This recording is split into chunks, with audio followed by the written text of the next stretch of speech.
Частка другая. Воўш'ім следам. Памежжа накорміць, памежжа напоіць, памежжа суцешыць, памежжа прыстроіць. З песні кантрабандыстаў. Раздзел 1. Заканчваецца сакавік. Я ўжо адчуваю надыход вясны, але туга грызе маё сэрца.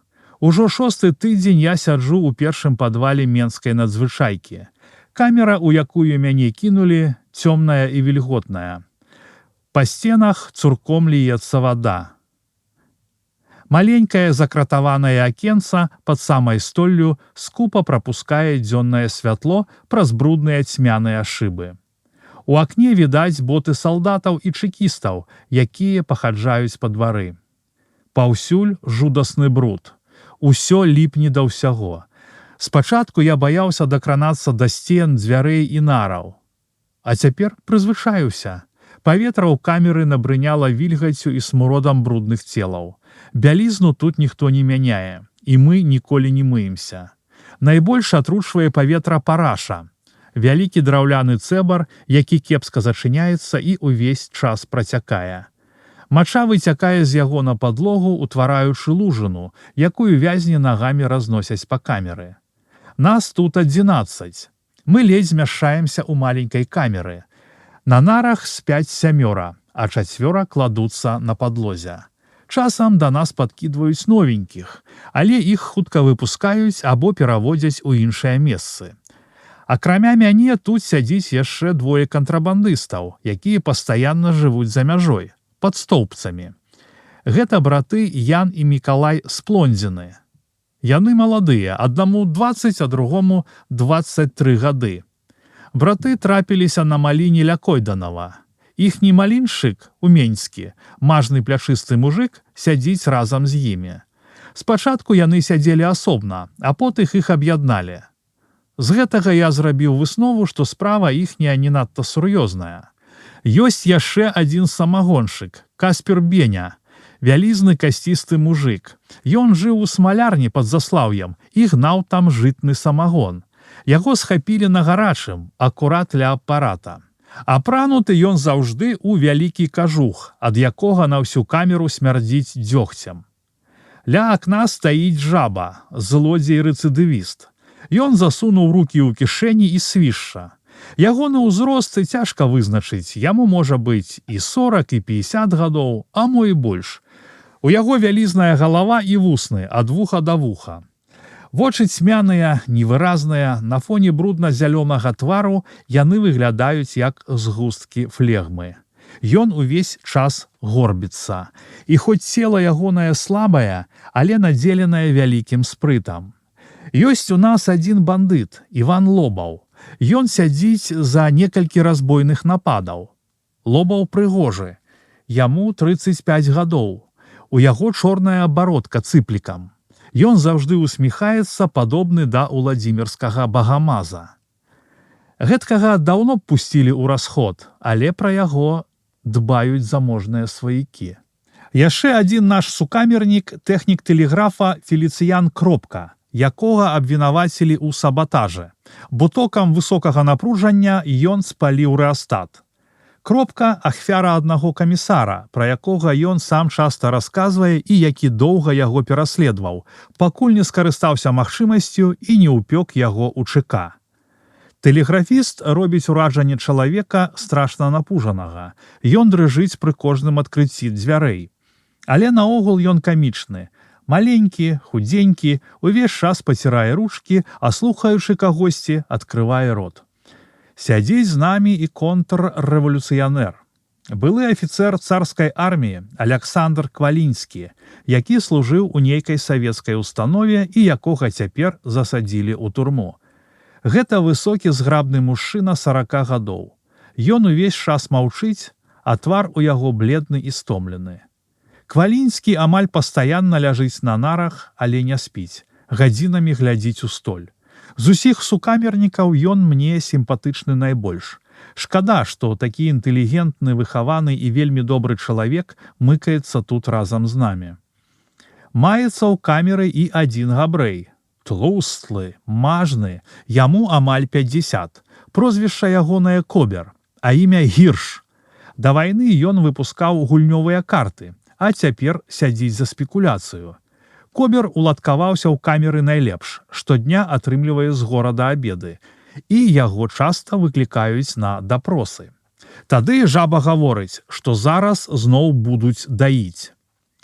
11 ў нашай камеры апантаны. І мы, і чэкісты, і салдаты усе завуць яго Бзік. Ніхто не ведае ані ягонага імені, ані прозвішча.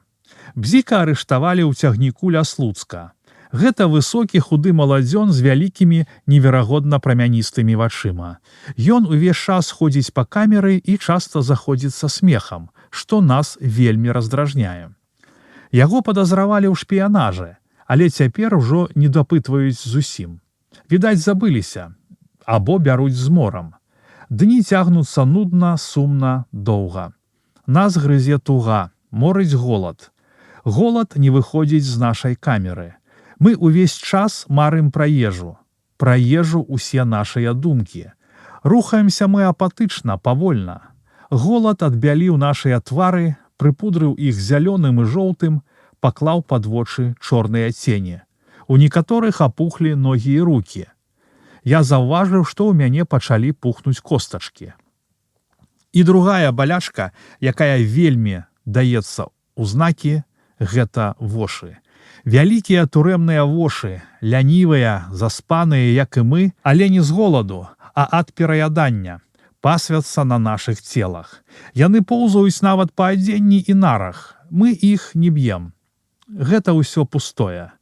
Жартаўліва іх называюць тут жывое срэбра. Ад пастаяннага драпання на скуры ўтвараюцца раны. А там, дзе яе грызуць вошы, асабліва на спіне, карку і шыі, дзе скура танчэйшая, утвараюцца струпы. Затое ўначы, калі ў камеры гарыць лямпа, а мы кладземся спаць на голыя нары, са шчылін у дошках і сценах выпаўзаюць клапы. Гэтыя грызуць зацята, быццам крапівой палячы цела. Асабліва яны надаляюць новым вязням. Неяк уначы я прачнуўся, расплюшчыў вочы і ўбачыў Бзіка ў кутку камеры. Ён неяк дзіўна прыглядаўся да сукамернікаў на нарах. Я прыкінуўся, што сплю. Мой твар акурат быў у цені, і я назіраў за Бзікам праз прымружаныя павекі. А Бзік уважліва назіраў за намі. Я заўважыў, што на каленях ён трымае знятую з сябе кашулю. У нейкі момант вар'ят нахіліў галаву і, не адводзячы ад камеры вачэй, зубамі разадраў каўнер кашулі. Гэта зацікавіла мяне яшчэ больш. З каўняра хлопец дастаў кавалак палатна і час ад часу, акідваючы камеру позіркам, разгарнуў яго. На шматку я заўважыў нейкія надпісы. Некаторы час Бзік чытаў абрэзак, а потым пачаў дзерці яго зубамі. Праз некалькі хвілін у ягонай руцэ застаўся толькі камячок нітак. Ён злез з нараў і выкінуў іх у парашу.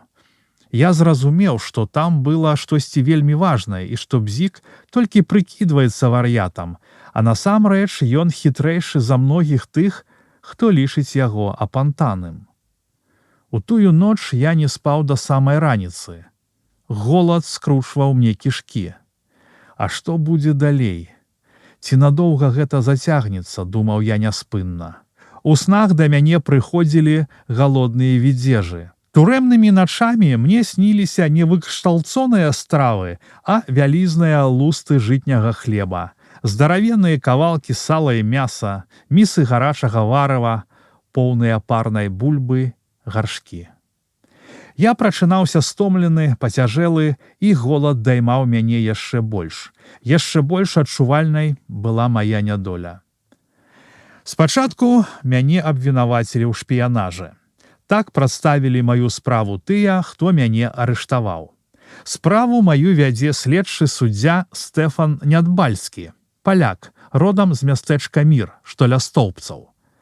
Гэта быў круглатвары блазнюк у сіняй гімнасцёрцы і штанах галіфэ. Я прыйшоў да высновы, што ён дурны і напышлівы. Мяне ён дапытваў па начах і цэлымі гадзінамі рэзаў хітрымі пытаннямі пасткамі, якія лёгка было прадбачыць і якія часта дапамагалі падследнаму зарыентавацца ў сітуацыі. Найчасцей ён паўтараў наступнае: ну кажы, мы ж усё адно самі да праўды дакапаемся. Што мне казаць? Я ж праўду кажу. Ці вы хочаце, каб я вам хлусіў? Звычайна адказваў яму я. Колькі разоў мне рабілі вочную стаўку з рознымі тыпамі. Некаторых з іх я ведаў у твар, бо яны сядзелі ў іншых камерах першага падвала або ў другім падвале. Потым мяне перасталі вадзіць на допыты. Скарыстаўшыся парадай братоў з Плоўдзінаў, я паклікаў карнача і сказаў, каб ён даклаў следчаму суддзі Стэфану Нядбальскаму, што я хачу яго бачыць па вельмі важнай справе. Мяне выклікалі вечарам наступнага дня. У суправаджэнні 2 чырвонаармейцаў я увайшоў у кабінет, дзе прымаў Нядбальскі. Ну што, надумаў? Спытаў у мяне суддзя следчы. Так, хачу усю праўду расказаць. Добра, вазьмі крэсла і сядай сюды. Ён паказаў на месца ля стала. Я заўважыў у прачыненай шуфлядзе стала наган. Перастрахаваўся, падумаў я. Трымай папяросу, сказаў Нядбальскі. Я запаліў папяросу, і мне зрабілася блага. Но, кажы, падганяў мяне Нядбальскі, дастаючы аркуш паперы. Я пачаў даваць новыя паказанні. Расказаў яму гісторыю, якая часткова адпавядала праўдзе, а часткова была добра мною прадумана. Сам я з Вільні. Працы не было, таму я падаўся да знаёмага на памежжа. Ён прапанаваў мне хадзіць за мяжу з кантрабандай. Я і схадзіў колькі разоў. Потым калега трапіўся і цяпер сядзіць у турме ў Наваградку. Тады я перастаў хадзіць за мяжу і жыву цяпер у ягонай маці. Пасля Новага года я разы 3 схадзіў з хлопцамі. На 3-й раз мяне спаймалі. Куды вы хадзілі з таварам? Спытаў мяне Нядбальскі.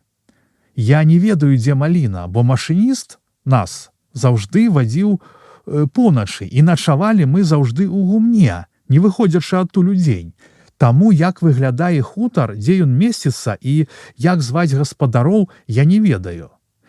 Есці нам у гумно прыносіла нейкая старая жанчына ў доўгім жоўтым кажуху. З таварам справы вырашаў машыніст. «Здаецца мне, штось ты круціш», — сказаў Нядбальскі. «Да не кручу, бо ведаю, што вас не ашукаеш. Занадта вы хітрыя». Нядбальскі усміхнуўся. Потым крыху падумаў і сказаў: «А чаму ты прыйшоў на хутар Лявоніі Бамбінскай? Яна ж таксама прымала кантрабандыстаў». «Не ведаю я, ці прымала яна кантрабандыстаў, ці не прымала. Я заблукаў. Была моцная завіруха, я згубіў сваіх. Хадзіў усю ноч і ледзь не загінуў. Кінуў ножку, бо ісці ўжо не мог. Толькі з раніцы ўбачыў нейкі хутар і зайшоў спытаць дарогу». Суддзя следчы хвіліну разважаў, а потым, гледзячы мне проста ў вочы, хутка абрынуў на мяне некалькі пытанняў, відавочна спадзеючыся заспець мяне імі знянацку. «Толькі праўду кажы. Кантрабандысты ходзяць у Менск?» «Не». «Ваша хеўра хадзіла?» «Ніколі». «А чаму ты пытаў дарогу да Менска?» «Бо баяўся, каб хазяйка не падумала, што я з-за мяжы». Праз некаторы час Нядбальскі сказаў: «А чаму, калі цябе арыштавалі, ты розную лухту вёрз, што прыйшоў у саветы, каб тут жыць, што ў Польшы табе кепска было?» «Бо баяўся, што мяне за кантрабанду пасадзяць у турму. А так, то думаў, што вы мяне або тут пакінеце, або ў Польшу адправіце». Нядбальскі штосьці запісаў, а потым звярнуўся да мяне. Ну, нібы абыякава, але з хітра прымружанымі вачыма. Я зветрыў пастку. «Колькі разоў ты быў за мяжой?» «У гэтым годзе 2 разы. І на 3-й раз трапіўся». Доўгая паўза. Суддзя следчы паволі запальвае папіросу. «Колькі грошаў у цябе забралі?» «Я не памятаю». Нядбальскі дастае з тэчкі шматок паперы і чытае: $70, 45 рублёў золатам і 18 польскіх марак. Так? Так. Колькі ты зарабляў за дарогу? За ножку нам плацілі 15 рублёў. Добра. Значыць, за 2 ножкі 30 рублёў. А адкуль рэшта? Ну, кажы. У лістападзе мінулага года мы зрабілі агранду на тавар. Мая доля была 400 даляраў. Што за агранда? Мы неслі тавар у Польшу і ўцяклі з ім. А потым прадалі. Які быў тавар? Шкуркі алтайскай вавёркі. У мяне было 380 штук. Нядбальскі зрабіў у допыце перапынак і загадаў мне стаць ля сцяны. Пільнуй яго. Кінуў ён чырвонаармейцу і выйшаў з кабінета. Вярнуўся суддзя праз 20 хвілін. «Гвазда ведаеш?» – спытаў ён мяне. «Ведаю. Наш хлопец, ракаўскі. А ён цябе пазнае?» «А як жа? Пазнае. Бачыліся колькі разоў». Нядбальскі запісаў у пратакол мае паказанні і даў мне іх на подпіс. «Я яшчэ праверу гэта», – сказаў ён напрыканцы і загадаў чырвонаармейцу адвесці мяне ў камеру. Браты Спондзіны чакалі мяне. Я падрабязна расказаў ім пра допыт. «Цяпер усё будзе добра», – сказаў Ян. «Шпіянаж табе вярняк адшыюць. Можа, праз пару дзён нас разам перавядуць у Допр. Там будзе лепш. Нашых хлопцаў там многа», – заўважыў Мікалай. Уначы я доўга не мог заснуць. Мне стала крыху весялей. Дагэтуль я баяўся, каб мяне не судзілі за шпіянаж, бо па гэтым артыкуле ішло смяротнае пакаранне. А сказаць праўду я не хацеў праз Лёню, ведаў, што яе таксама арыштавалі. З пытанняў, якія мне задавалі, я зразумеў, што супраць яе няма ніякіх доказаў. Раздзел 2. Цяпер 4 гадзіна вечара. У камеры пануе паўзмрок. Бзік тупае ад дзвярэй да акна і назад. Часам спыняецца і заходзіцца смехам. Смяецца ён доўга, весела. Спачатку ягоны смех выклікаў смех і ў нас таксама. Потым раздражняў, а цяпер мы да яго прызвычаіліся. Але я добра ведаю, што гэта сімуляцыя і часта пакрыёма назіраю за ім. Я заўважыў мноства дэталяў, якія для іншых вязняў застаюцца непрыкметнымі, а мяне ўсё больш пераконваюць, што Бзік толькі прыкідваецца вар'ятам. Лоба ўзняў сябе брудную шэра-жоўтую клейкую ад пота кашулю, расклаў яе на нарах і раскатвае бутэлькай. Так ён душыць вошаў масава. Жаба прысеў на нарах, на кукішкі і напявае песеньку. «Іх доля звяла, на падбор шалапутка, ён злодзей кішэнны, яна прастытутка». Феліцыян кропка моршыцца. На ягоным твары з'яўляецца выраз пакуты, як звычайна, калі жаба спявае. Бо злодзей выбірае песні пераважна цынічнага зместу. Квалінскі ляжыць на нарах і нерухома глядзіць у столь. Часам ён прымружвае вочы і тады выглядае зусім як труп. А жаба спявае: «А з раніцы хлопца ў цыркуль вядуць, яе ж прастытутку па мордзе ўсе б'юць». «Ах ты, доля, доля!» – уздыхнуў Буня. Ён злез з нараў і стаў хадзіць па камеры, валочачы ногі ў цяжкіх ботах. Вось ужо робіцца зусім цёмна. За дзвярыма чуваць крокі салдат і крыкі з глыбіні калідора. «Камусьці ў косці даюць», – заўважае Сплондзін. «Адбіткі здымаюць кулакамі», – пацвярджае жаба. Запалілі святло. У камеры робіцца весялей. Усе заварушыліся. Нават Квалінскі ўстае і, паколькі на падлозе месца ўжо няма, ходзіць па нарах. Толькі Габрэй моўчкі перажывае, зашыўшыся ў куток. Сёння яму не прынеслі абеду, таму ён галодны і сумны. Я стаў ля акна з Уменскім, маліншчыкам з-пад Койданава. Мы размаўляем пра кантрабанду і пра тое, што цяпер ідзе ў Саветы, а што ў Польшу. У камеру ўвайшоў Карнач у суправаджэнні некалькіх чырвонаармейцаў.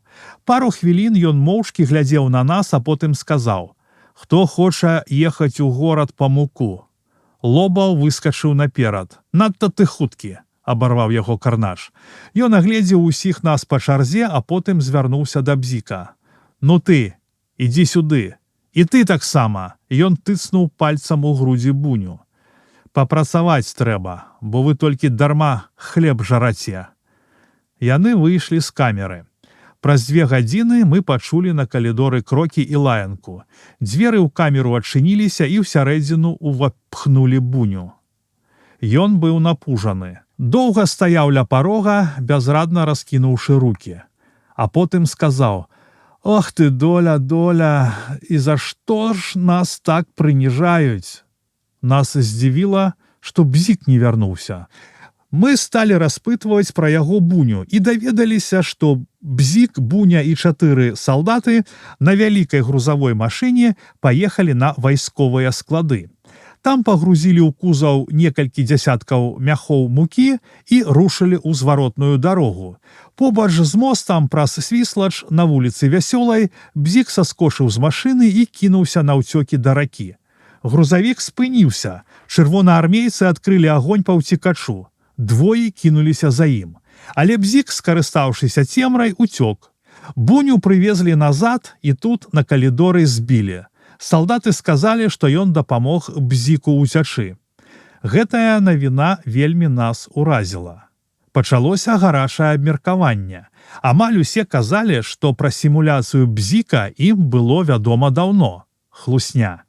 Яны ўсе лічылі яго вар'ятам. «Эх, братцы», — сказаў Лобаў з жалем, «я б таксама гвинта даў. Не шанцуе мне, хлопцы». Жаба ўсё яшчэ сядзеў на кукішках на нарах і тонкім рыпушым галаском жаласліва цягнуў: «Маманька моя радзіма, нашто ж ты мяне радзіла?» «А гэты скуголіць», — зморшыўся Лобаў. «Не падабаецца, не слухай», — кінуў яму жаба і, падпёршы шаку рукой, зноў заспяваў, хістаючы галавой налева і направа.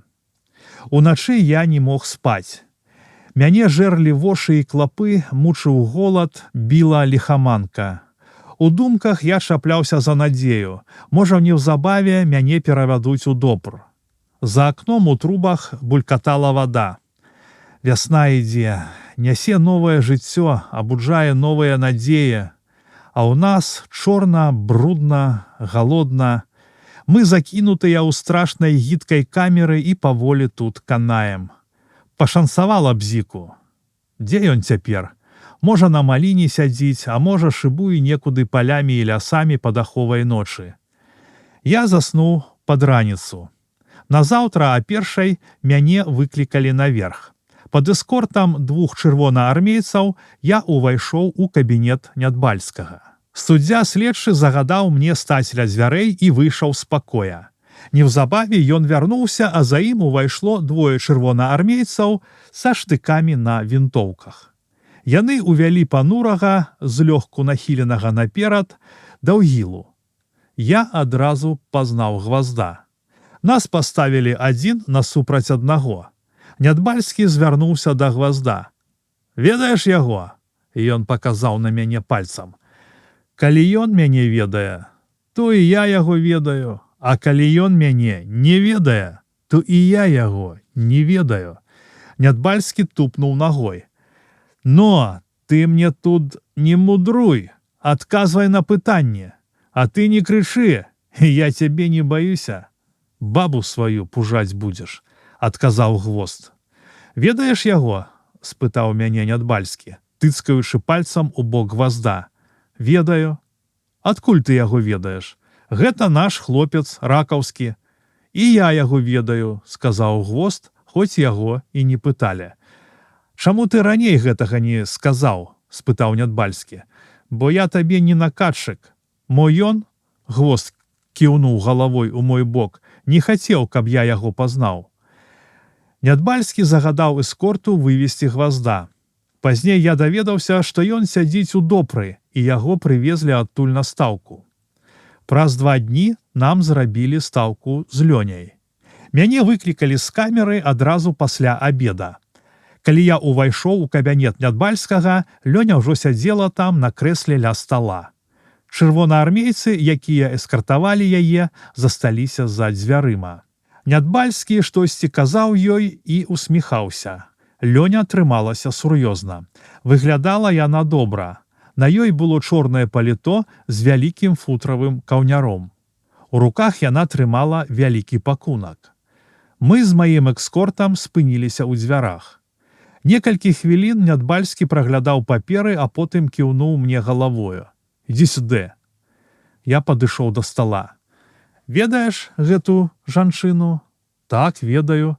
Нядбальскі прымружыў вочы і уважліва на мяне паглядзеў.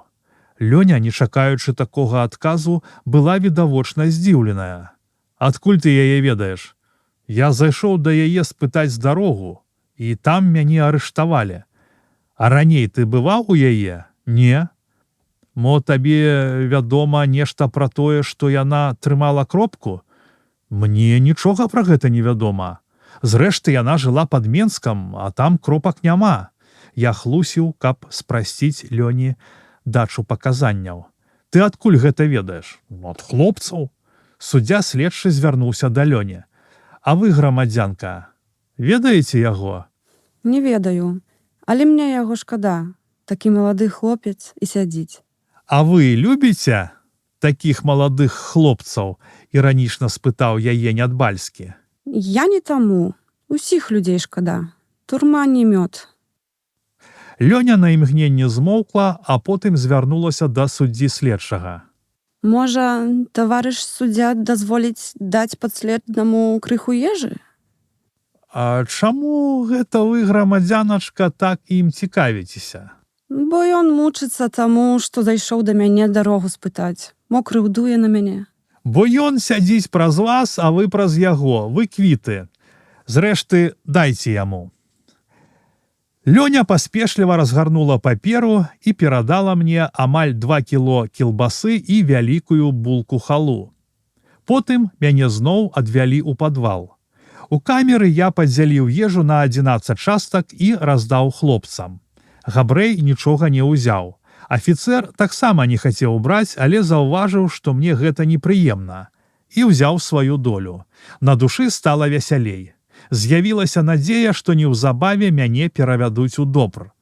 Сукамернікі умацоўвалі ўва мне гэту веру. Раздзел 3. Двойка, камера прасторная. Тут 2 вялікія акны. Калі стаць на падваконні і выцягнуць рукі ўгару, да верхняй часткі рамы ўсё адно не дацягнешся. Да сцен прымацавана 17 легіматаў. На дзень легіматы падымаюць. У цэнтры камеры стаіць вялікі стол на козлах. Ля сцяны ёсць шафка для посуду. Падлога асфальтаваная. У правым куце стаіць вялікая абабітая бляхай печка. Нас тут 17. Некалькі зладзеяў, некалькі бандытаў, некалькі сялян па адной справе. Іх абвінавачваюць у забойстве. Ёсць адзін чыгуначнік, украінец з Палтаўскай губерніі па прозвішчы Кабленка. Ён сядзіць за спекуляцыі, вазіў у службовым купе рэчы мяшочнікаў. І тут голад на ўсіх пакінуў сваё кляймо. Вязні рухаюцца паволі і апатычна. У некаторых азызлыя твары, у іншых пухнуць ногі. Вошай і тут мноства. Спачатку я адчуваў сябе так, быццам мне палову маёй свабоды вярнулі. Камера была светлая, паветра чыстае, я хадзіў на прагулкі, гуляў у самаробныя карты. А потым прызвычаіўся да ўсяго. З дня на дзень сіл у мяне меншала. Пачалі пухнуць ногі. А за акном, за мурамі, вясна буяла ва ўсю моц. Сонца сваімі промнямі залівала турэмны двор. Некаторых вязняў выпускалі, і на іх месца прыводзілі новых. Мяне забівала туга па свабодзе. І я заўважыў, што тыя, хто часта сядзеў у турме, тут зусім не нудзіліся. Яны заўжды умелі знайсці сабе нейкі занятак. Або гулялі ў карты, або размаўлялі. Размовы гэтыя круціліся вакол некалькіх тэм: ежа, работы, жанчыны, судовыя справы, турэмная адміністрацыя. На мяне гэта наганяла нуду. Я страшна сумаваў паволі і ўсё больш худнеў. Звычайна я сядаў на падваконні і гадзінамі узіраўся ў далёкі блакіт неба. Пра што я тады думаў? Не ведаю.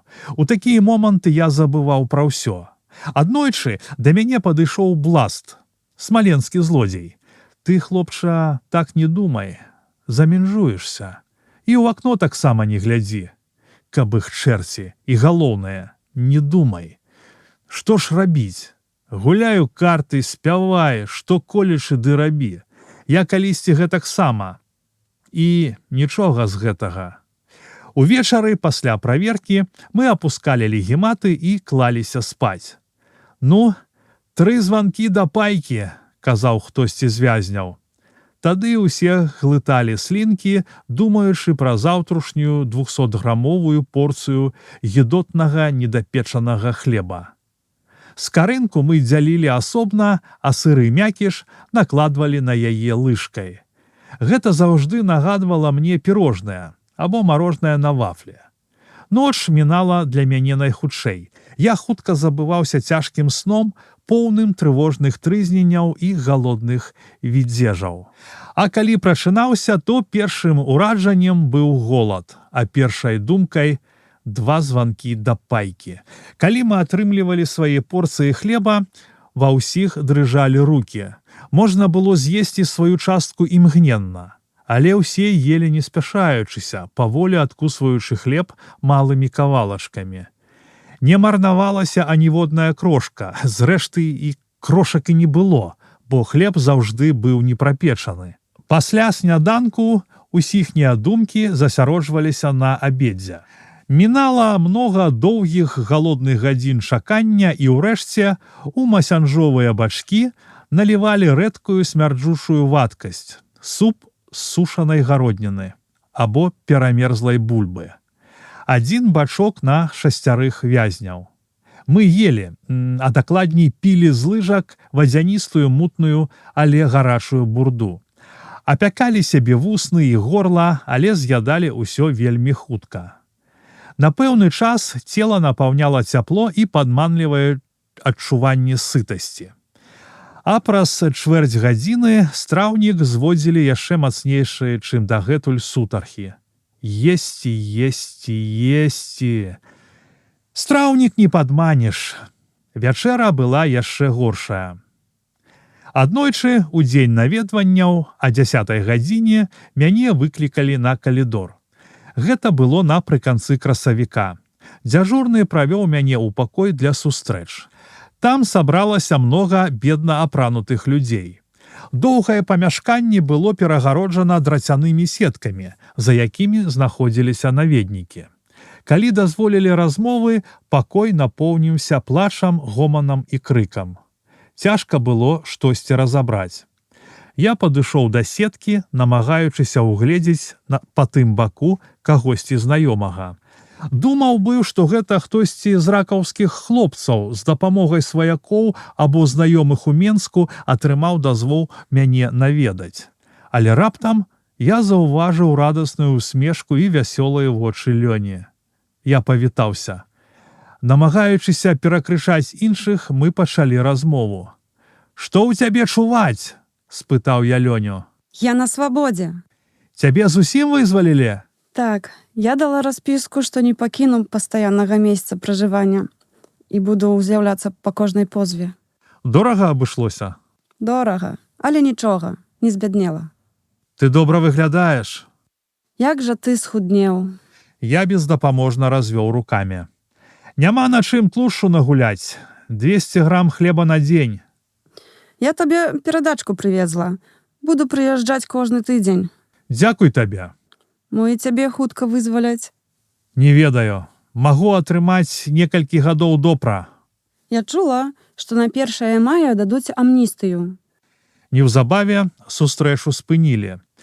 Візіт Лёні дадаў мне сіл. Зрабілася весялей, я ўжо не адчуваў сябе бездапаможным і закінутым. Акрамя таго, я пачаў лепш харчавацца, бо Лёня відавочна ведала, які голад пануе ў турме і прывезла шмат сухароў, сала і сыроў. Праз тыдзень я зноў атрымаў ад яе перадачку, але сустрэчы не было. Можа, яна не мела часу, або ёй не далі на візіт дазволу. На пачатку мая пастанаўленнем рэўтрыбунала за ажыццяўленне кантрабандысцкай дзейнасці мяне прысудзілі да 3 гадоў высылкі ў Ніжагародскую губернію. Грошы мае канфіскавалі. Такі прысуд я прадбачыў, і ён мяне не засмуціў. Як на мяне, дык лепш ехаць у высылку, чым адбываць пакаранне ў добрыя. Збегшы я вырашыў пры першай магчымасці. Пасля суда Лёня зноў мяне наведала. Казала, што будзе дапамагаць мне матэрыяльна, а калі знойдзе час, то наведае мяне і ў высылцы. Прасіла пісаць ёй часта і сказала, што цяпер я выглядаю нашмат лепш. Я сам адчуваў сябе ў разы здаравейшым і мацнейшым у параўнанні з мінулымі ейнымі візітамі. З ног сышла апухласць. Найгоршая хвароба – гэта голад, а найлепшыя лекі на яе – гэта ежа. Хлопцы ў камеры гавораць, што мяне неўзабаве могуць адправіць па этапе на месца высылкі. Яны даюць мне розныя карысныя падказкі. Раяць уцякаць па дарозе з цягніка. Пра гэта я цяпер думаю найбольш. У сярэдзіне мая мне загадалі сабраць рэчы і вывелі ў канцылярыю. Там я ўбачыў эскорт. 8 салдат і падафіцэра з 3 трохкутнікамі на рукаве. Вязняў было 6. Аднаго скіравалі ў Смаленск, 3 у Маскву, а 2 у Ніжні Новгарад.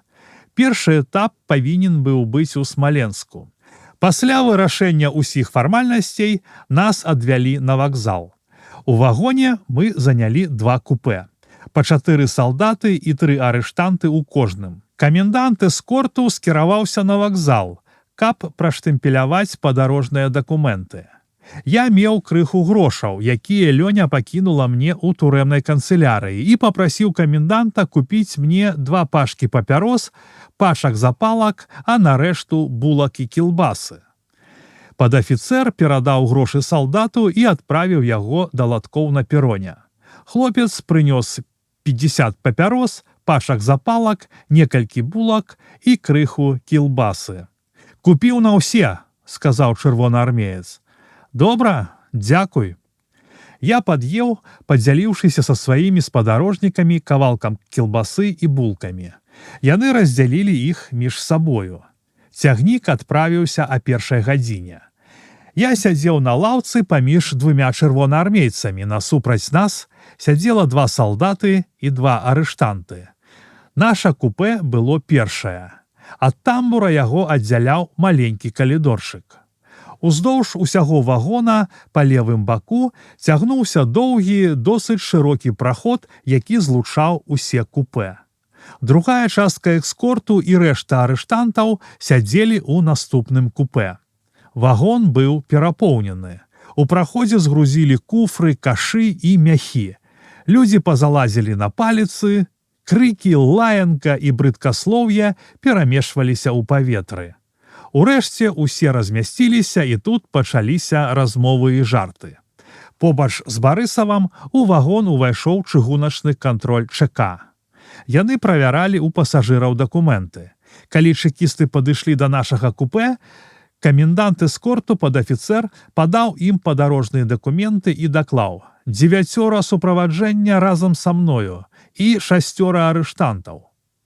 Чэкісты праверылі дакументы, агледзелі нас і пайшлі далей. У Воршы кантроль ЧК паўтарыўся. Калі мы выязджалі з Воршы, было ўжо цёмна. Гледзячы з акна вагона на ўскос і ўгару, я заўважыў вялікую мядзведзіцу і расшуліўся. Я так даўно яе не бачыў. Зоркі нагадалі мне пра столькі вясёлых і сумных рэчаў, абудзілі столькі думак. Я глядзеў на яе доўга, пакуль адзін з салдатаў не загадаў мне адсунуцца ад акна. «Глядзі, глядзі, нічога табе не дапаможа, не выскачыш». Я нічога, я на зоркі глядзеў. «Зоркі? Вось дзе зоркі!» І чырвонаармеец пляснуў рукой па будзёнаўцы, на якую спераду была прышытая вялікая выразная з чырвонага сукна пяціканцовая зорка. Іншыя чырвонаармейцы рассмяяліся. Я адсунуўся ад акна. Салдаты палілі махорку і неахвотна вялі размову. Мае таварышы па няшчасці з лаўкі насупраць паснулі. Чырвонаармейцы таксама пачыналі вудзіць акуні. Яны дамовіліся, што будуць пільнаваць нас падвое, пазменна. У купе увайшоў падафіцэр і сказаў: «Ну, ребята, не спать, пільна!» «Спакойна, не заснём», — адгукнуўся адзін з чырвонаармейцаў. Падафіцэр скіраваўся да наступнага купе. Набліжалася поўнач. Да Смаленска засталося некалькі станцый. Я, удаючы, што сплю, назіраў за экскортам. Трое салдатаў спалі, і толькі адзін, які сядзеў ля дзвярэй, выцягнуў ногі так, каб ніхто не мог выйсці, не абудзіўшы яго. Ён таксама драмаў, але перыядычна прадзіраў вочы і аглядаў купе. У калідорчык, дзе размяшчаўся туалет, пастаянна хтосьці выходзіў. Тады салдат расплюшваў вочы, акідваў поглядам мінака і прыбіраў з дарогі ногі, даючы магчымасць адчыніць дзверы. Наша купе напалову патанала ў цемры. Унутр прабівалася толькі святло з ліхтара ў калідоры, там гарэла свечка. У пэўны момант я выхіліўся з купе далёка направа і зірнуў на калідор. Ён быў завалены людзьмі. Процьма пасажыраў спала на падлозе. Я зразумеў, што дабрацца да выхаду з вагона мне будзе складана. Акрамя таго, салдаты і падафіцэр з суседняга купе маглі не спаць і заўважыць мяне. Зазірнуць у тое купе не было як, але адтуль даносіўся шум і шарканне ног.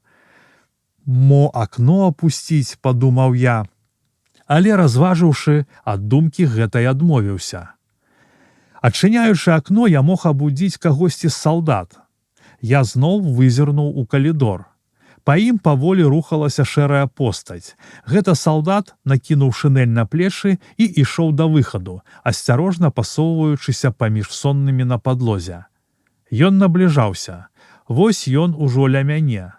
Салдат адкрыў дзверы, адсоўваючы ў бок ногі нашага вартаўніка, які расплюшыў вочы і зірнуў на яго. «Што?» «Нічога, таварыш. Ногі адсуньце». Чырвонаармеец, вызваляючы яму праход, папраўляецца на лаўцы, сплёўвае кудысьці на сцяну, засоўвае рукі ў рукавы шыняля і гучна пазяхае. Потым нахіляецца наперад і уважліва аглядае купе. Я раблю выгляд, што сплю. Салдат зноў абапіраецца спінай аб сцяну і прымружвае вочы. Рэмень ад вінтоўкі перакінуты ў яго праз калена, а рулю ён заціснуў сцёгнамі, забыўшы перагарадзіць нагамі дзверы. А можа, ён хоча дачакацца вяртання чырвонаармейца, які ўсё адно пойдзе назад. Я уважліва ўглядаюся ў твар салдата. Уцякаць я вырашыў нават пры найгоршым раскладзе, але прычакаць хацеў лепшага. Праз момант я заўважаю, што галава вартавога паціху апускаецца яму на грудзі. Я падымаюся, раблю 2 крокі з купе ў калідор, потым крок наперад. Паволі націскаю на ручку і адкрываю дзверы. Шырэй, шырэй, я гляжу проста ў твар салдата, і раптам ён, быццам ачуўшы мой позірк, расплюшвае вочы. Утаропіўся ў мяне позіркам. Я хутка раблю крок наперад. «А ты куды, га? Стаять!» Я адразу ж захраснуў за сабою дзверы і скочыў наперад. Адкрыў дзверы ў тамбур і паспешліва зачыніў іх за сабою. І ў гэты самы момант дзверы ў вагон, якія я толькі што захраснуў, адчыняюцца, і я чую нечалавечы крык. «Таварышы! Бегон! Уставайце, таварышы!» Я кінуўся да дзвярэй, што вялі з тамбура на прыступкі.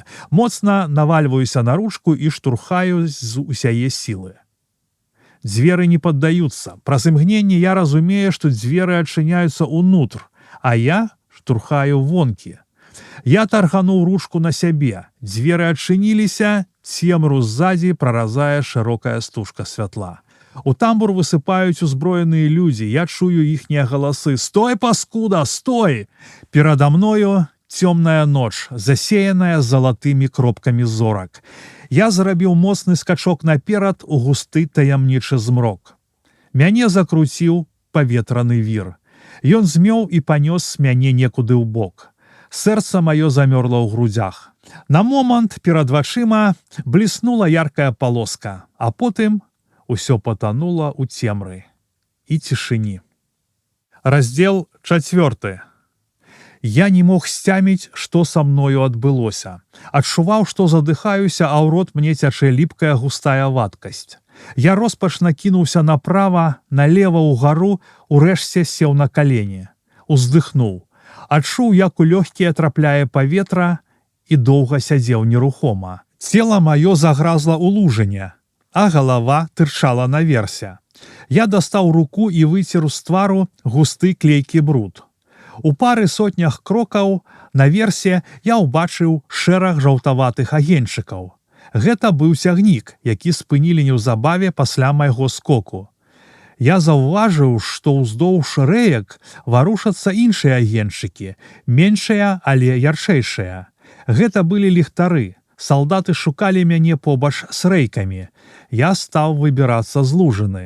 Зрабіў 2 крокі, намацаў рукамі бераг.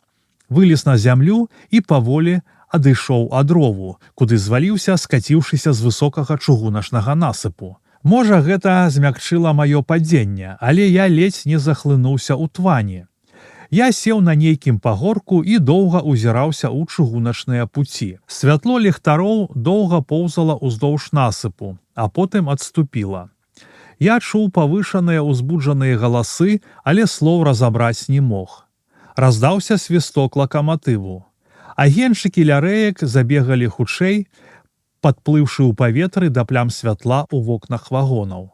Лакаматыў зноў свіснуў, і доўгі шэраг светлякоў папоўз у змрок. Праз імгненне зліўся ў рухомую зіходкую стужку і неўзабаве патануў у цемры. Ашаломлены, я падняўся і скіраваўся да нябачных рэек. Дарогу мне перарэзаў роў. Я перабраўся на іншы бок і апынуўся перад стромай насыпу. На хвіліну задумаўся, як лепш пайсці, верхам ці нізам. Там яшчэ каго сустрэць можна. Лепш сюдою. Я зірнуў на неба. Вялікая мядведзіца была добра бачная на паўночным ягоным баку. Пахілены дышаль возу паказваў кірунак на захад. Я паволі пайшоў наперад. Раз-пораз я спыняўся і прыслухоўваўся. Некалькі разоў мне трапляліся дамкі абходчыкаў. Колам я абышоў нейкі паўстанак. І праз 2 гадзіны хады убачыў святло станцыі. Побач з вакзалам было многа будынкаў.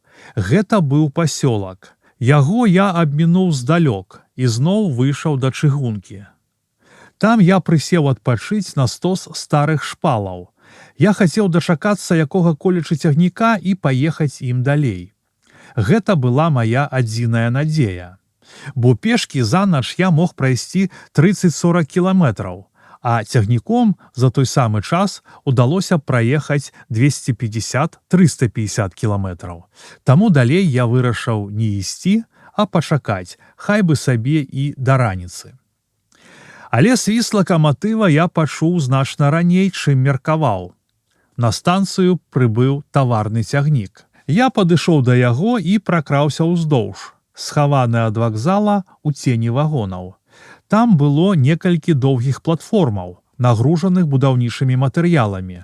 Я ўлез на адну з іх і схаваўся паміж канцамі бярвёнаў і нізкай сцэнкай платформы. Адтуль я мог назіраць за ўсім, што адбывалася навокал. А ў выпадку небяспекі можна было лёгка ўцячы ў любым накірунку. Цягнік прастаяў на станцыі доўга і ўрэшце рушыў. На досведку я прыехаў у Воршу. Вылез са сваёй схованкі і пайшоў да паравоза. З размовы чыгуначнікаў вынікала, што далей цягнік не пойдзе. Тады я скіраваўся наперад уздоўж рэек, усё больш аддаляючыся ад станцыі. Мне не хацелася, каб дзень застаў мяне ў Воршы. Я ведаў, што тут ёсць вялікія пастарункі ЧК і міліцыі. У схованцы на платформе мне давялося сядзець нерухома, і холад вельмі мяне даймаў. Цяпер я намагаўся сагрэцца хуткай хадой. Да раніцы я прайшоў 10 кіламетраў і адчуў сябе ў бяспецы. Я быў у амаль 200 кіламетрах ад месца маіх уцёкаў і хацеў дабрацца да наступнай заворшай станцыі. Таму шыбаваў далей. Я ішоў або сцежкамі ля самых рэек, або раз'езджанымі вазамі дарогамі. Любыя будынкі на сваім шляху я абыходзіў стараной. І праз некалькі гадзін убачыў станцыю. Да вакзала я падыходзіць не стаў, а пайшоў у лес, зашыўся ў гушчар і паклаўся спаць.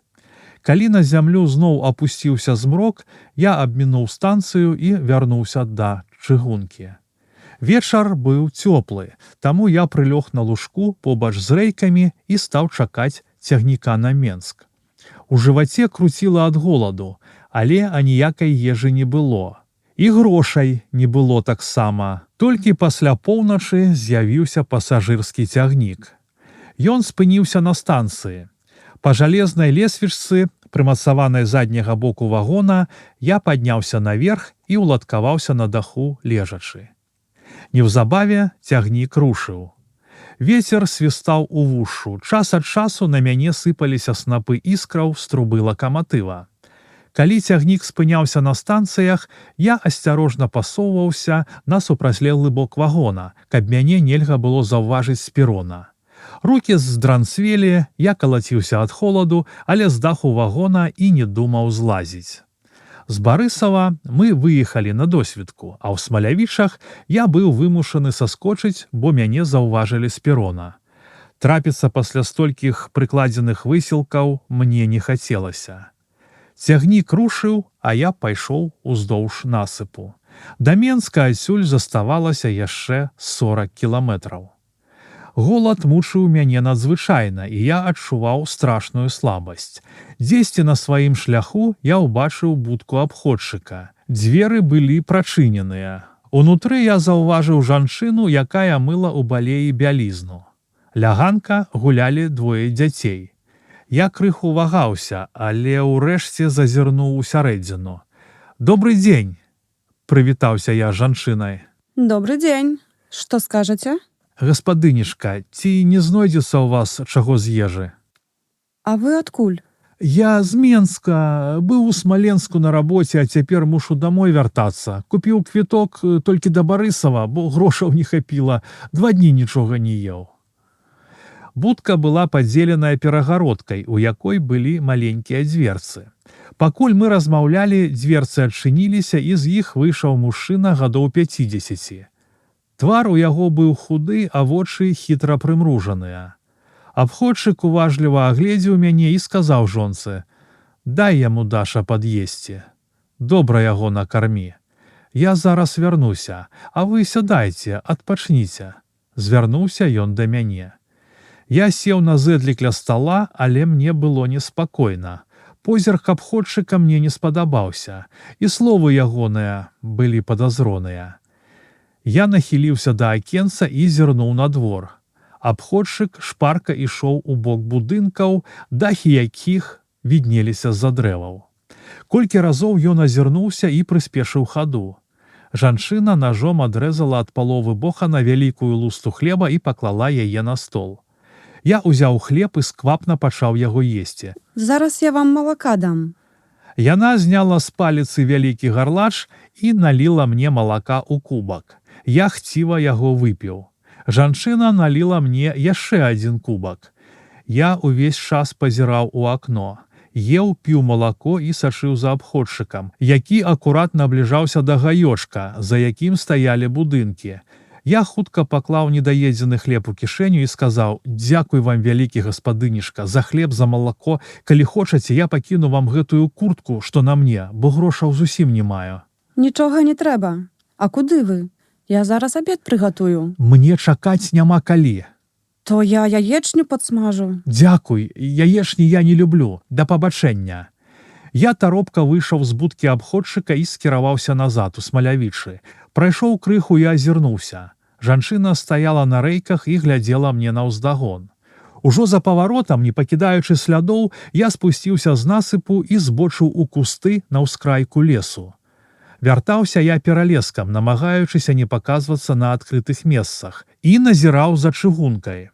Параўняўшыся з будкай абходчыка, з лесу я ўбачыў 3 мужыкоў, якія спяшаліся сцежкай да будкі. Гэта быў абходчык у таварыстве 2 вайскоўцаў. Да іх выйшла жонка чыгуначніка, яна штосьці казала і рукой паказвала ў тым накірунку, куды я пайшоў ад іх хаціны. Паспешлівымі крокамі яны пайшлі ў той бок, а я пайшоў сваёй дарогай, намагаючыся трымацца бліжэй да лесу, але не адыходзячы далёка ад чыгункі. Я пераправіўся праз нейкую раку і апоўдні апынуўся побач са станцыяй Калодзішчы. Тады я паглыбіўся ў лес і вырашыў пераседзець час да цемры там. Уначы я дабраўся да Менска. Не ўваходзячы ў горад, я палямі скіраваўся на захад, а потым на паўднёвы захад. Праз 4 гадзіны я выйшаў на тракт, што вёў з Менска ў Ракаў. Гэта было побач з вёскай Яркава, у 9 кіламетрах ад Менска. Там я спусціўся з высокай гары. Дзесьці побач павінна была быць студня. Я гэта ведаў і хацеў спатоліць смагу. З дапамогай жорава я выцягнуў акутае жалезам вядро вады і доўга піў, а потым рушыў далей. Даволі хутка я ішоў бакавымі сцежкамі, намагаючыся не згубіць з вачэй тракту. На 14-й вярсце я зайшоў у лес, каб крыху адпачыць, бо стома агарнула мяне. Я выкурыў апошнюю папяросу. Злева засталося старае сяло, пачаўся старасельскі лес. І яго ускрайкам я ішоў далей. Цяпер я добра ведаў дарогу і ішоў упэўнена. Зрэшты, кіравацца можна было і па зорках, бо неба было бясхмарнае, паціху віднела. Світанку я не чакаў. Гэта была непрыемная неспадзяванка. Старасельскі лес я ведаў добра. Мы шмат разоў хадзілі сюдою з партыямі тавару. Я вырашыў не спаць цэлы дзень. Жудасна было б прайсці такі цяжкі шлях, уцячы з вагона і трапіцца. А калі заснуць тут, то мяне могуць заспець пастухі і прывесці падпольнікаў ці міліцыянтаў. Я прыгледзеў добрую схованку на дзень. На пагатове ў мяне быў дрын, якім я мог скарыстацца для абароны. Калі я заўважаў, што мяне морыць сон, я падымаўся і паволі хадзіў вакол дрэў і кустоў, побач са сховам. Шмат разоў я чуў галасы і перакрыкванне пастушкоў.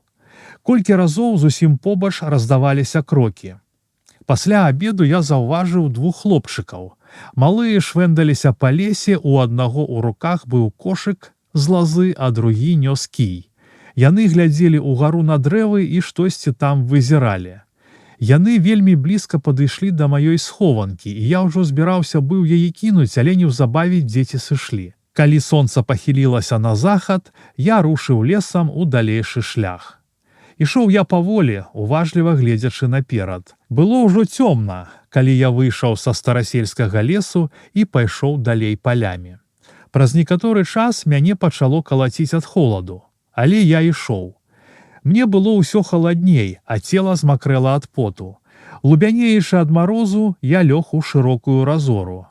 Мне было ўсё горш, а да мяжы было далёка. Я ліхаманкава падарваўся на ногі і рушыў далей. Зуб не трапляў на зуб, я часта спыняўся і глядзеў на вялікую мядведзіцу. Зоркі то віравалі на месцы, то паўзлі ўгару, то падалі долу. Я зноў і зноў знаходзіў яе і амаль інстынктыўна ішоў на захад. Не ведаю, як я перайшоў другую лінію і калі апынуўся за мяжой. Памятаю, што ў нейкі момант грымнулі стрэлы. Гэта на нейкі час абвастрыла мае пачуцці. Прытомнасць амаль вярнулася да мяне. Я пачаў забіраць налева. І калі стрэлы выбухнулі зноў, зусім побач са мною, папоўз па траве, якая здавалася мне проста ледзяной. Памятаю, як потым высілкам я ўзлез на пагорак і на вяршыні упаў без сіл. Толькі пазней я сцяміў, што гэта была капітанская магіла. Там я самлеў. На імгненне свядомасць вярнулась да мяне, і знянацку, у цемры палёў, я заўважыў белую рухомую пляму.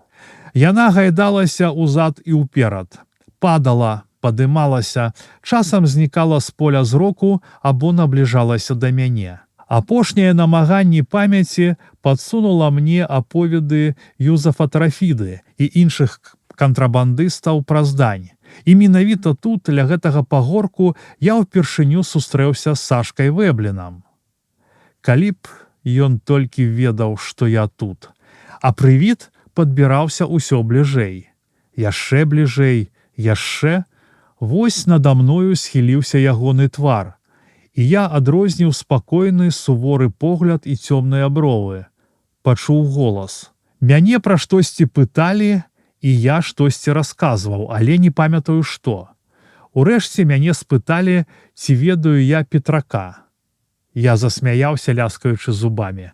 А як жа, ведаю, як яго не ведаць. Ха-ха-ха! А потым усё з шалёнай хуткасцю памчала наперад. Гралі колеры, шалела бура. Неслася ўдалеч гарачая плынь, якая падкідвала мяне ўгару і кідала долу, у чорную халодную прорву. Раздзел 5. Ачуняў я ў маленькім пакойчыку. Я ўбачыў дзверы, адчыненае акно, завешанае фіранкай, якую гайдаў лёгкі ветрык. Прыслухаўся. Здалёк даляталі галасы жанчын. Яны размаўлялі на падворку. Я не мог зразумець, дзе я. Здаецца, ніколі раней я не бываў у гэтым пакоі. Хацеў быў падняцца з ложка, але мне не хапіла сіл. Тады я гучна сказаў: «Хто дома?» Дзверы адчыніліся, і я ўбачыў у іх маленькага камічнага чалавека. Ён глядзеў на мяне праз шкельцы акуляраў і усміхаўся. «Прачнуўся?» – спытаў ён. «Так?» «Гэта гадзіннікавы майстар Мужанскі», – згадаў я. «У яго жылі Юлік Вар'ят і Пятрок філосаф». Я не мог згадаць, як я сюды трапіў. «Ну, выпі гэта». Мужанскі наліў у шклянку лекі і працягнуў мяне. «Хлопцы пазней прыйдуць». Ён выйшаў з пакою, а я зноў заснуў. Гэтым разам я прачнуўся ўвечары. У пакойчыку было цёмна. Праз прачыненыя дзверы я пачуў галасы сяброў і паклікаў іх. Юлік і Пятрок увайшлі ў пакой, асвяціўшы яго лямпай. «Як ты сябе адчуваеш?» – спытаў мяне Юлік. «Выспаўся?» – пацікавіўся Пятрок. «Вядома, выспаўся». «Ты доўга спаў, ой, доўга», – сказаў Юлік. «Як я сюды трапіў?» Сябры пераглянуліся, а Юлік спытаў: «Дык ты нічога не памятаеш?» «Не, хаця капітанскую магілу памятаю і здань. Яна размаўляла са мною». Пятрок усміхнуўся і сказаў: «Акурат здань цябе і выратавала. Інакш ты б там або загінуў, або цябе забралі б зялёнкі. Як сябе адчуваеш?» «Добра». «То расказвай, як ты туда трапіў, толькі павольна і падрабязна». «Час ёсць», – сказаў Пятрок. І я пачаў свой расказ з той раніцы, калі мяне арыштавалі на кропцы ў бамбіны. Сябры часта перапынялі мяне і задавалі пытанні. Раптам мы пачулі, што дзверы ў хату адчыніліся. Я пазнаў голас лорда, і праз імгненне калега радасна мяне прывітаў. «А я за цябе хваляваўся», – сказаў лорд. «Не мог дазнацца, што з табою сталася». І ён таксама кінуўся мяне распытваць. Я падрабязна расказаў пра арышт, надзвычайку і допр, прысуд да высылкі, уцёкі з цягніка і вяртання з-за мяжы. Калегі шчыра радаваліся шчасліваму заканчэнню маіх прыгод. Потым я спытаў лорда, што адбылося пасля майго арышту. «Ведаеш, – сказаў лорд, – мы чакалі цябе 5 хвілін, 10, чвэрць гадзіны. Няма і няма. Параіліся, што рабіць. Адны кажуць вяртацца, іншыя паслаць каго на маліну. Ну, шчур пайшоў у разведку. Палямі падышоў да хутара ззаду і тудою пракраўся на падворак. Убачыў салдат. Ходзяць паўсюль, у гумно зазіраюць. Справа ясная, засада. Ну, ён адразу ж да нас і расказаў пра ўсё. Мы за ножкі і хадала назад далі. Але хлопцы валіліся ад стомы, ледзь паспелі да світанку ў старасельскі лес схавацца. Завея крыху сціхла, мы забрылі ў самы гушчар, дзе штабелямі ляжалі высечаныя дрэвы. Развялі агонь і крыху прасушылі вопратку. Потым вогнішча давялося згасіць, бо страшна было, што дым заўважаць. З сабой у нас было 4 пляшкі спірту, і гэта нас ратавала. Неяк прычакалі вечара і гайда да мяжы. Ледзь жывыя вярнуліся. Лёва і Алігант захварэлі. «Заплаціў вам жыт за дарогу?» – спытаў я ў лорда. «А як жа, падвойна, па 30 рублёў кожнаму, а кропка ў бамбіны назаўжды прыкрылася». «Куды вы потом хадзілі?» «Па-рознаму. Я цяпер хаджу ў партыі Юрліна, Шур таксама, але ходзім мы рэдка. Наперац да гарэлкі зарабляем, а на гарэліцу і не хапае. Восені чакаем. Ніхто з хлопцаў не трапіўся. З нашых ніхто, цяпер мала ходзяць». Што яшчэ чуваць? Хлопцы прыняліся пераказваць мне навіны. Сказалі, што пусцілі па мястэчку пагалоску, быццам я з'ехаў у Вільню. Пра тое, што я засыпаўся, ведалі толькі самыя надзейныя хлопцы. Лорд даў мне 30 рублёў золатам. «Гэта за што?» – спытаў я. «За тваю апошнюю дарогу. У абодва бакі. Як паправішся, пойдзем да Бергера. Табе належыць узнагарода за выратаванне партыі. Тавар быў дарагі. Ты габрэю прынамсі 3000 даляраў захаваў, а мой нашмат больш. Я з ім пра гэта размаўляў. Я слухаў яго не надта ўважліва, а потым спытаў: «Як ты думаеш, чаму ў бамбіны была засада?» «Хтосьці нас лягнуў», – сказаў лорд. «Яны несумнеўна чакалі менавіта нас, наўмысна не запальвалі агню. Пахаваліся ў сенцах, у гумне і за фіранкай. Бамбіну і нас хтосьці засыпаў». «Гэта дакладна быў ён», – сказаў я, маючы на ўвазе Альфрэда. «І я так думаю», – пагадзіўся лорд. «Толькі адкуль ён даведаўся, дзе ў нас маліна? Можа, хто з хлопцаў на падпітку прапетрыўся, а потым на языках да Альфрэда панеслася?» – спытаў Юлік. «Мо і так», – сказаў лорд. «Але нічога, ён за ўсё сваё атрымае аднойчы, за ўсё разам». Заўтра я пачуваўся так добра, што разам з Юлікам пайшоў у горад. Было цёпла. Сонца плынню промняў залівала мястэчка. Дарогаю мы зайшлі да лорда і разам з ім скіраваліся на баўкроўку да Бергера. «Трэба крыху патрэсці пудзеля», – сказаў Юлік, «бо там ёсць што і ёсць за што. Ты яму цэлую партыю тавару ўратаваў». Бергер быў дома. Мы заспелі яго ў сталовай, застаўленай дарагой, неадпаведнай для інтэр'ера малога драўлянага будынка мэбляй. Усё было разьбянае. Вялікія крэслы, абабітыя скурай, цудоўны буфет, вялізны стол. Я ўбачыў тыповую постаць габрэя. Паціраючы рукі, Бергер папрасіў нас у бакавы пакойчык. «Там нам будзе зручней, і ніхто не ўбачыць з вуліцы».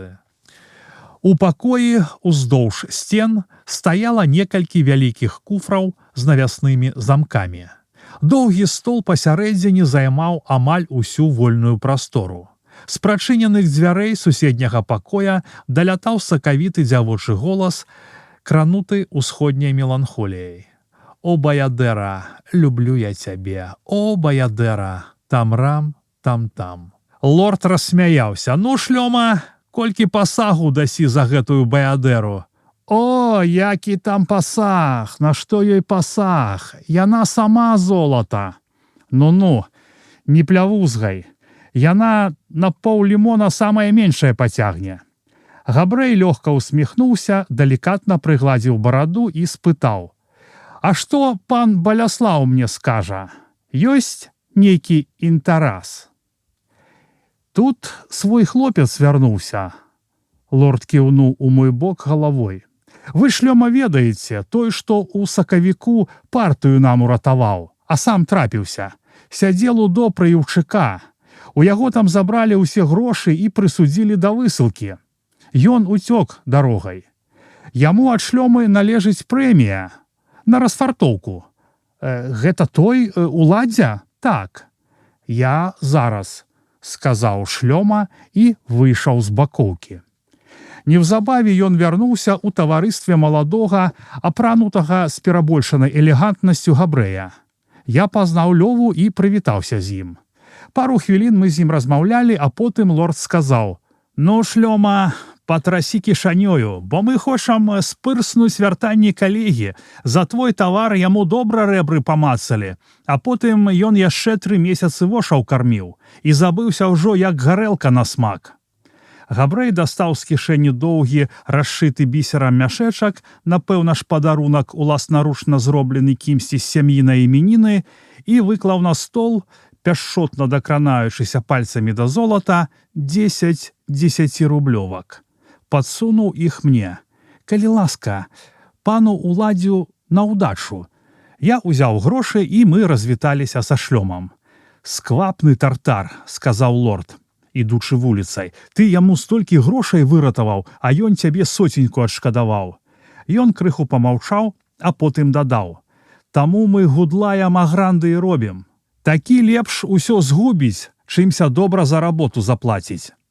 І мы пайшлі да гінты. Увайшоўшы ў наш салон, я адразу ж убачыў вясёлыя твары хлопцаў. Пачуліся крыкі: «Ура! Жыве ўладзька! Падаць яго сюды!»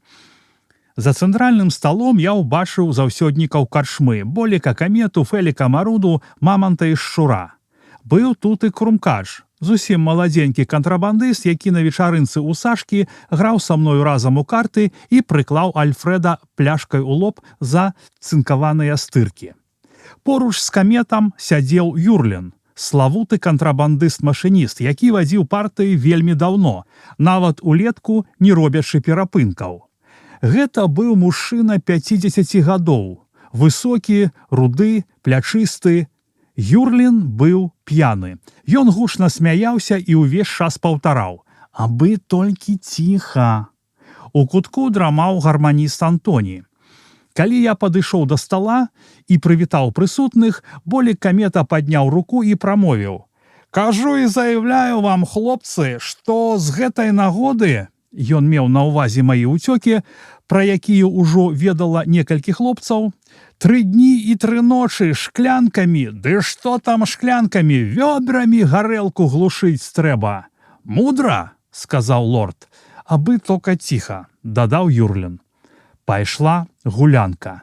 Я піў толькі піва, малымі порцыямі. Не адчуваў пакуль сябе здаровым. Антоні рэзаў на гармоніку. Сёння я плаціў за ўсё.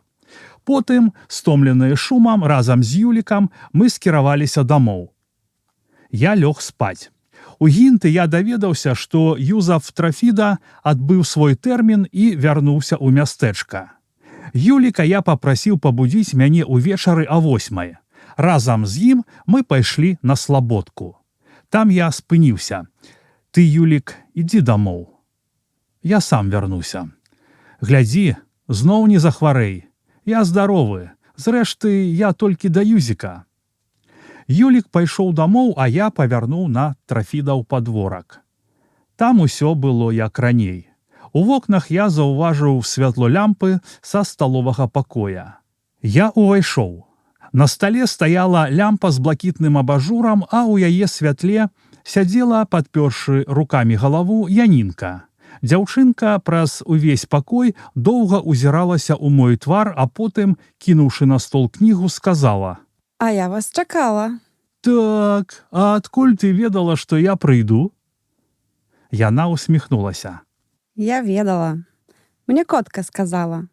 Яна сёння ля млына рыбу лавіла, а потым так мылася, так мылася». Янінка жэстамі рук паказала, як мылася котка.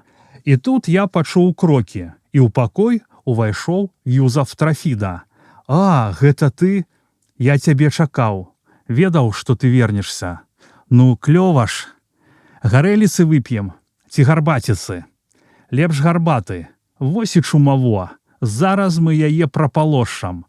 Юзаф выйшаў у кухню. Мяне здзівіла, што дома я не заўважыў Гэлі. Напэўна, пайшла ў мястэчка, падумалася мне. Мы селі піць гарбату, і я пачаў распытваць Юзафа пра тое, чым ён займаўся да майго вяртання. Потым я падрабязна распавёў яму пра свае прыгоды. Янінка уважліва слухала нас і ані слоўцам не перапыніла размовы. У пэўны момант я спытаў Юзафа: «Як здароўе Гэлі?» Па Юзафавым твары прабегла сутарха. Ён доўга глядзеў на мяне моўчкі.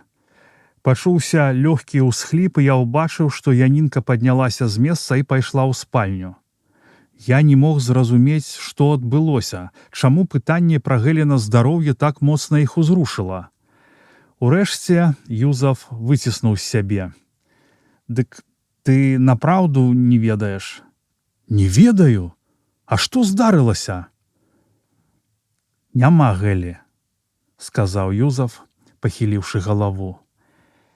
«Няма Гэлі». «Яна памерла?» Юзаф пакруціў галавою, быццам падавіўшыся нечым. Потым падняўся і вельмі ціха сказаў: «Засілілася». «Засілілася?» «Так, на грушы». Гэтая навіна прывяла мяне ў жах. Я адчуў, што ногі ў мяне слабнуць. Раптам, сам не ведаю чаму, мне згадаўся такі абразок. Гэля стаіць на драбіне ў садзе і зрывае яблыкі. А Альфред, фарсуністы з кіёчкам у руцэ, прыглядаецца да яе. Гаворыць ей штосьці. Дзяўчына румяніцца, потым Альфред выцягвае руку і праводзіць ёю па Гэльчынай лытцы. «Чаму яна гэта зрабіла?» – спытаў я. Юзаў доўга глядзеў мне ў вочы. Я ўбачыў, што ён не разумее пытання. «Чаму?» – паўтарыў Трафіда ціха, а потым хутка кінуў. «Бо цяжарная была, таму. Цяжарная была і баялася, што языкамі мянціць будуць. Ох, якая дурная! Ніхто б яе не пакрыўдзіў, пакуль я ёсць, а яна...» Позна ўвечары я вяртаўся дамой. Юзаф прапанаваў мне пасяліцца ў яго, і я сказаў, што пагавару пра гэта з Петраком і Юлікам. Мне было страшна прыкра. Я адчуваў, як у маёй душы нарастала ўсё большая нянавісць да Альфрэда. Паглыблены ў свае думкі, я не зразумеў, як збочыў з выбранай раней дарогі і спыніўся ля нейкага дома. «Дзе я?» – мільганула думка. «Ага, тут жыве Ёсік Гусятнік». Я падышоў да дзвярэй і пагрукаў клямкай. Неўзабаве сенцаў пачуўся Гусятнікаў голас. «Ну, хто там?» «Я, Уладзька». Гаспадар паспешліва адамкнуў дзверы і ўпусціў мяне ў хату. Пакой быў пусты. На стале я ўбачыў кнігу на іўрыце. На ёй ляжалі акуляры ў рогавай аправе. «Мо вып'еш?» – спытаў Ёсік. «Ёсць добры вішняк. Жончынай работы, ручкі ў яе залатыя. Ай, якія ў гэтай жанчыны ручкі, брыльянтавыя!» Гусятнік прынёс графін вішняку, і мы выпілі па колькі кілішкаў. Габрэі не любяць піць шклянкамі. Потым мы пачалі размову. Гусятнік ведаў, што я засыпаўся. «Хтосьці нас лягнул у бамбіны», – сказаў я. «Самі б яны ніколі на маліну не выйшлі. Была засада, ты разумееш?» «Гэта ягоная работа», – упэўнена заявіў Ёсік. Ані імені, ані прозвішча ён не назваў, але я добра ведаў, каго ён мае на ўвазе. «Ягоная, гаварыш, работа?» «Ягоная. Каб я такое шчасце меў, каб я так жонку і дзяцей назіраў побач. Ягоная!» Ёсік змоўк. Я таксама не адгукаўся. Гэта цягнулася доўга. Потым, нечакана для сябе, я сказаў: «Мне патрэбна машына». Ёсік зірнуў на мяне. «Так, хачу купіць добрае капыта. Такое на 102, каб надзейнае было». Вочы габрэя бліснулі. «Я цябе разумею». Ён пачаў расказваць падрабязна і з веданнем справы пра плюсы і мінусы кожнага з відаў агнястрэльнай зброі. Гэтую лекцыю я перапыніў. «У гэтых цацках і я спецыяліст», – сказаў я. «Мне б добры наган. Аўтамат мне не патрэбны. А наган – капыта надзейнае». «Так-так, самае надзейнае. Ведаеш што? Ты пачакай крыху. Вішняку яшчэ выпей, жонка рабіла. Брыльянтавыя, я табе скажу, ведаю, ручкі. А так. А я хутка». Ёсік выйшаў з хаты. Не ведаю чаму, але менавіта тады, калі я даведаўся пра самагубства Гэлі, я вырашыў набыць рэвальвер. Натуральна, непрыязь да Альфрэда была ў мяне заўжды, але забіваць яго я не збіраўся. Яшчэ ў ЧК і допры я вырашыў, што калі вырвуся і зноў буду хадзіць праз мяжу, то буду рабіць гэта як аленшукі, са зброяй. Я ведаў, што Альфред не ўпусціць аніводнай нагоды мне да пячы, і ўжо некалькі разоў у яго это атрымалася. Але забіваць яго? Я ніколі пра гэта не думаў. Сама думка забіць чалавека была агіднай. Гэта ж не бакі памацаць, не жарцік падстроіць. Гусятнік вярнуўся. Ён зачыніў дзверы, праверыў, ці шчыльна закрытыя фіранкі, і толькі тады дастаў з бакавой кішэні паліто, закручаны ў паперу і перавязаны шпагатам пакунак. Вяровачку ён перарэзаў сцізорыкам. Унутры быў матава-бліскучы варанёны наган, афіцэрскі самаўзвод. Ёсік некалькі разоў узвёў механізм. Курок падымаўся і з сухім трэскам апускаўся ўніз. Я агледзеў машыну.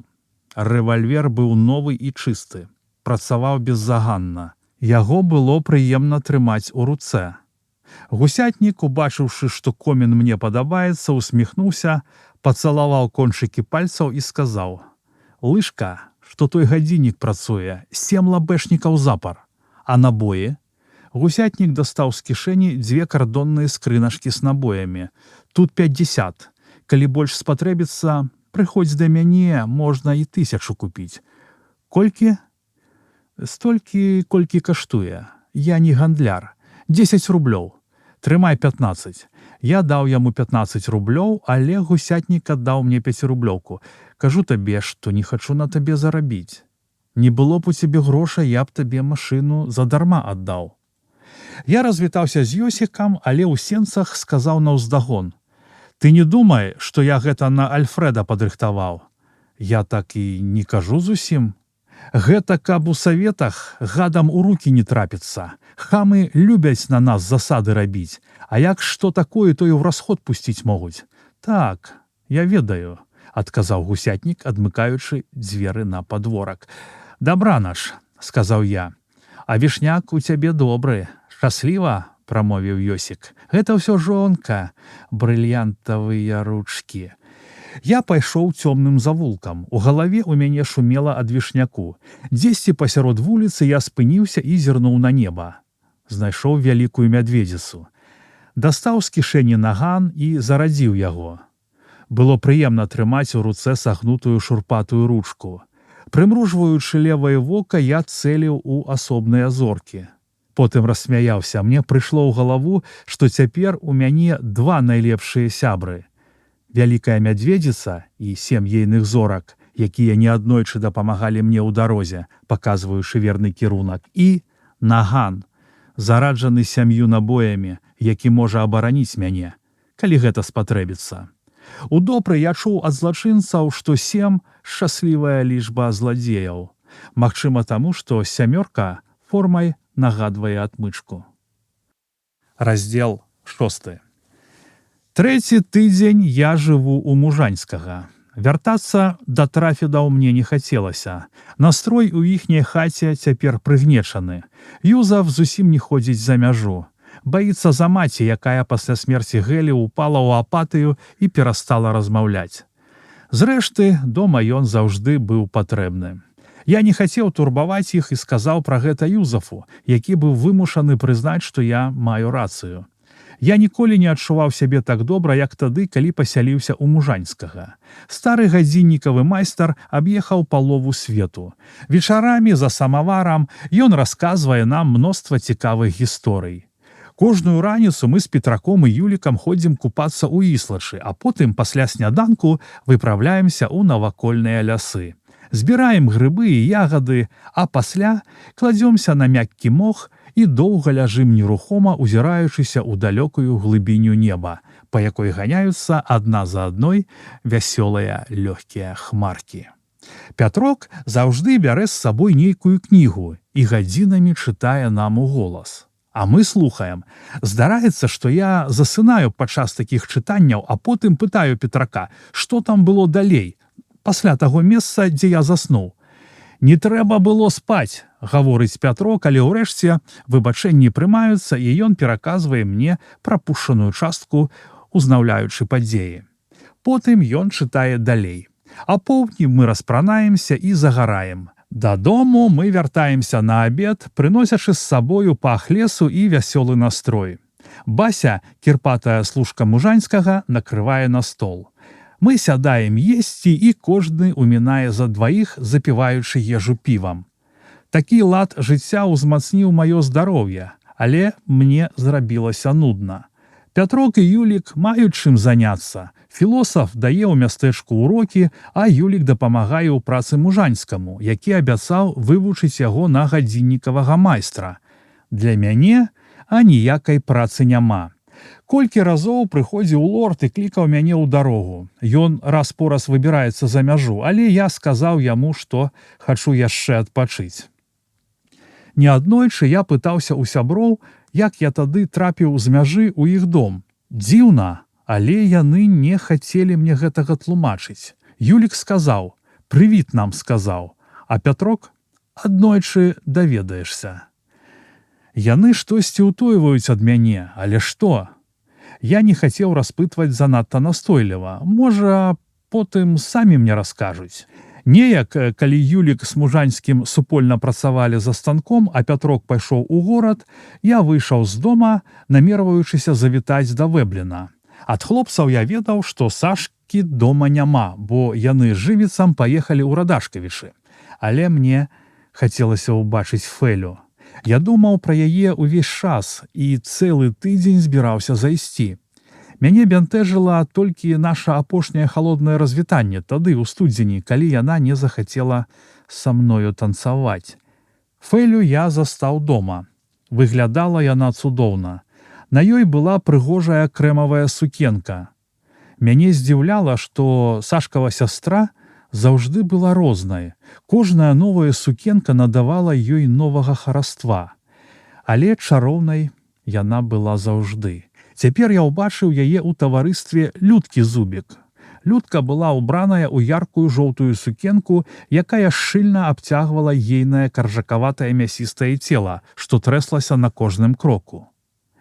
Людшын строй дапаўняў моцна зацягнуты лакаваны паясок з вялікай нікелевай спражкай. Гэта камічна падкрэслівала жывот і грудзі, якія так і тырчалі ў розныя бакі. Дзяўчаты пілі гарбату. Людка штохвіліны заходзілася смехам, паказваючы пры гэтым досыць вялікія прыгожыя зубы і ружовыя дзясны. Хочаш гарбаты? Спытала мяне Фэля. Я паснедаўшы. Нічога, сядай. Для шкланкі гарбаты месца хопіць. У мяне сунічнае сочыва ёсць. Сама варыла. Я выпіў шклянку гарбаты. Боліка доўга няма, сказала Людка. Рана яшчэ. Адгукнулася Фэля. Ад хлопцаў я ведаў, што не так даўно Людка стала каханкай лорда. Жаніцца з ёю Болік не збіраўся, але дзяўчыне гэта было няважна. Яна была абсалютна свабоднай і не баялася плётак. Людка не толькі не хавала свайго раману з кантрабандыстам, але наўмысна падкрэслівала яго, паказваючыся з каханкам паўсюль. Акурат, калі Фэля прывяла стол да ладу, прыйшоў лорд. Ён быў апрануты як граф. Элегантны капелюш, белыя нагавіцы, лакеркі, тростка, японскі гальштук, зіходкая на ўсе колеры вясёлкі камізэлька. «Наша ушанаванне», – сказаў лорд з парога. Людка піскнула, падарвалася з месца і, трасучы пышным целам, падбегла да каханка. Закінуўшы чырвоныя тлустыя рукі яму на шыю і падняўшы сагнутую ў калені левую нагу, пацалавала Боліка ў вусны. Лорд схапіў дзяўчыну ў абдымкі і закруціў у паветры. Фэля лёгка усміхнулася і зірнула на мяне. Я адказаў ёй усмешкай. Мы пайшлі ў горад. Нас абмінала многа людзей, і ўсе звярталі ўвагу на Фэлю. Мужчыны азіраліся ёй услед. Гэта дадавала мне гонару. У вушах у Фэлі былі завушніцы з вялікімі брыльянтамі. На грудзях дарагі кулон, на руках некалькі бранзалетак, а на пальцах многа пярсцёнкаў. Дзяўчына вельмі любіла ўпрыгожанні, а Сашка не скупіўся сястры на падарункі. Мы сустракалі ўсё большыя групы мінакоў, віталіся са знаёмымі. Непадалёк ад касцёла я заўважыў Альфрэда, які акурат кіраваўся ў наш бок. Пад руку ён вёў бэльку і штосьці ёй казаў. Дзяўчына гучна смяялася. Я зірнуў на Фелю. Тая насупіла бровы. Альфрэд і бэлька набліжаліся да нас. Раптам бэлька заўважыла мяне, і ейны смех абарваўся. Лорд звярнуўся да яе. «Панні Бельці, маё шанаванне!» Альфрэд зняў з галавы капелюш і пакланіўся Фелі. Яна кіўнула яму галавой. Пасля майго вяртання з саветаў у бэлькі я не быў. Тут я ўбачыў яе ўпершыню.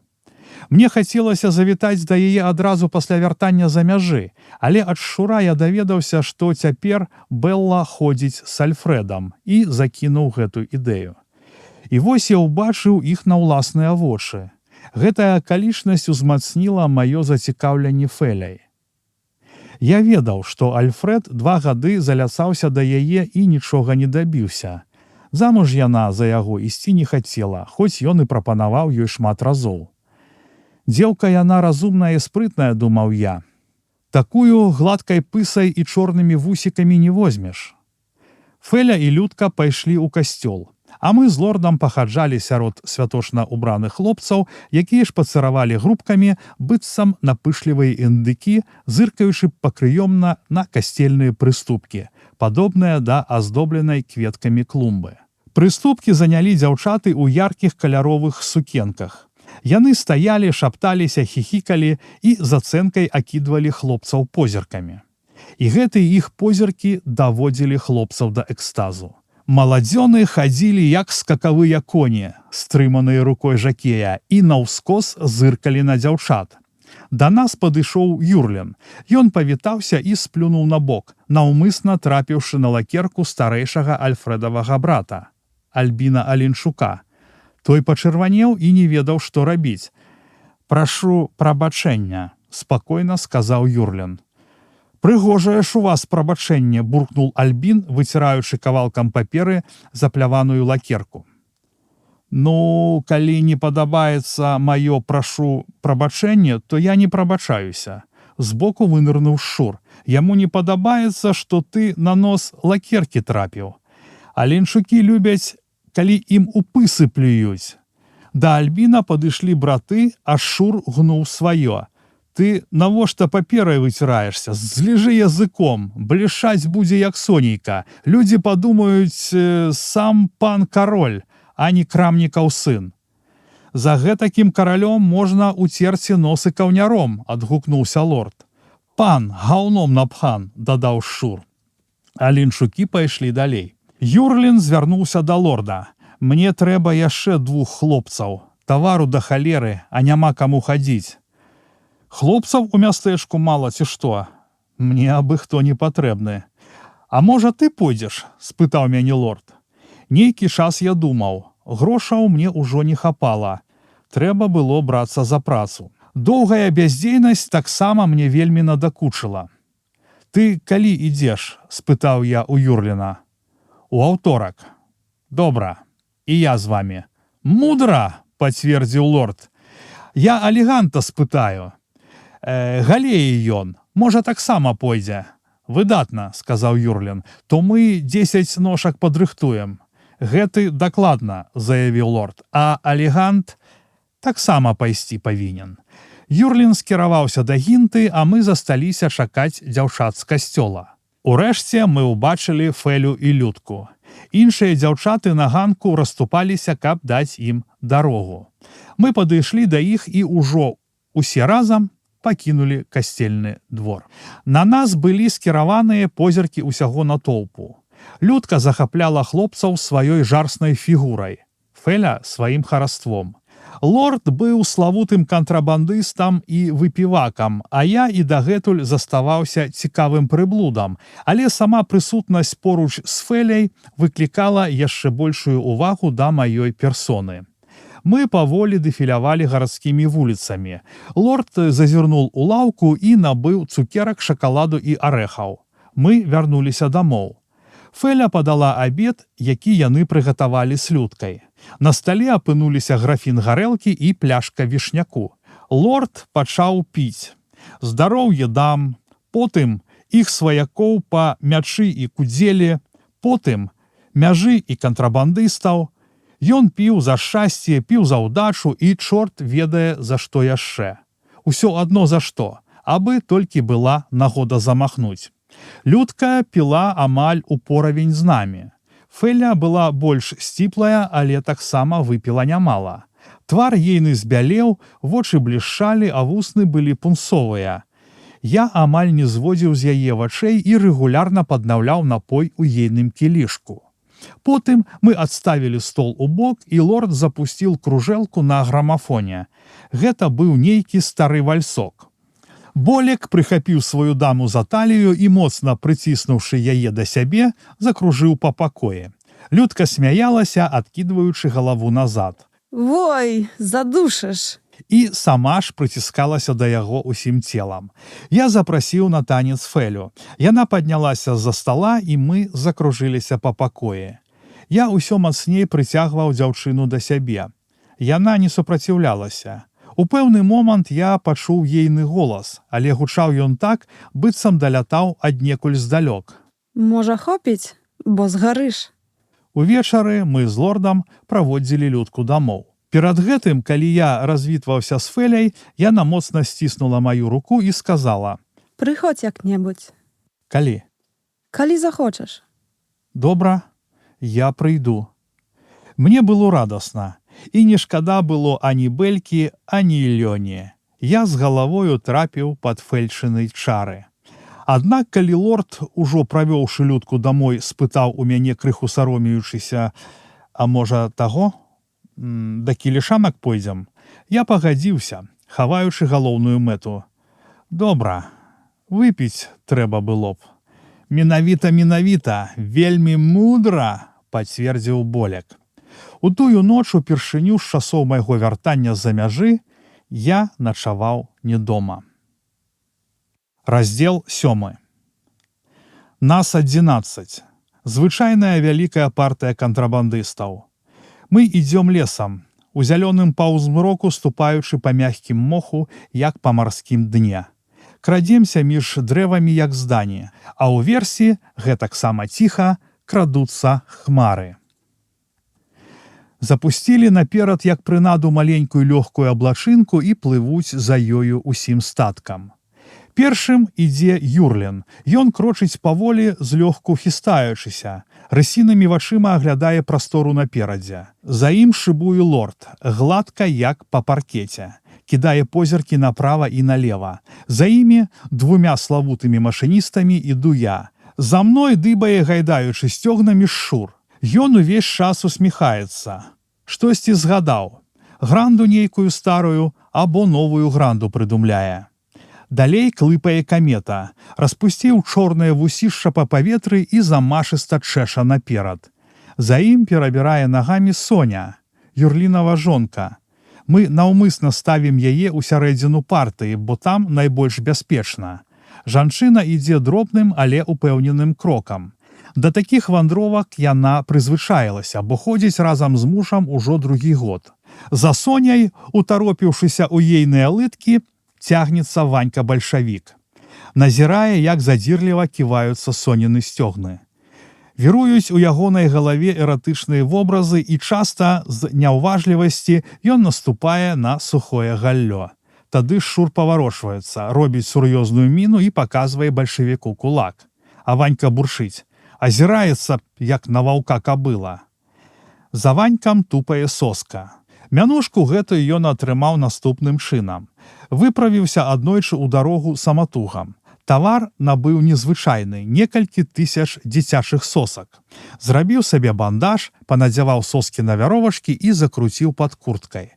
Справа была ўлетку, і за ноч хлопец не паспеў дабрацца да сваёй маліны. Схаваўся на дзень у жыта, але там яму стала нудна. То ён паціху стаў красціся палямі далей. Дзесьці там яго і заўважыў кавалерыйскі патруль. Салдаты хацелі затрымаць парушальніка, але ён, як шчупак у ваду, даў нырца ў жыта. Схапілі яго пасля доўгіх пошукаў, агледзеўшы ладны кавалак поля. Збілі і пачалі агляд. Соска зняў куртку і апынуўся перад імі увесь у сосках, як у медалях. Бальшавікі выбухнулі смехам, а адзін сказаў: «Ведаеце што, таварышы, такого спекулянта нельга затрымліваць». Другі кавалерыст падтрымаў яго: «Хай нясе, хай малым камунарам забава будзе». І яго адпусцілі, не забраўшы тавару. Вярнуўшыся з дарогі, хлопец расказаў пра здарэнне калегам, не думаючы, што стане аб'ектам кпінаў. З таго часу ўсе ў мястэчку называлі яго Соскай. За Соскай ідзе Лявон Юбіна. Хлопцы называюць яго кавалершыкам за тое, што ён любіць фліртаваць з дзяўчатамі і пастаянна праседжвае ў іх таварыстве на розных вячорках. Юбіна ходзіць за мяжу рэдка, толькі калі бяда пагоніць. Ён баіцца гэтых вандровак. За Юбінам элегантнай хадою у элегантных ботах і нагавіцах рассякае ноч алегант. Толькі шапка і куртка ў яго старыя, каб занадта не вылучацца выглядам. Замыкае партыю гіршкнот, малады шчакасты габрэйчык. Ён блізарукі і палахлівы, таму ўвесь час азіраецца па баках і мружыць вочы.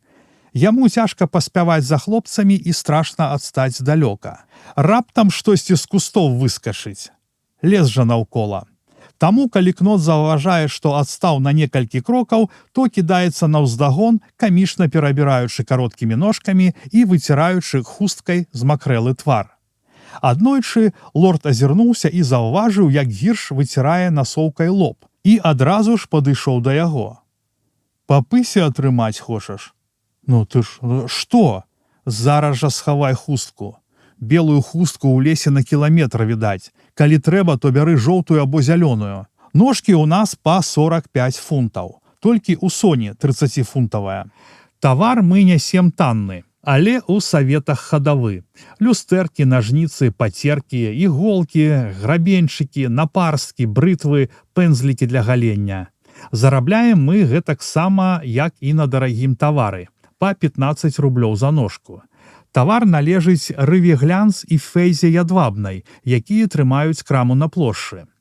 Юрлівай жонцы Соні 30 гадоў, але выглядае яна нашмат маладзейшай. У яе круглы вясёлы твар, блакітныя вочы, вішнёвыя вусны, светлыя валасы і ямашка на падбароддзі. Яна досыць прыгожая, а Юрлін лічыць яе верхам хараства і бярэ з сабою ў дарогу не для таго, каб больш зарабіць, але таму, што вельмі раўнуе і баіцца пакінуць адну дома. Ведае, што ў Сонькі палымяны тэмперамент і ласая да здрады сэрцайка, а вось павагі да асноў сужынскай вернасці ў яе няма зусім. Таму лепш заўжды трымаць яе на відавоку. У дарозе я раз-пораз запускаю руку ў бакавую кішэнь курткі і з прыемнасцю сціскаю шорсткую рукоятку нагана. Хлопцам я не сказаў, што ў мяне з сабою рэвальвер. Ведаю, што яны баяцца хадзіць са зброяй, бо ў саветах, узятых са зброяй кантрабандыстаў, судзяць вельмі сувора. Некалькі разоў здаралася, што ім давалі бандытызм і пускалі ў расход. Гэта мая таямніца, якую я вырашыў не адкрываць нікаму. Калі засыплюся ў саветах, лепш адбівацца і змагацца, або загінуць, чым зноў трываць голад і карміць вошаў у надзвычайцы і допры. А што б чакала мяне потым, цягам 3 тых гадоў высылкі, якіх мне ўдалося пазбегнуць? Ночы цяпер кароткія, таму дайсці на маліну за адзін раз мы не паспяваем і звычайна робім па дарозе днёўку. Кропца, да якой мы ідзем, месціцца за 25 кіламетраў ад мяжы, на поўнач ад старага сяла. Мы намагаемся ісці лясамі і толькі напрыканцы выходзім на поле. Юрлін вядзе партыю дасканала, не прытрымліваецца аніякіх дарог ці сцежах. Ідзе, здаецца, на цянькі. Перачакаўшы дзень у лесе, наступнай ноччу мы ўрэшце дабіраемся да маліны. Юрлін адсоўвае ў бок адну дошку ў плоце, і праз дзіру мы пралазім у сад, пасярод якога стаіць вялікая паветка. Партыя праходзіць у сярэдзіну. Юрлін і лорд ідуць на хутар. Вяртаюцца яны праз 15 хвілін і забіраюць ножкі, захапіўшы па некалькі за раз. Ім даводзіцца зрабіць па 3 ходкі. Мы кладзёмся спаць. Соня спіць у куце, побач з мужам. Гіршкнот таксама спіць у паветцы. Раздзел 8. Наступіў жнівень. Набліжаўся залаты сезон. Мяжа ажыла. Кантрабандысты выпраўляліся ў дарогу ўсё часцей і ўсё большымі групамі. Я надалей фартаваў у партыі Юрліна. Наогул мы хадзілі ўдала. Пару разоў зялёнкі нас пагналі, але ніхто не трапіўся. Шчур збіраўся зладзіць габрэя Магранду, але лорд не пагаджаўся. Тавар быў мізэрны, а агранда не акупілася б. Працаваць цяпер было цяжэй, чым раней. Мяжу ўзяла пад кантроль паліцыя. Памежныя батальёны былі ліквідаваныя. Як толькі паліцэйскія прыступілі да выканання сваіх абавязкаў, адразу ж пачаліся іх сутычкі з бальшавіцкімі салдатамі, якія з батальёншчыкамі жылі ў згодзе, хадзілі адной памежнай сцежкай, часта сустракаліся і размаўлялі. Цяпер на мяжы ўсё часцей чуліся стрэлы. Бальшавікі стралялі ў нашых памежнікаў і ладзілі ім розныя выбрыкі. Паліцэйскіх, якія пільнавалі мяжу, чырвонаармейцы называлі «чорныя вораны» або «чорная сотня». Тады памежныя патрулі перанеслі ад фактычнай мяжы на некалькі дзясяткаў крокаў і ўжо там праклалі для патрулёў новыя сцежкі. Гэта зрабілі адначасова і палякі, і бальшавікі. На некаторых участках мяжу ўмацавалі засекамі з калючага дроту, і часам гэта былі вельмі доўгія адрэзкі. Хадзіць праз мяжу было ўсё цяжэй. Памежнікі працавалі зацята і актыўна, паўсюль былі засады.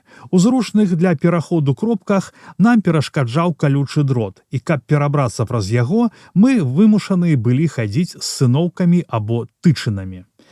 Здаралася і так, што мы рэзалі дрот кусачкамі, але толькі ў выключных абставінах, каб не назаляць зялёнкам і не ўказваць ім нашы любімыя месцы пераходу. Напрыканцы жніўня я 7-й раз выправіўся з партыяй Юрліна. У дарогу мы вырушылі рана. Ночы былі доўгія, таму нам хацелася да раніцы паспець на маліну. Партыя была ў поўным складзе. Юрлін, лорд, я, камета, Шур, Соня, Ванька бальшавік, Аліган, Соска, Юбіна і Гіршкнот. Ножкі ў нас былі па 40 фунтаў. Непадалёк ад мяжы лорд і камета выцягнулі з густых зараснікаў цыноўку даўжынёю ў некалькі метраў. Яна была сплеценая з саломы і лазы і па баках прашытая вяроўкамі. Лорд нёс 2 доўгія тычкі, а камета цягнуў скручаную, як кілімок, цыноўку. Рухаючыся праз лес вельмі павольна, мы ўрэшце дабраліся да мяжы. Ноч была цёмная. Неба зацягнула хмарамі. Мы доўга прыслухоўваліся, стоячы на ўзлеску, а потым выйшлі на прасеку і падышлі да дроту. Да аднаго канца цыноўкі прывязалі тычкі, паднялі іх угару і паклалі гэты памост на засеку.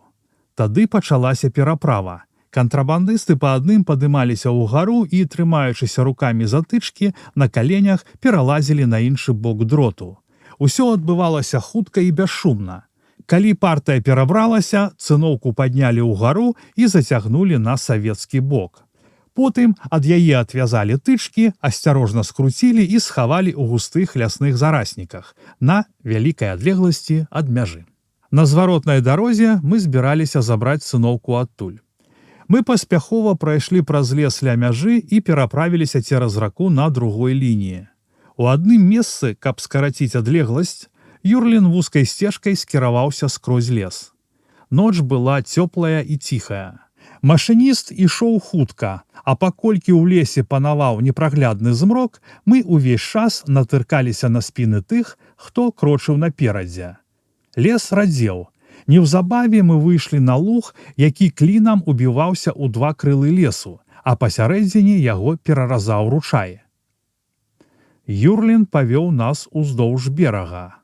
Лес знік у цемры. Стала лепш бачна, і я мог адрозніць прастору на некалькі метраў перад сабою. Лужок шырэў. Раптам наперадзе бразнула жалеза. Юрлін спыніўся. Уся партыя замёрла нерухома. Гук паўтарыўся некалькі разоў. Я сцяміў, што гэта лязгаюць жалезныя путы на нагах выведзеных на пашу коней. У вузейшым месцы Юрлін пераскочыў праз ручай і, аддаляючыся ад яго, зайшоў у балота. Але неўзабаве зямля пачала правальвацца ў нас пад нагамі, і мы вымушаныя былі вярнуцца назад. Спыніўшыся і прыслухоўваючыся на беразе ручая, я пачуў выразныя крокі. Да нас набліжаліся людзі. Юрлін амаль бегма кінуўся направа, і тут перад намі бліснуў ліхтарык. У ягоным святле я ўбачыў постаці калег. Юрлін шыбаваў на балота. Тады збоку раздаўся голас: «Стой, стой, стой, ребята! Заходзіць у лес, жыва!» Бліснула яшчэ некалькі ліхтарыкаў. Затупалі ногі, пасыпалася лаянка: «Стой, стой! Кажу табе стаяць, халера, страляць будзем!»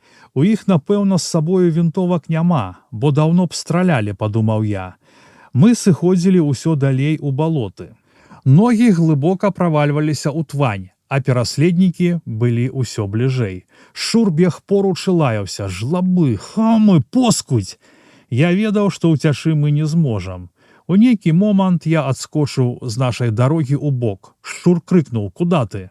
Я не адказаў яму. Імгненне я стаяў самотна, а потым заўважыў, як да мяне набліжаюцца цёмныя фігуры. Я выхапіў іх святлом ліхтарыка і адначасова, стрэл за стрэлам, стаў смаліць па іх з нагана. Мне было відаць, як іх пагоня кінулася на ўцёкі. Шомпалам я пахопліва выкінуў астраляныя гільзы і зноў зарадзіў наган. Збоку, ля самага майго локця, я пачуў лёгкія крокі. Ледзь не стрэліў туды, але імклівы промень ліхтара выхапіў з цемры шчура. «Чума!» — сказал кантрабандыст. «Хто гэта быў?» — спытаў я. «Або масалкі коней пасвілі і вінтовак пры сябе не мелі, або гады на начлегу. Хутчэй другое», — дадаў ён. «Ну і клёва ж ты іх пачаставаў. Яны б нас дагналі. Кожны крок тут ведаюць і ношак за плячыма не маюць. Добра ім». «Хадзем па нашых?» — спытаў я ў калегі. Шчур лёгка прысвіснуў. «Па нашых? Дзе іх цяпер знойдзеш? Вяртаемся ў мястэчка. А тавар наш і без агранды», — дадаў ён і засмяяўся. Мы скіраваліся балотамі да рачулкі, а потым уздоўж берага дабраліся да лесу. Яшчэ да поўначы мы былі ў мястэчку. «Ты куды прадасі тавар?» — спытаў я шчура. Кантрабандыст лёгка прысвіснуў. «Ды я табе 100 вазоў тавару прадам, давай толькі». «Мо ты і мой прадасі? Добра, дапамажы дамой занесці, а назаўтра бабкі мець будзеш». Непадалёк ад шуравага дома мы развіталіся. Калега на імгненне затрымаў маю руку. «Ты гэта, не кажы хлопцам, што з капыта па гадах шыў. Яны забаяцца з табой хадзіць, а пра тавар кажы, што кінуў у балоце і сам ледзь вылез, каб не падумалі, што гэта агранда». «Добра. Увечары я прыйду да цябе», — сказаў Шур і з 2 ножкамі за спіной знік у глыбіні падворка, а я пайшоў дамоў. Такім чынам я ўпершыню выпрабаваў свой рэвальвер. Назаўтра Шур прыйшоў да мяне апоўдні. «Апыліў ножкі?» «Не. За ўвесь тавар твой і мой разам 180 рублёў даюць. За горла бяруць поскудзі, бо ведаюць, што мне пільна. Я паддаў, але не ведаю, як ты. Каб не падумаў чаго». «А шо я падумаю? Ну, што я з тваёй долей частку сабе хапануў. Я ведаю, што ты так не зробіш, гаворкі няма. Ідзі і бяры бабкі». Шур выйшаў ад мяне, а ўвечары вярнуўся і прынёс мне 90 рублёў золатам. Ён радасна смяяўся. «Ведаеш, партыя Юрліна таксама вярнулася. Усе прыйшлі». Юрлін вярнуўся з лордам, Габрэем і Каметам, а леганты Соска прыйшлі разам, а Соньку Ванька-бальшавік прывёў з раніцы. Відаць, усю траву на памежжы памялі, павысілі фізічную культуру. А кавалерчык, я меў на ўвазе Юбіну, не вярнуўся, мол, блукае дзесьці. А што з таварам?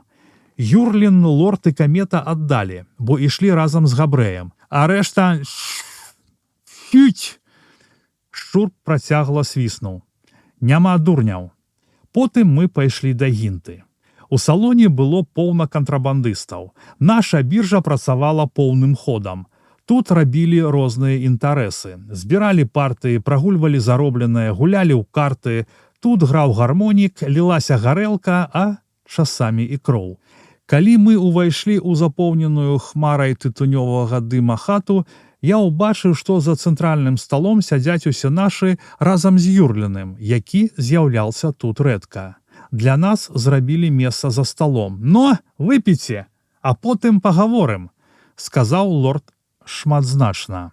Мы выпілі па 2 шклянкі гарэлкі, і потым лорд спытаў у Шура: «Ты учора смаліў з машыны па хамах?» «Не, не я, а што?» Лорд павярнуўся да мяне. «Ты па гадах шыў?» «Не». Юрлін павысіў голас. «Яны стралялі, або адзін, або другі, я ведаю, я блізка быў». «А можа, гэта яны па нас валілі?» – адгукнуўся Шур. «А ліхтарыкам хто іх падсвечваў, га?» – адгукнуўся Юрлін. «У чым справа наогул?» – спытаў я лорда, крыху раздражнёны гэтым допытам. «Справа ў тым, што наша партыя ціхая, мы ходзім на чыстую работу і машын браць не хочам. Бо калі ісці з машынамі, то ўсім. Інакш атрымаецца, што аднаго з машынай возьмуць, а да сценкі станем усе. Вось кавалерчык не вярнуўся, мо яго там замялі». Шур рассмяяўся. «Эх вы, зайцы! А калі б нас усіх замялі, то што?» «То нічога», – запярэчыў Юрлін. «Так, табе нічога. Цябе габрэі выкупяць, а мы ў надзвычайцы падохнем. Мо і цябе выкупяць. Я не іхні халуй. Ты языком не мянці», – далучыўся да размовы камета. «Юрлін наш хлопец, і ён ведае, што гаворыць». Шур падарваўся з месца. «Ён ведае, але сам сабе пан. А памятаеце тых кучкуноўскіх хлопцаў? 5 іх было, якіх гады летась на балоце побач з гаранямі зацямнілі. Што? Памятаеце, га? А нас жа таксама каля гараняў перанялі». Усе маўчалі. Тады я падняўся і сказаў: «Гэта я паліў па гадах з машыны». Ніхто не адгукнуўся. Толькі Шур урачыста прамовіў: «І правільна зрабіў». Пасля паўзы слова ўзяў лорд. «Гэта іншая справа. Ты не ведаў, што ніхто з нас машын у дарогу не бярэ». «Я ведаў». «Наступным разам так не рабі». «Гэта мая справа», – запярэчыў я. «Ты мне не ўказвай. Я з машынай хадзіў і надалей з машынай хадзіць буду». «Клёва», – сказаў Шур. «Тады не з маёй партыяй». «І не трэба», – за мяне адказаў Шур. «Тады не з маёй партыяй», – сказаў Юрлін. «І не трэба», – за мяне адказаў Шур. «Бач ты, які ганарысты, хлопец, можа, свабоду нашу ўратаваў, а ён носам круціць». Раптам збоку дзвярэй раздаўся урачысты голас. «З квасу піва не будзе». Мы азірнуліся. У дзвярах у клубах тытунёвага дыму стаяў Сашка. Ніхто не ведаў, калі ён зайшоў, бо дзверы салону для вентыляцыі заўжды былі адчыненыя. Стоячы на парозе, Сашка чуў нашу размову. Цяпер ён паволі набліжаўся да стала. За ім ішоў жывіца. Абодва трымалі рукі ў кішэнях. Грымнулі вітанні. Для іх зрабілі месца за сталом. Неўзабаве пасля іх прыходу Юрлін выйшаў з пакоя. «Дрэйфіць», – сказаў Сашка, наліваючы 2 шклянкі гарэлкі. Шур пагардліва пырснуў. «Кішка танка». Сашка звярнуўся да мяне. «Ты учора па гадах паліў?» «Так». «Ну то маеш». Ён падсунуў мне 1 шклянку, а сам узяў другую. «Вып'ем на шчасце». Мы стукнуліся шклянкамі і адным махам выпілі гарэлку. Потым Сашка запаліў папяроску і сказаў: «Калі ў мяне будзе работа на траіх, то са мною ў дарогу пойдзеш». Мне зрабілася радасна. Са шчырай падзякай я зірнуў Сашку ў вочы і кіўнуў яму галавою. З салона Сашка выйшаў у рэстаран і неўзабаве вярнуўся да нас. А яшчэ праз некалькі хвілін Гінта і Тэкля пачалі заносіць і расстаўляць на стале бутэлькі гарэлкі, піва і лікёру. Потым яны прынеслі мноства разнастайных талерак з рыбай і мясам. «Сашка буфет выкупіў», – сказаў камета. А Сашка адгукнуўся: «Ну, піць, братва, піць і есці! Сёння ніхто не плаціць». Потым ён паклікаў да стала Антонія і наліў яму шклянку лікёру. «Смакчы». Гарманіст выпіў і закусіў. Сашка усунуў яму ў руку некалькі дзесяцірублёвак і сказаў: «Ідзі, рыпні шабасоўку, але па-нашаму з агнём, каб стол нагамі варушыў». Неўзабаве пакой напоўнілі трускія гукі шабасоўкі.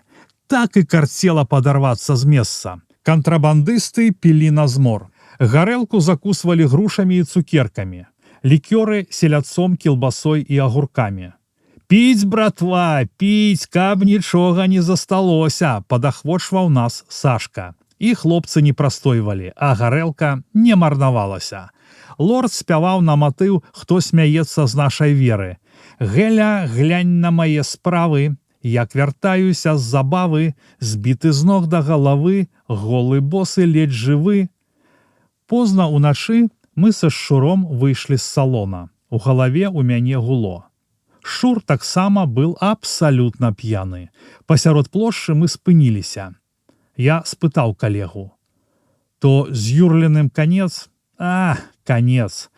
Халера, з кім мы цяпер пойдзем? Залаты сезон на носе». «Хай бы сабе і з дзікімі». «Ты іх ведаеш?» – перапытаў я. «Каго толькі я не ведаю. Калі гранда, то гранда. Прынамсі, забава будзе. Тай-да-тара-дзіра!» І Шур, напяваючы і прысвістваючы шабасоўку, пачаў танцаваць у вялізнай на ўсю плошчу лужыне. А потым мы доўга праводзілі адзін аднаго дадому. Ён мне яшчэ шмат чаго расказваў, але я нічога з гэтага не памятаю. Раздзел 9. Была на памежжы незвычайная партыя. Яе называлі дзікай, а хлопцаў, якія ў яе ўваходзілі, дзікімі або вар'ятамі. Дзікія не прытрымліваліся аніякіх мер бяспекі і хадзілі праз мяжу на злом галавы. Яны часта трапляліся. Машыністы ў гэтай партыі змяняліся кожныя некалькі месяцаў. Але дзіўная справа, гэтая вар'яцкая партыя працавала 3-й год. Яе шмат разоў разбівалі, а яна збіралася зноў і начамі грымела на мяжы і памежжы. Паўставала і знікала мноства партый, клаліся найлепшыя машыністы, а гэтыя чэрці працавалі безупынна. Рабілі гранды і агранды і так трымаліся гадамі, хай сабе і кожны раз у іншым складзе. У дзікіх шэрагах апынуліся тыя, каго нельга было прымусіць хадзіць з партыяй рэгулярна. Тыя, хто праз сваю ўпартасць не жадаў дастасавацца да прынятых у партыі законаў і правіл. І тыя, каму трэба было крыху падзарабіць грошаў, а таксама авантурнікі, якія не дбалі пра ўласную бяспеку і сталыя заробкі.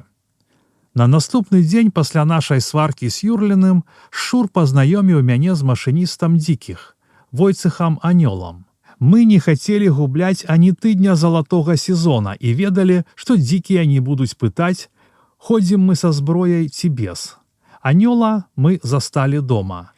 Ён сядзеў у вялікай дзіцячай калысцы-гушкалцы пасярод пакоя і заўзята гайдаўся, выкідваючы ногі ўзад і ўперад. Да ніжняй губы ў яго прыляпілася папяроска, скручаная з махоркі і аркуша насценнага календара. На стале, на коўдры, ляжаў вынуты з калыскі цалкам голы хлопчык. Дзіўна, але ён не плакаў, магчыма таму, што быў надзвычай заняты, засяроджана засоўваючы левую нагу ў рот. «Здарова, Анёл!» – гукнуў Шур, калі мы зайшлі ў пакой. Анёл прымружыў левае вока і сплюнуў кут пакоя. «Ну і што з таго?» – сказаў ён. «Што ў цябе чуваць?» – спытаў Шур. «Інтарэс у руху, а рух у інтарэсе», – сказаў Анёл, не адрываючыся ад гушкання ў калысцы і менавіта гэта маючы на ўвазе. «Мы хочам хадзіць з вамі за мяжу», – сказаў Шур. «Можна. Я вам не даю ці што? Анёльскі інтарэс. То, калі вы ідзяце. Сёння. Адкуль?» «Халера яго ведае адкуль». «Дык як вас знайсці?» «Халера яго ведае як». Шур дастаў з кішэні пляшку гарэлкі. «Ну, то спрыснем інтэрас». Анёл ухвальна кашлянуў. Шчур падаў яму пляшку. Анёл лёгкім рухам рукі выбіў корак і, гайдаючыся, зірнуў на мяне. Гэты таксама ў моці? Так, пыску памашае. Не, я не хачу, адмовіўся я. І добра, сказаў анёл.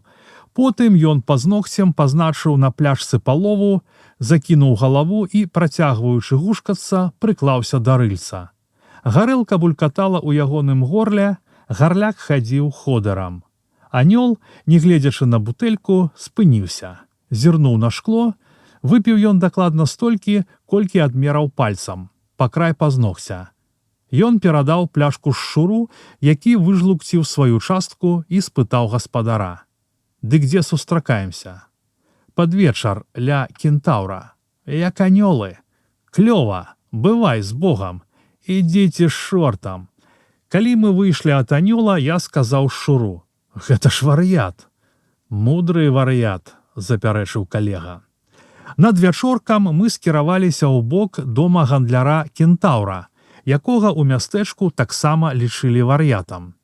Тут сышлося шмат акалічнасцей, але найважнейшым было тое, што ён даваў тавар дзікім. Надараліся яму і лепшыя, спакойныя партыі, але ён меў сантымент да дзікіх і даваў ім тавар ужо 3-й год. Дзікія рабілі яму агранду, а ён ім падміргваў. Я ў гэтым спец, зноў агранда. Ён зноў падміргваў і запрашаў некалькіх вар'ятаў да сябе на пейсахоўку.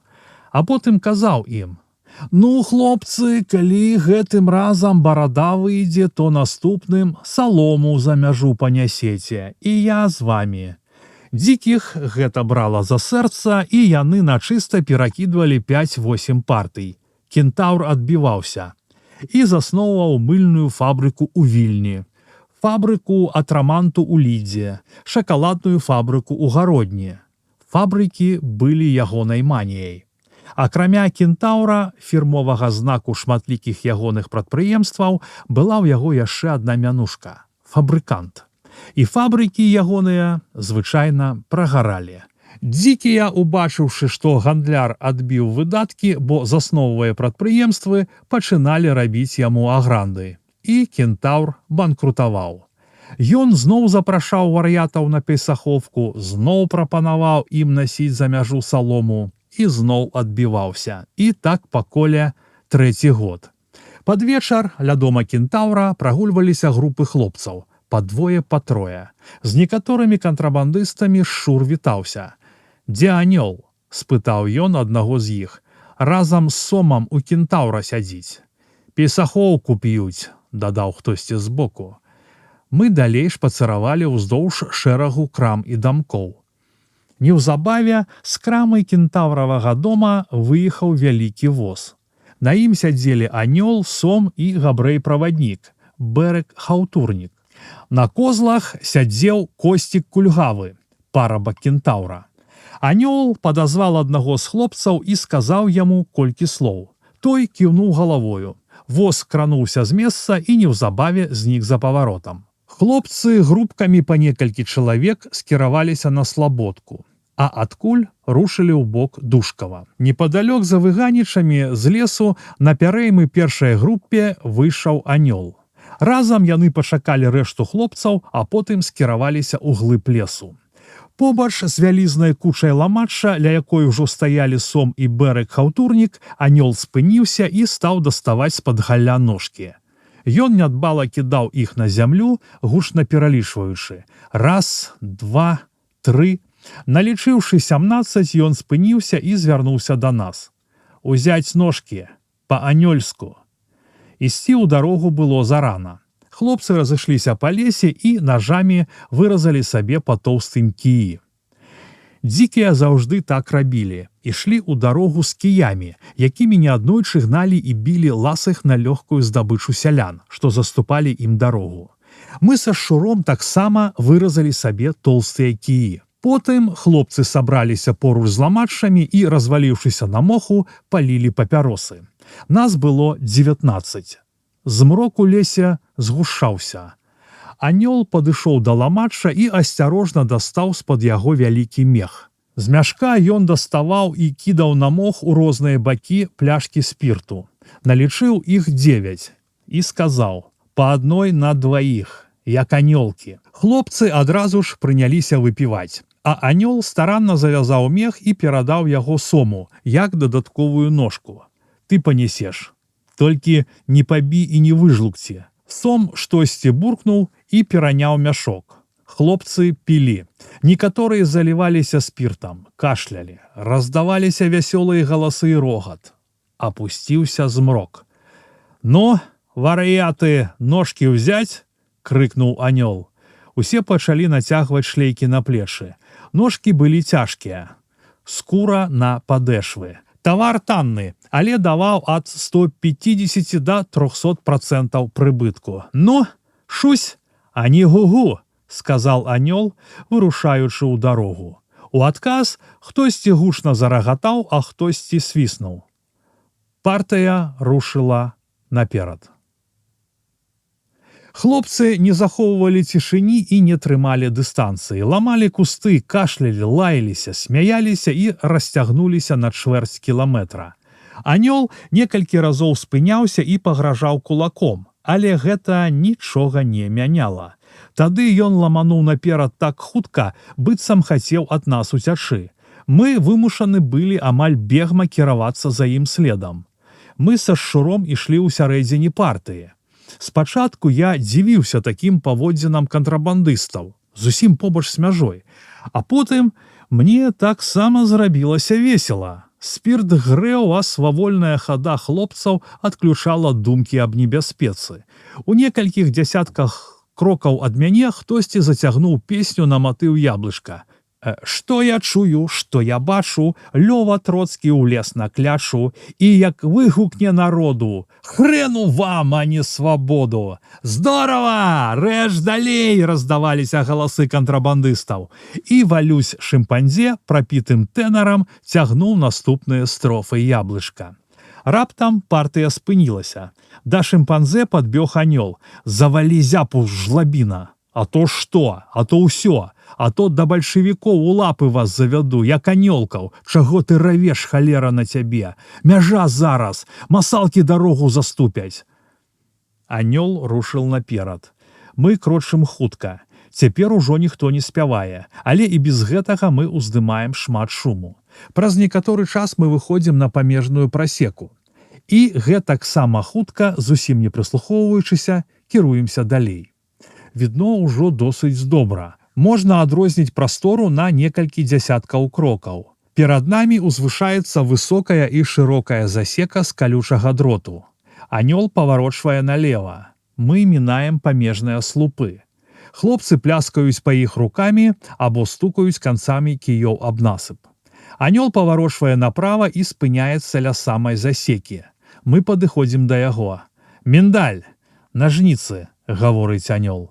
Косцік Міндаль дастае з-за пояса нажніцы, і анёл хутка пераразае дрот, які звініць пад вастрыямі і падае ў розныя бакі. Работа спорыцца. Кіямі хлопцы расцягваюць перарэзаны дрот. Праход вольны. Мы выходзім на іншы бок прасекі і кіруемся наперад. Я заўважаю, што не ўсе ідуць воўчым следам, некаторыя проста крочаць поруч. Наперадзе гучна плюскоча вада.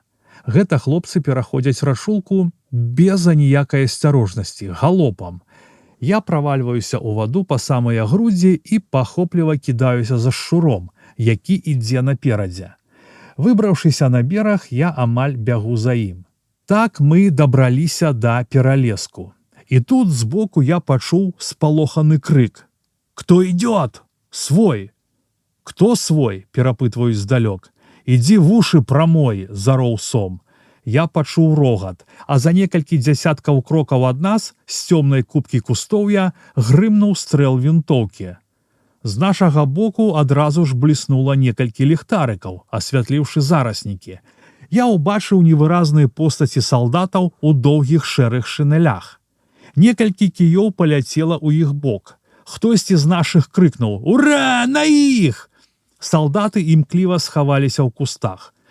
Усё гэта адбылося на хаду. Партыя не спынілася ні на секунду. Калі мы адышлі ад таго месца на некалькі соцень крокаў, ззаду раздаліся стрэлы і крыкі. Не звяртаючы на іх аніякай увагі, мы ўсё хутчэй ішлі наперад. За 2 кіламетры ад мяжы анёл выйшаў на добра раз'езджаную дарогу. Потым павярнуў направа, і вузкай сцежкай мы скіраваліся праз лес. Хлопцы размаўлялі, раз-пораз бліскалі ліхтарыкі. Анёл на гэта не рэагаваў і шпарка крочыў наперад, у левай руке трымаючы ліхтарык, гатовы асляпіць любога сустрэчнага, а ў правай кій для апоры і абароны. З моманту стварэння партыі дзікіх анёл быў 9-м ейным машыністам. Першым машыністам і стваральнікам быў жалезны Антоні. Ён увесь час карыстаўся гэтым выразам. «Маё слова жалеза, жалезна, справа жалезная». Гэта быў вар'ят найвышэйшага гатунку. Працаваў ён не для заробку, а перш за ўсё для вар'яцкіх жартаў. Мог прайсці з партыяй уздоўж прасекі некалькі кіламетраў і павыварочваць памежныя слупы, якія потым яны з хлопцамі пераносілі на другую лінію і кідалі ў раку. Ягоныя жарты хлопцы памятаюць дагэтуль і часта згадваюць Антося. Машыніста забілі на бальшавіцкай заставе, калі жалезны, п'яны вдребезгі, пайшоў спытаць дарогу і увязаўся ў драку з салдатамі. Потым партыяй кіравалі 6 меншых ці большых вар'ятаў. Усе скончылі кепска. Аднаго забілі, іншых расстралялі або выслалі. Папярэднікам анёла, 8-м вар'ятам, быў Ванька Шум. Мянушка ад «Шуму наробім, хлопцы, хай шум гам пойдзе». Яго разарвала гранатай, якую ён трымаў на поясе. Выпадкова адарвалася колса і шум падарваўся. Анёл 9-й вар'ят, мянушка ад яго любімага, ну анёлкі па-анёльску, як анёлы. Жыццё і гісторыя дзікіх машыністаў, ды і простых хлопцаў з партыі таксама былі незвычайныя. Пазней я пазнаёміўся з многімі з іх і не знайшоў аніводнай ардынарнай асобы. Пераважна гэта былі бурлівыя натуры. Ім было цесна ў рамках звычайнага жыцця грамадства. Іх натуральнай стыхіяй быў партызанскі рух, вайна, рызыкоўныя вандроўкі. Гэта была мешаніна розных краёў Расіі і Польшчы. Большасць складалі ўцекачы, якія з розных прычын не маглі вярнуцца ў саветы і пасяліліся на памежжы.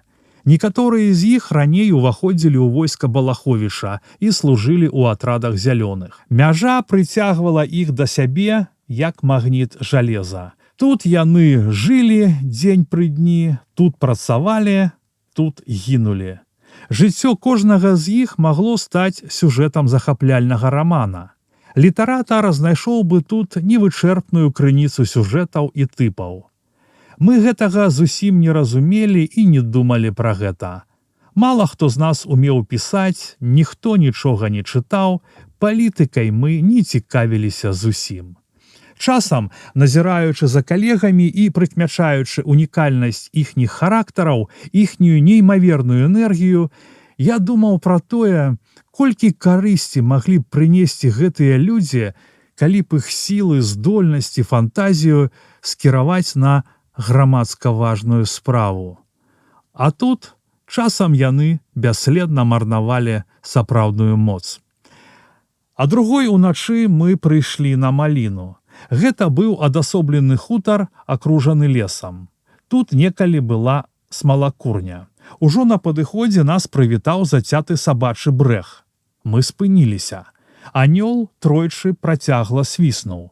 Праз некалькі хвілін з цемры раздаўся хрыпаты голас, які супакоіў сабак, а потым 7 разоў бліснуў ліхтарык.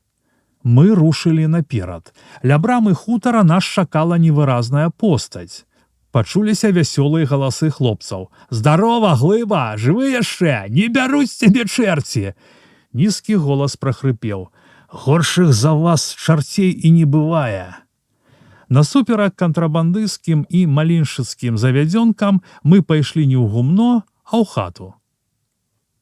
Там, у вялікім пакоі з чорнымі абсмаленымі сценамі, мы сталі скідаць ножкі. Я ўбачыў вялікага мужчыну з густой чупрынай і барадой. Прозвішча Глыба яму пасавала.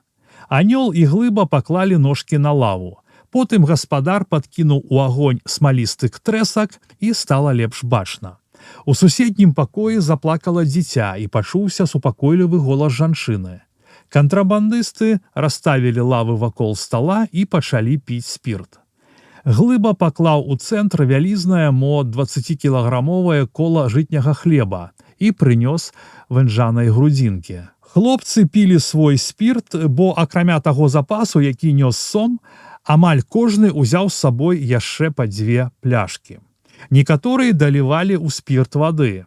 Бэрык, хаўтурнік, Анёл і Глыба даставалі з ножак тавар і раскладалі яго на лаве. На досвідку Глыба вывеў нас з хаты, і мы скіраваліся ў глыб лесу.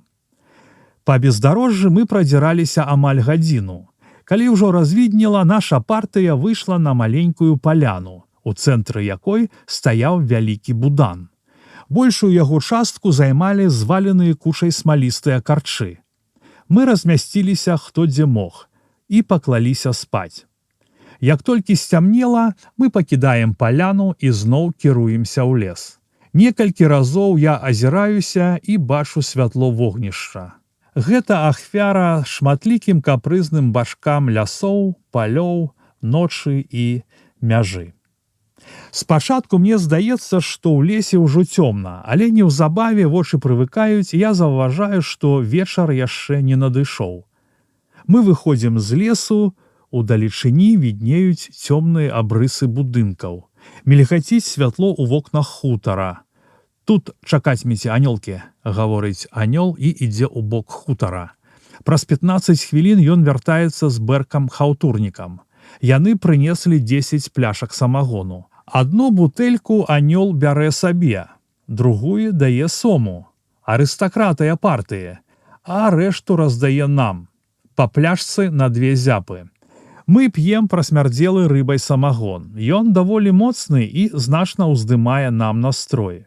Мы выпраўляемся ў дарогу. Ідзем з папяросамі ў зубах групамі па 2 і па 3. Некаторыя абапіраюцца на кіі, іншыя нясуць іх на пляшах як вінтоўкі. Чуваць гоман размоў. Лес заканчваецца. Перад намі адкрытыя палі. Я гляджу на неба і бачу вялікую мядзведзіцу. Мне робіцца радасна. У думках я паўтараю імёны асобных зорак. Ева, Ірына, Сафія, Марыя, Гелена, Лідія, Лявонія. Я згадваю Лёню. Пачынаецца пераход, амаль забег праз палі. Хлопцы ідуць без ножак, а алкаголь усё больш распальвае нас. Мы мінаем вёскі, чуем галасы людзей, бачым агні ў акенцах. Выходзім на добра раз'езджаную дарогу. Здалёк я чую грукат колаў. Чакаю, што мы сыдзем з дарогі, але дарма. Мы ідзём далей. Грукат набліжаецца. З цемры паказваецца сівы конь, а за ім доўгія драбіны. На возе сядзяць 3 мужыкоў і жанчына з белай хусткай на галаве. Яны спыняюць каня і здзіўленымі вачыма глядзяць на нашу працэсію. Я чую галасы хлопцаў. «Глядзіце, 3 на 1! А вы шо прадаяце, каровачку ці яловачку? Хадзем, малая, на траўку, папасвімся, пагрэемся». Мы мінаем воз і патанаем у цемры. Паветра цёплае, духмянае, я засоўваю руку ў кішэнь і сціскаю цёплую рукаятку нагана. Знянацку мяне ахоплівае дзіцячая весялосць. Мне хочацца смяяцца, выкідваць каленцы, я адчуваю перапоўненасць сіламі і здароўем. А небяспека, яна мяне не клапоціць. У мяне ёсць машына, яна мне ніколі не здрадзіць. 7 верных набояў. 7 набояў у машыне, 7 зорак на небе. Я падміргваю вялікай мядзведзіцы, а потым паказваю ёй язык. І сплёўваю ў бок. Халера на яго. Напэўна, і я вар'ят. Мы брыдзём на захад праз лес. Я іду з рэвальверам у руцэ. Гэтага ніхто не заўважыць. А другая лінія побач. Мінаем ручаі, яры, равы. Раптам спыняемся. Першы анёл, а за ім і рэшта. Да вялікага лесу 200 крокаў. Дрэвы тут растуць рэдка, але зрок сягае толькі на 20 крокаў наперад. Мы доўга стаім моўчкі. Потым анёл упэўненым крокам рушыць наперад. Побач з ім ідуць сом і шымпанзэ. Раптам спераду даносіцца шум. Хтосьці з нашых крыкнуў: «Стой!» Сом і шымпанзэ з кіямі напагатове кінуліся наперад. Мы за імі. Трэснула галлё. Грукат ішоў па лесе і аддаляўся ад нас. Мы падбеглі да ўзлеску. Я ўбачыў анёла, сома і шчура. У руках яны трымалі нейкія мяхі. Я прыгледзеўся, гэта былі ножкі кантрабандыстаў. «Плітавалі як анёлы», — сказаў наш машыніст. «Драпанулі як каты», — дадаў шымпанзэ. «Хто гэта быў?» — спытаў Плюш. «Відаць, нашы з Ракава», — сказаў сом. «Зараз пабачым». Анёл пачаў распакоўваць ножкі. У іх былі панчохі, трыкацін, хром. «Гэта партыя Адама Друнілы. Ён бярэ тавар у Арона з Віленскай», — сказаў сом. «Ну, хлопцы, на ўсіх газ будзе, і па пары гузікаў таксама». Мы ўзялі ножкі і праз шырокі луг скіраваліся да ракі. Другая лінія. Вада тут досыць глыбокая, але да броду мы не ідзем, бо там за апошні месяц трапілася некалькі хлопцаў з розных партый. Усе распранаюцца і, несучы адзенне ў руках, кіруюцца да супрацьлеглага берага. Вады тут па грудзі.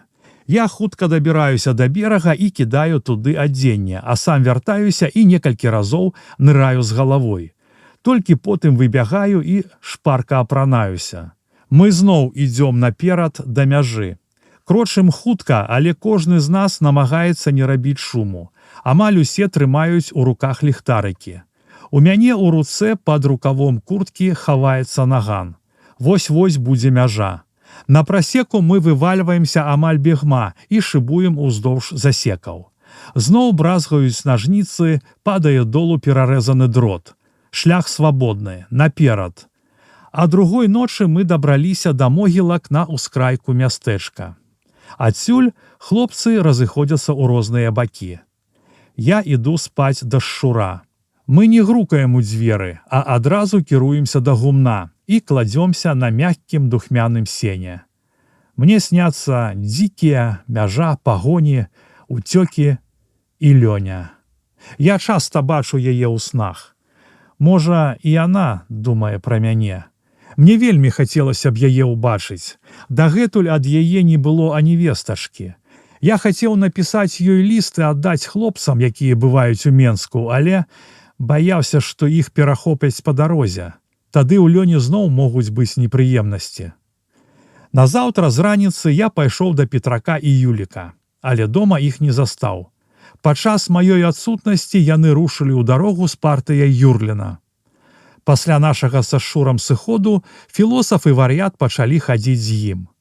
Гэта мне вельмі падабаецца. Як бы там ні было, партыя была самая надзейная і з добрай малінай. А хлопцам трэба зарабіць на зіму. Юліка вар'ята я цяпер не пазнаю. Пад уплывам Петрака ён зрабіўся больш спакойны, шмат чытае і вучыцца. Увечары я пайшоў да Гінты і дапазна гуляў у нашым салоне. Шчур таксама быў там. Ён даў мне 45 рублёў, 15 за дарогу і 30 долястых ножак, якія мы забралі ў кантрабандыстаў-уцекачоў. Потым я паціху выслізнуў з салона і пайшоў да Сашкі. Не да Сашкі. Гэта была толькі адгаворка. Мне вельмі хацелася ўбачыць Фэлю. Дома у Вэблінаў было цёмна. Я абышоў хату навокал і ўбачыў святло ў адным акенцы. Гэта быў пакой Фэлі, які выходзіў на сад. Я паціху падкраўся бліжэй. Ля акна стаяў маленькі столік. На ім гарэла лямпа, і ў ейным святле я выразна ўбачыў Фэлін твар. Яна абаперла галаву аб рукі і чытала кнігу. У святле лямпы ейнае аблічча выглядала чароўна, і я не мог адарваць ад яе вачэй. Яна перагарнула старонку, зноў паглыбілася ў чытанне. Праз імгненне на фельчыным твары зазяла вясёлая усмешка. Вочы ейныя мяняліся і блішчалі, як каштоўныя камяні. У іх была дзіўная глыбіня, адкуль сыходзілі цёплыя промні, якія і мяне самого напаўнялі радасцю. Яна прыкусіла ніжнюю губу і на імгненне так застыла. Потым усмешка знікла. Твар стаў халодны, амаль суровы, але гэты холад паліў мяне агнём і неадольна цягнуў. Я гатовы быў так стаяць і упівацца адным ейным выглядам, але баяўся, што яна мяне заўважыць. Пакрыёма я адышоў ад акна і стаў пасярод двара. Доўга вагаўся, а потым упэўненым крокам падышоў да дзвярэй. Узяўся за ручку, пастаяў так крыху і паволі пайшоў да варот.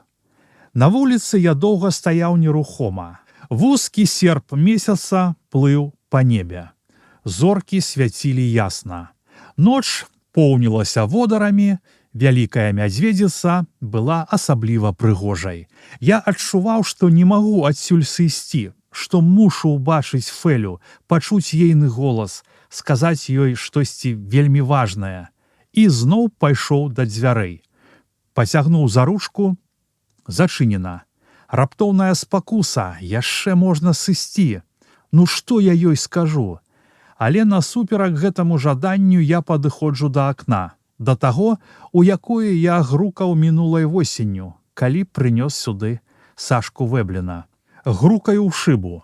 Ведаю, што раблю гэта занадта гучна. Але немаведама чаму грукаю яшчэ мацней. Неўзабаве ўнутры чуваць хуткія крокі, а потым з-за акна раздаецца Фэлін голас. Хто там? Што такое? Гэта я, Уладзь. Уладзь? Зараз. Я чую ейныя крокі. Яна ідзе ў свой пакой. Потым выходзіць у агульную залу з запаленай лямпай у руцэ, ставіць яе на стол і хутка выходзіць у сенцы. Бразгае засаўка. Я адчыняю дзверы, уваходжу, забыўся павітацца. Стаю ў дзвярах і гляджу ёй у вочы. Што з вамі? Некаторы час я маўчу. Сам-насам Фэля заўжды звяртаецца да мяне на ты, а цяпер гэтае вы. Урэшце я кажу ёй: нічога. У ейных вачах я бачу здзіўленне. Я думала, штосьці здарылася. Вы выглядаеце... Яна не скончыла. Я хацеў спытаць, дзе Сашка, думаў, мо дома. Яна глядзіць мне ў вочы, а потым гаворыць. Так, вы думалі? Я адчуваю, што ўсё больш чырванею. Хачу спыніць гэта і не магу, а ейныя вочы смяюцца. Дык вы, пане Уладзю? Яна вымавіла маё імя мякка, амаль пяшчотна. Прыйшлі спытаць пра Сашку, так? Так. А мною вы зусім не цікавіцеся? Невядома, вамі таксама. І мною таксама. Вочы ейныя блішаць усё весялей, а мне робіцца так страшна горача, на што я сюды палез, яна ж кпіць з мяне. Але размову працягваю, кажу невядома што і навошта. Так, вамі таксама, бо вы мне сказалі тады, у нядзелю. Я слухаю. Вы сказалі, прыходзь як-небудзь. Ага, так, памятаю. Ну і вы, пані Уладзю, знайшлі вольную хвілінку і завіталі да мяне ў адведкі. Менавіта. Паночы. А для смеласці вы, пані Уладзю, крыху выпілі, так? Яна відавочна здзёкваецца з мяне. Мяне агортвае злосць. Я адчуваю, як гэтыя пытанні прыпіраюць мяне да сцяны. Халодным тонам я кажу: я заўжды выпіваю крыху. Мне грошаў хапае. А як жа? Вы, пані Уладзю, хлопец фартовы. Мне хочацца штосьці сказаць, але Фэля спыняе мяне рухам рукі і працягвае. А ці вы, пані Уладзю, заўжды, як крыху вып'еце, ідзяце да знаёмых дзяўчат? Я губляю кантроль. Пачынаю гаварыць, хачу спыніцца і не магу. Словы ліюцца з усё большым запалам. А ці вас, пані Пэля, так моцна хвалюе, дзе хажу я па начах?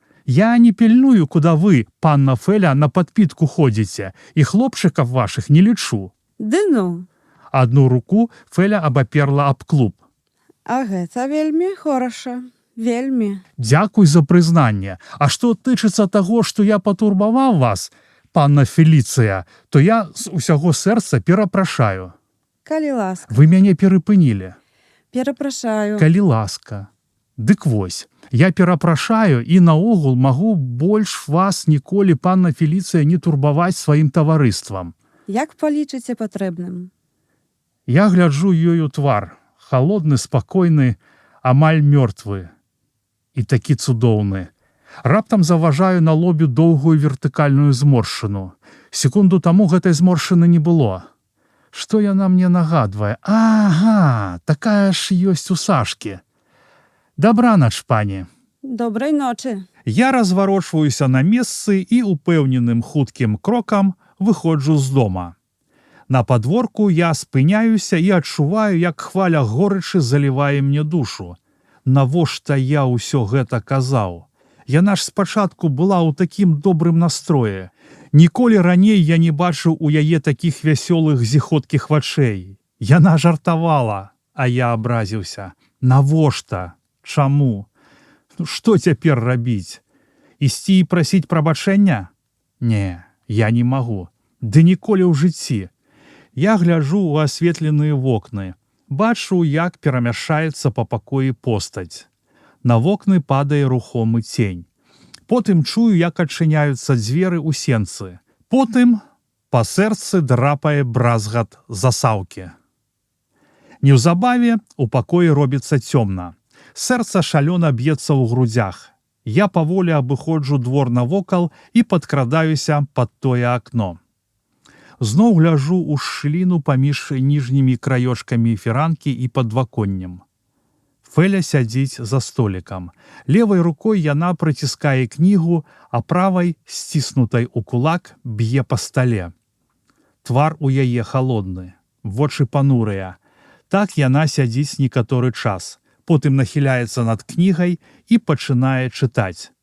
Але нечакана загортвае кнігу і адкідваецца на спінку крэсла. Я гляджу на ейны твар, на ейныя вочы, і так мне шкада. Я закусваю губы. І тут нашы позіркі сустракаюцца. Яна ж не можа мяне бачыць з асветленага пакоя. А можа, адчула мой позірк? На ейным лобе зноў з'яўляецца доўгая вертыкальная зморшчына, а вочы робяцца драпежнымі. Мне хочацца адступіць.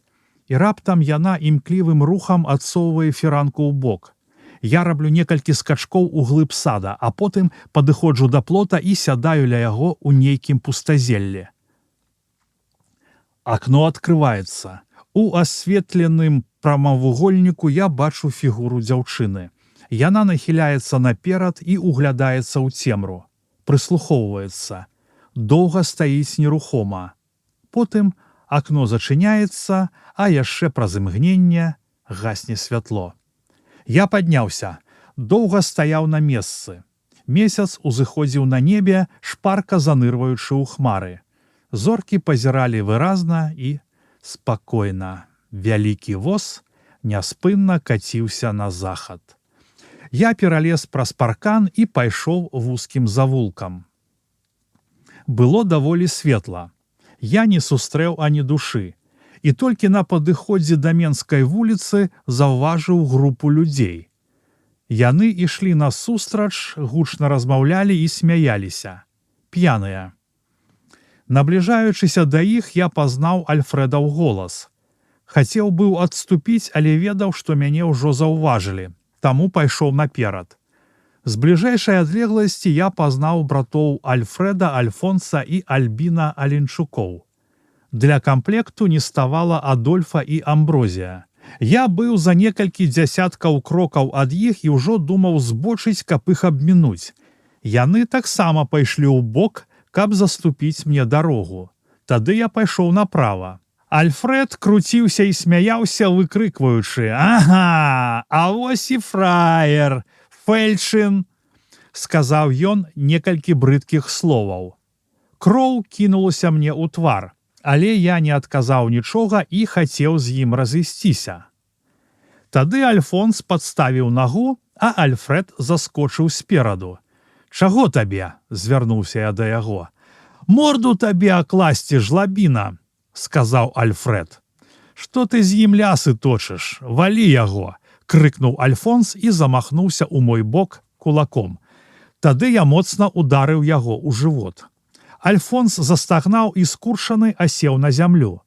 У гэты момант Альфред і Альбін кінуліся на мяне і звалілі з ног. Я выхапіў з кішэні рэвальвер, ручку якога ўжо даўно сціскаў пальцамі. Альфред душыў мяне за горла. Я прыставіў рулю рэвальвера да ягонай нагі і пацягнуў за курок. Грэмнуў стрэл.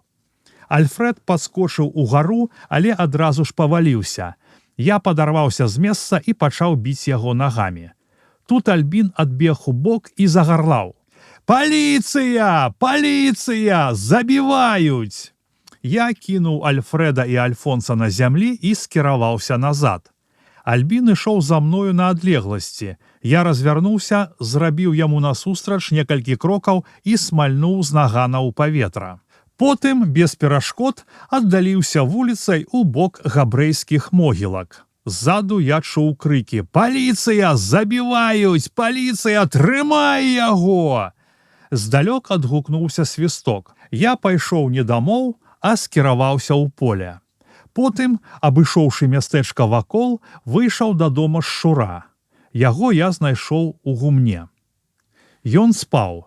Я пабудзіў яго. Расказаў пра сутычку з аленьчукамі. «Што цяпер рабіць?» – спытаў я яго. «Ну ты ім даў перцу панюхаць, правучыў хамаў. Але справы твае кепскія. Яны заявяць у паліцыю. А калі я сам пайду ў паліцыю і распавяду, як яны на мяне напалі? Ты што, з глузду з'ехаў? У цябе няма сведкаў. Адпрымаеш і за зброю, і за падстрэленага. Пад следствам год прасядзіш. Я ўжо ведаю. Што ж рабіць? Ты мусіш пакуль схавацца, а там пабачым. Невядома пакуль, як ты Альфреда падстрэліў. Я ў нагу смальнуў. Смальнуў у нагу, а трапіць мог у жывот. Я заўтра пайду на разведку, а цябе на маліну прыстрою, у гумне. Ёсць такое месца тут недалёка. Хоць цэлы год там малініцца можаш. Ніхто цябе не знойдзе. Мы адразу ж рушылі туды. На ўскрайку мястэчка падышлі да вялікага гумна, замкнёнага на цяжкі замок. Прабраліся ў сярэдзіну праз шчыліну пад варотамі, адсунуўшы дошку. Потым падцягнулі дошку назад. У гумне было цёпла і ціха. Памяшканне было вялікае, з мноствам розных закуткаў. Сябра сказаў: «Тут можна батальён салдатаў замалініць, а цябе сам чорт не знойдзе, толькі не выходзь нікуды». Шчур пакінуў мяне на маліне і пайшоў у горад. Праз гадзіну вярнуўся, прынёс мне 100 папярос, пляшку спірта, некалькі бутэлек вады і шмат ежы. Мы ўлезлі на засек, і там я зрабіў глыбокую нару. Потым Шчур паабяцаў наведаць мяне ўвечары і сышоў. Раздзел 10. Прайшло 2 тыдні. Вось і сярэдзіна верасня. Пачаўся залаты сезон. Мяжа ажыла. Кантрабандысты працуюць зацята. Ёсць партыі, якія ходзяць па 3 разы на тыдзень. Я ўсё яшчэ хаваюся ў гумне. Дні праводжу ў самоце, а вечарамі і ўначы выбіраюся ў мястэчка. На наступны дзень пасля сутычкі з аленьчукамі я даведаўся ад Шчура, што браты падалі заяву пра тое, як я напаў на іх і параніў Альфреда. Рана ў яго лёгкая, прастрэленае левае сцягно, костка цэлая. Акрамя таго, нагой я выбіў яму некалькі пярэдніх зубоў. «Залатыя сабе ўставіць, добрая нагода», – сказаў Шчур. Да мяне дайшлі звесткі, што паліцыя мяне шукае. У гадзіннікавага майстра Мужанскага і ў Юзафа Трафіды правялі ператрусы. Шчур расказал усім у мястэчку, як насамрэч выглядала справа і што напраўду гэта яны чапляліся да мяне. Амаль усе хлопцы былі на маім баку. Аленчукі цяпер носу на вуліцы не паказваюць, бо хлопцы к 5 з іх і сарамацяць. Шур і лорд двойчы намазалі браму і аканіцы іх дома дзёгцем. Так звычайна робяць дзяўчатам, на якіх прыхавалі крыўду. Перамазаныя дзёгцем брамы ці аканіцы значаць, што ў гэтым доме жыве непрыстойная дзяўчына. А паколькі сясцёр у Аленчукоў няма, усе здагадкі кіраваліся ў бок братоў. Некалькі разоў я сустракаўся з лордам, каметай, Юлікам і Петраком. Хлопцы вельмі добра да мяне ставіліся. Прапаноўвалі мне грошы і добрыя схованкі. Гэта мяне ўзрушвае. Я і не думаў, што ў мяне столькі сяброў. Аднойчы Шур сказал мне: «Ты глядзі, калі цябе паліцыя арыштуе, не бараніся. Разумееш? Калі цябе арыштуюць, я табою займуся. Знойдуцца грошы нават большыя і на заклад, і на адваката. Хлопцы дадуць па некалькі гузікаў, і пары касых мы назбіраем». Нягледзячы на тое, што засвяціўся, некалькі разоў я хадзіў за мяжу. Фартаваў з дзікімі. Яны не баяцца працаваць са мною. А калі б хто колечы хацеў мяне засыпаць, зрабіць гэта ў яго не атрымалася б. Пра маю схованку не ведае ніхто, апрача Шура. Ён часта, каб мне было весялей, начуе ў стадоле. Двойчы я быў у калішанак, але не начаваў у іх. Гульнуў крыху і ходу на маліну. Мяне пачынае мучыць маё хаванне ў гумне. Пакуль я праводжу тут доўгія самотныя дні, мне ў галаву лезуць розныя дурныя думкі. Часта мне хочацца перастраляць Аленчукоў і пайсці ў паліцыю. Але найбольш я думаю пра Фэлю, асабліва калі цямнее. Я смяюся, гучна размаўляю з ёю. Можа, я вар'ят? П'ю ўсё больш. Спірт жлукчу як гарэлку, гарэлку як піва, піва як ваду. Але да страты прытомнасці не напіваюся. Ведаю, што для мяне гэта вельмі небяспечна. Толькі прысутнасць Шура мяне ўмацоўвае. Не ведаю, як яму аддзячыць за ўсё. А ён, такі з'едлівы з іншымі, да мяне ставіцца вельмі ветліва і лагодна. Ніколі не ўжывае брутальных слоў і не сварыцца без асаблівай патрэбы. Часта стрымлівае на паўдарозе ўжо гатовую зляцець з языка лаянку. Аднойчы Шур сказаў, што Юзав Трафіда хоча мяне бачыць. Я папрасіў, каб ён чакаў мяне о 10 вечара на Слабодцы, на мосце, ля млына. Вечар быў цёмны. Разам са Шуром мы прабіраліся вуліцамі і завулкамі ў бок Слабодкі. Юзав ужо чакаў нас там. Потым Шур вярнуўся назад у мястэчка, а мы з Юзафам скіраваліся да млына і селі на беразе Іслачы. Мы доўга маўчалі, а потым Юзаф спытаў: «Як ты жывеш?» «Трымаюся неяк. Ты, мо, хочаш адсюль з'ехаць? У мяне сваякі ёсць у вёсцы пад Івянцом. Калі хочаш, я цябе да іх прыстрою». «Не, не хачу. Я там з нуды памру». Мы зноў маўчым. Потым адгукаецца Юзаф: «Дай 5». Ён моцна сціскае маю руку і гаворыць, стрымліваючы хваляванне: «Дзякуй табе». «За што?» «Ну, за Альфрэдчука. Цяпер яго ўсе з сабакам лічаць». «Шкада, не забіў я гада», цаджу я з нянавісцю. «Не шкадуй, так лепш». Зноў запанавала маўчанне. А потым я звяртаюся да яго: «А ты што рабіць будзеш? Партыі не збіраеш?» «Я?» – здзівіўся Трафіда. «Не. Са мною, братка, гамон. Я з мяжою назаўжды развітаўся». «Так?» «Так, братка. Адну сястру я згубіў, ваўком па начах гойсаючы, другую я крыўдзіць не дам». «Не, халера!» Я пачуў, як Трафіда скрыгатнуў зубамі. Было цёмна, і я зусім яго не бачыў, але адчуваў, як ён пакутуе. Ён вельмі любіў сястру. Мне таксама смылела сердца. Я сказаў: «Супакойся, Юзік. Альфрэд сваё атрымае. Гэта яшчэ не канец, скажу табе». Я некаторы час вагаўся, а потым сказаў: Нікому гэтага не кажы. Аленчукі ў моці з савецкімі падпольнікамі. Я ўсё выведаю, і мы з імі на раз-два скончым. І зноў мы маўчым. Потым пытае Юзаф: «Можа, табе трэба чаго?» «Не, у мяне ўсё ёсць. А калі што трэба будзе, то скажы». Юзаф уздыхнуў: «І нашто я цябе сюды выцягнуў? Ты ж шчаслівейшы быў бы, калі б мяжы не ведаў». Я жыва запярэчыў: «Ну, не кажы так. Дзякуй табе вялікі і за добрае сэрца, і за дапамогу. Я шчаслівы, братка.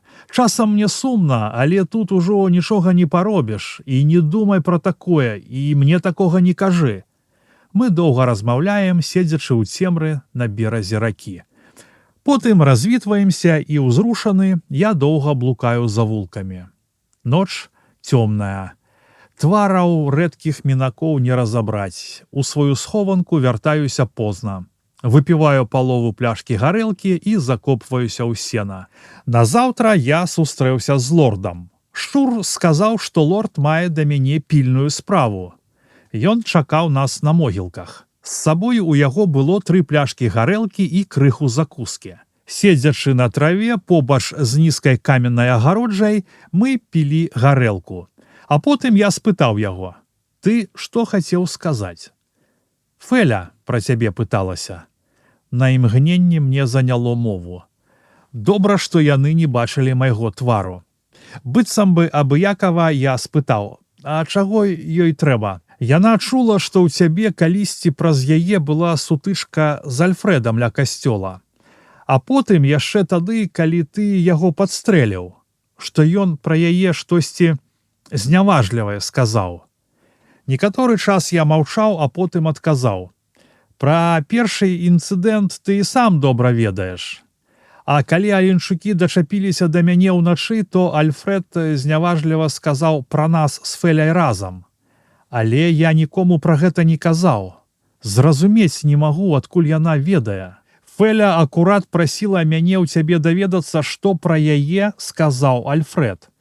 Я яшчэ вагаўся.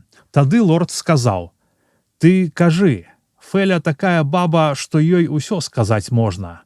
Ей гэта патрэбна. Можа, Сашцы скажа». Альфрэд сказаў, і я дакладна паўтарыў лорду Альфрэдавы словы. «Добра», — адказаў мне калега, — «я ёй гэта перадам. Не кажы лепш, мо разлуецца, што праз мяне яе абгаворваюць. Ты з гэтай нагоды не хвалюйся, яна ніякіх плётак не баіцца, дасць рады, і праўду ведаць хоча». Неўзабаве лорд развітаўся з намі. «Ты да яе ідзеш?» — спытаў я яго. «Так, мо перадаць ёй штосьці хочаш?» «Не, нічога». Мы са Шуром яшчэ доўга ляжалі на могілках. Ён расказваў мне пра апошнія сутычкі на мяжы, пра ракаўскія навіны, пра тое, што чуваць у хлопцаў. Потым ён правёў мяне ў гумно, а сам скіраваўся ў мястэчка. Той ноччу я доўга не спаў, няспынна думаў пра Фэлю. Назаўтра Шур прыйшоў да мяне, як толькі апусціўся змрок. Сябра мой быў вельмі вясёлы, таямніша падміргваў і ўвесь час усміхаўся. «Пойдзем зараз у адно месца, збірайся хутчэй». «У якое месца? Куды? Ты пра што? Пабачыш». «Каго? Што? Як ты? Ну, пацярпі крыху. Табе спадабаецца». Я хутка крочыў побач з сябрам і стараўся здагадацца, што ж гэта можа быць. У нейкім месцы мы пералезлі праз паркан і апынуліся на падворку. Неўзабаве мы ўжо стаялі на ганку вялікай хаты з пабеленымі вапнай сценамі. Усярэдзіне за сталом я ўбачыў Сашку і жывіцу. «Ага, ёсць!» — выгукнуў Сашка. «Ёсць!» — адазваўся Шур. Я падышоў да стала і прывітаўся з хлопцамі поціскам рукі. «Сядай!» — сказаў Сашка. «Пагутарым крыху». Я сеў за стол. «Добра ты яго прыаздобіў». «Абрабіў філігранна», — адказаў Сашка. «Давялося, дачапіліся яны да мяне». «Добра, калі трэба, то трэба. Сашка да паловы напоўніў 4 шклянкі гарэлкай і кіўнуў нам галавой. Ну, то шах! Мы залпам выпілі гарэлку. Што, цесна табе тут цяпер? Хаваешся? Спытаў Сашка. Так, хаваюся. Але неяк жыву і на работы таксама хаджу. Ён мне дапамагае, я ўказаў на шчура. Каб не ён, не ведаў бы, што і рабіць. Сашка паляпаў у шчура па плячы і спытаў у мяне. З кім фартуеш? З Юрліным? Не, з дзікімі. Жывіца каротка засмяяўся. З дзікімі? Перапытаў Сашка. Так, што паробіш? Іншыя баяцца саматугам хадзіць. Сашка задумаўся. Доўга нерухома глядзеў у кут пакоя. На ягоным ілбе пролягла доўгая вертыкальная зморшчына, як у фэле. Я гляджу на яго ўзрушана і маўчу.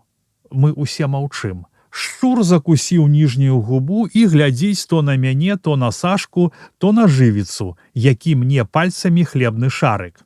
Сашка пазірае мне ў вочы і гаворыць: «Заўтра пойдзеш са мной на работу». Не раздумваючы, я радасна пагаджаюся. З прыемнасцю. Я бачу усмешку на шчуравым твары. Сашка звяртаецца да жывіцы. Ён нам прыдасца, праўда? Прыдасца, гаворыць жывіца, станоўча ківаючы галавой. Ну, тады дай 5. Сашка моцна сціскае маю руку. Жывіца пераймае ягоны прыклад, але сціскае лёгка. Моцны поціск ягонай рукі мог бы раструшчыць мне пальцы. Сашка зноў налівае ў шклянкі гарэлкі і гаворыць: «Ну, то на ўдачу! Шах!» Мы выпілі. Я гляджу на Сашка ў лоб. Лоб гладкі, зморшчына знікла. Я радасна зазіраю ў вочы калег. Мне так лёгка і весела. Я зноў чую Сашкаў голас. «Ну то шах, хлопцы!» Раздзел 11. Мы едзем на захад. Коні імчаць на выперадкі з ветрам. Нас вязе Янкель-Парх. Габрэі з мястэчка называюць яго Мішыгіне.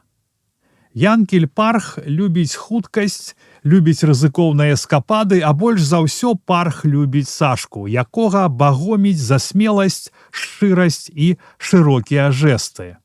З Сашкам яны працуюць часта. Янкель-Парх закаранелы п'яніца. Неаднойчы на падпітку ён заганяў і калечыў каней. Некалькі разоў коней яму купляў кагал. Але калі Янкель перастаў рабіць фурманам, а стаў ездзіць з кантрабандыстамі на фарт, кагал пакінуў яго на ласку уласнай хітрасці. Цяпер у Янкеля пара вараных коней, маладых, моцных, трывалых. Воз нагружаны таварам, на які зверху накідалі копку сена. Я сяджу поруч з жывіцам. Сашка ляжыць пасярэдзіне воза, атулены вялікім кажухом. Ён дрэмле. Жывіца маўчыць. Мяне захапляе шпаркі бег коней і перспектыва цікавай працы. І я задаволены зменай месца. Вечар цёплы, паветра духмянае. Ноч выходзіць з-за лесу на ўсходзе. Вось яна стала над зямлёю панурая, вялізная. Абедзвюма рукамі з цяжкасцю апусціла ўніз чорную заслону. Цяжкую, халодную. «Но, ребятки, но!» – падганяе коней Янкель-Парх, і мы імчым наперад у змрок. Цяпер мы едзем на поўдзень. Вочы прызвычайваюцца да цемры і ўсё лепш адрозніваюць краявід. Я думаю пра розныя рэчы. Пра мяжу, пра калег, лорда, шчура, камету. Думаю пра надзвычайку і пра допр. Думаю пра Лёню, Бэльку, Фэлю. Падлічваю, у колькіх партыях я ўжо фартаваў. Юзік Трафіда, першая, потым лорд, за ім Мамант, далей Юрлін і ўрэшце дзікія. А цяпер я буду працаваць з Сашкам. Я гляджу на паўночны захад. Вялікая мядзведзіца, вялізная, прамяністая, шырока раскінулася на небе. Я засоўваю руку ў кішэнь і пешшу сталь рэвальвера, нагрэтую целам. Мы паварочваем на ўсход, едзем вузкімі палявымі дарогамі. У нейкім месцы Янкель-Парх збочвае на луг, і мы імчым праз яго на цянькі. Коні лятуць наперад, а фурман усё падганяе і падганяе іх. Мы заязджаем у рачулку, пырскі разлятаюцца ў розныя бакі. Воз сыходзіць пад ваду па самыя восі. Потым, ламаючы кусты, мы выязджаем на шырокі палявы абшар. Воз трасецца і падскоквае. Часам мне здаецца, што мы вось-вось перакулімся, але янкель парх майстра сваёй справы. І мы ляцім наперад, не збаўляючы хуткасці. «Но, рабяткі, но!» А рабяткі імчаць, як навальніца, падмінаючы кусты і вырываючы капытамі скібы зямлі. Мы яшчэ больш забіраем на поўдзень. Дзе-нідзе мільгацяць агні ў вокнах дамоў. Некалькі разоў мы праязджаем праз вёскі. Нас вітае зацяты брэх. Сабакі выбягаюць нам насустрач, але адразу ж адскокваюць і змаўкаюць. Мне хочацца зацягнуць песню, але я стрымліваю ў сабе гэтае жаданне. Грудзі мне разрывае ад захаплення і прагі дзеяння. Я нібыта п'яны. Позна ўвечары мы пад'язджаем да аддаленага хутара далёка за Волмай. З трох бакоў яго захінулі крылы лесу. З чацвёртага боку дарогу заступіў вялізны сад. Воз заязджае на шырокі двор і спыняецца каля дома. Мы злазім. Праз двор да нас ідзе мужчына з вялікім ліхтаром у руцэ. Ён вітаецца за руку з Сашкам і гаворыць: «Знакаміты пані Алесю, работа будзе». «Яшчэ якая», весела адказвае Сашка. Цёмны вечар. Я, Сашка і жывіца паволі ідзём праз вялікі сад. Нябачныя ў змроку галіны б'юць па твары. Я засланяю галаву рукамі і нізка нахіляюся. Мы прадзіраемся праз маліннік. У нейкім месцы Сашка спыняецца, адчыняе дасканала схаваныя дзверцы і спускаецца па строма пастаўленай драбіне. Я іду за ім. Апошнім спускаецца жывіца. Зачыняе за сабою дзверцы, мы стаім у невялічкім склепе. Ягоныя бакі ашаляваныя тоўстымі дошкамі і дылямі. Сашка павесіў на цвік ліхтарык з вялікай лямпачкай, таму ў склепе добра відаць. З аднаго боку на масіўнай драўлянай лаве бачу некалькі поўных мяхоў. На другой лаўцы ляжаць тры ножкі. Праз плячо ў Сашкі перакінутая скураная торба. Ён сядае на лаву побач з ліхтарыкам і дастае з торбы тры пісталеты. Адзін з доўгай руляй і два звычайныя. Кладзе іх на лаву і дастае з торбы з дзясятак запасных магазінаў. Уважліва аглядае зброю, потым зараджае пісталеты і ставіць на засцерагальнік. Дае мне адзін, парабелум, і пытаецца: «Такое капыта ведаеш?» «А як жа, ведаю, ну то трымай». Потым дае мне 6 запасных магазінаў. Я дастаю з кішэні наган і паказваю яму. У мяне яшчэ адна машына ёсць. «І гэтая не зашкодзіць», адказвае Сашка, перадаючы другі парабелум жывіцы. І звяртаецца ўжо да мяне: «Глядзі, каб кішэнь, дзе магазіны ляжаць, чыстая была». Мы зручна размяшчаем зброю і магазіны, правяраем, як працуюць ліхтарыкі. Потым Сашка паказвае на меншую ножку і гаворыць: «Гэта твая. Надзенеш, як наверх выйдзем». Мы паволі выпаўзаем па драбіне. Я надзяваю на спіну ножку. Важыць яна 10-40 фунтаў. Сашкава ножка нашмат большая, а жывіцава важыць пад усе 100. Мы ў садзе. Паволі крочым у цемру. На ўскрайку саду спыняемся. Сашка лёгка свішша. Праз момант ад змроку аддзяляецца невыразная фігура. Я чую голас гаспадара: «Усё, знакам тым, у парадку, ідзіце борам, потым лугам. Да раніцы, відаць, не вернецеся?» «Не паспеем», гаворыць Сашка, а праз момант дадае: «Ну то бывайце здаровы». «Дай Бог шчасця», адказвае гаспадар. Сашка кіруецца наперад, за ім жывіца, а я замыкаю шэсця. Мы ідзём межамі між палёў, каб не пакідаць на раллі слядоў. Праз чвэрць гадзіны ўваходзім у стары бор. Тут пахне плесня і вільгаццю. Ногі бесшумна ступаюць на мяккі мох. Цемра згушаецца. Праз паўгадзіны мы выходзім на ўскраек бору. Перад намі раскінуўся вялікі луг. Я бачу толькі ягоны пачатак, бо рэшту хавае змрок. Зноў пераход. Мы ідзём роўна, павольна, блізка адзін да аднаго. Пачынаецца балота. Мы запавольваемся яшчэ больш. Дзе-нідзе бачу бліскучыя лужыны. З іх на мяне пазіраюць зоры. Мы выходзім на палі. Зноў запавольваем хаду. Я прыходжу да высновы, што хутка мяжа. Дзесьці далёка брэша сабака. Заходзіцца доўга, са злосцю. Я сціскаю ручку рэвальвера і азіраюся, але нічога не бачу ў цемры. Раптам заўважаю, што жывіца спыніўся. Я таксама спыняюся. Мы стаім нерухома вельмі доўга. Збоку чую лёгкі шум. Потым адрозніваю чалавечыя крокі. Уважліва ўзіраюся ў той бок, але нічога не магу адрозніць. Чорная фігура жывіцы выглядае як камель дрэва. Сашкі не відаць зусім. А крокі набліжаюцца. Я чую лёгкі кашаль. Трымаю зброю на пагатове і дзіўлюся, чаму мы не адступаем або не ідзём далей, каб пазбегнуць сустрэчы з нябачнымі ў цемры зялёнкамі. Крокі ўсё бліжэй. Пасоўваюцца неахвотна, валакуцца. Здаецца, яны амаль поруч. Раптам шум крокаў сціхае, і я выразна чую голас. Чалавек гаворыць з велікарускім акцэнтам. Ніяк плеснула што-то. Праз некалькі секунд адгукаецца хрыпаты нізкі бас. «Это у тебя в голове». Зноў крокі. Цяжка шоргаюць. Мне здаецца, што мы зараз сутыкнёмся з гэтымі людзьмі. Крокі аддаляюцца. І праз некалькі хвілін нас агортвае суцэльная ціша. Тады цёмная фігура жывіцы кіруецца наперад, а за ім іду я. Неўзабаве мы пераходзім памежную сцежку, абмінаем вялікае балота, абыходзім маленькія азерцы. Падыходзім да доўгай паласы кустоў, якая мысам сыходзіць у твань. Потым выходзім на цвёрдую глебу.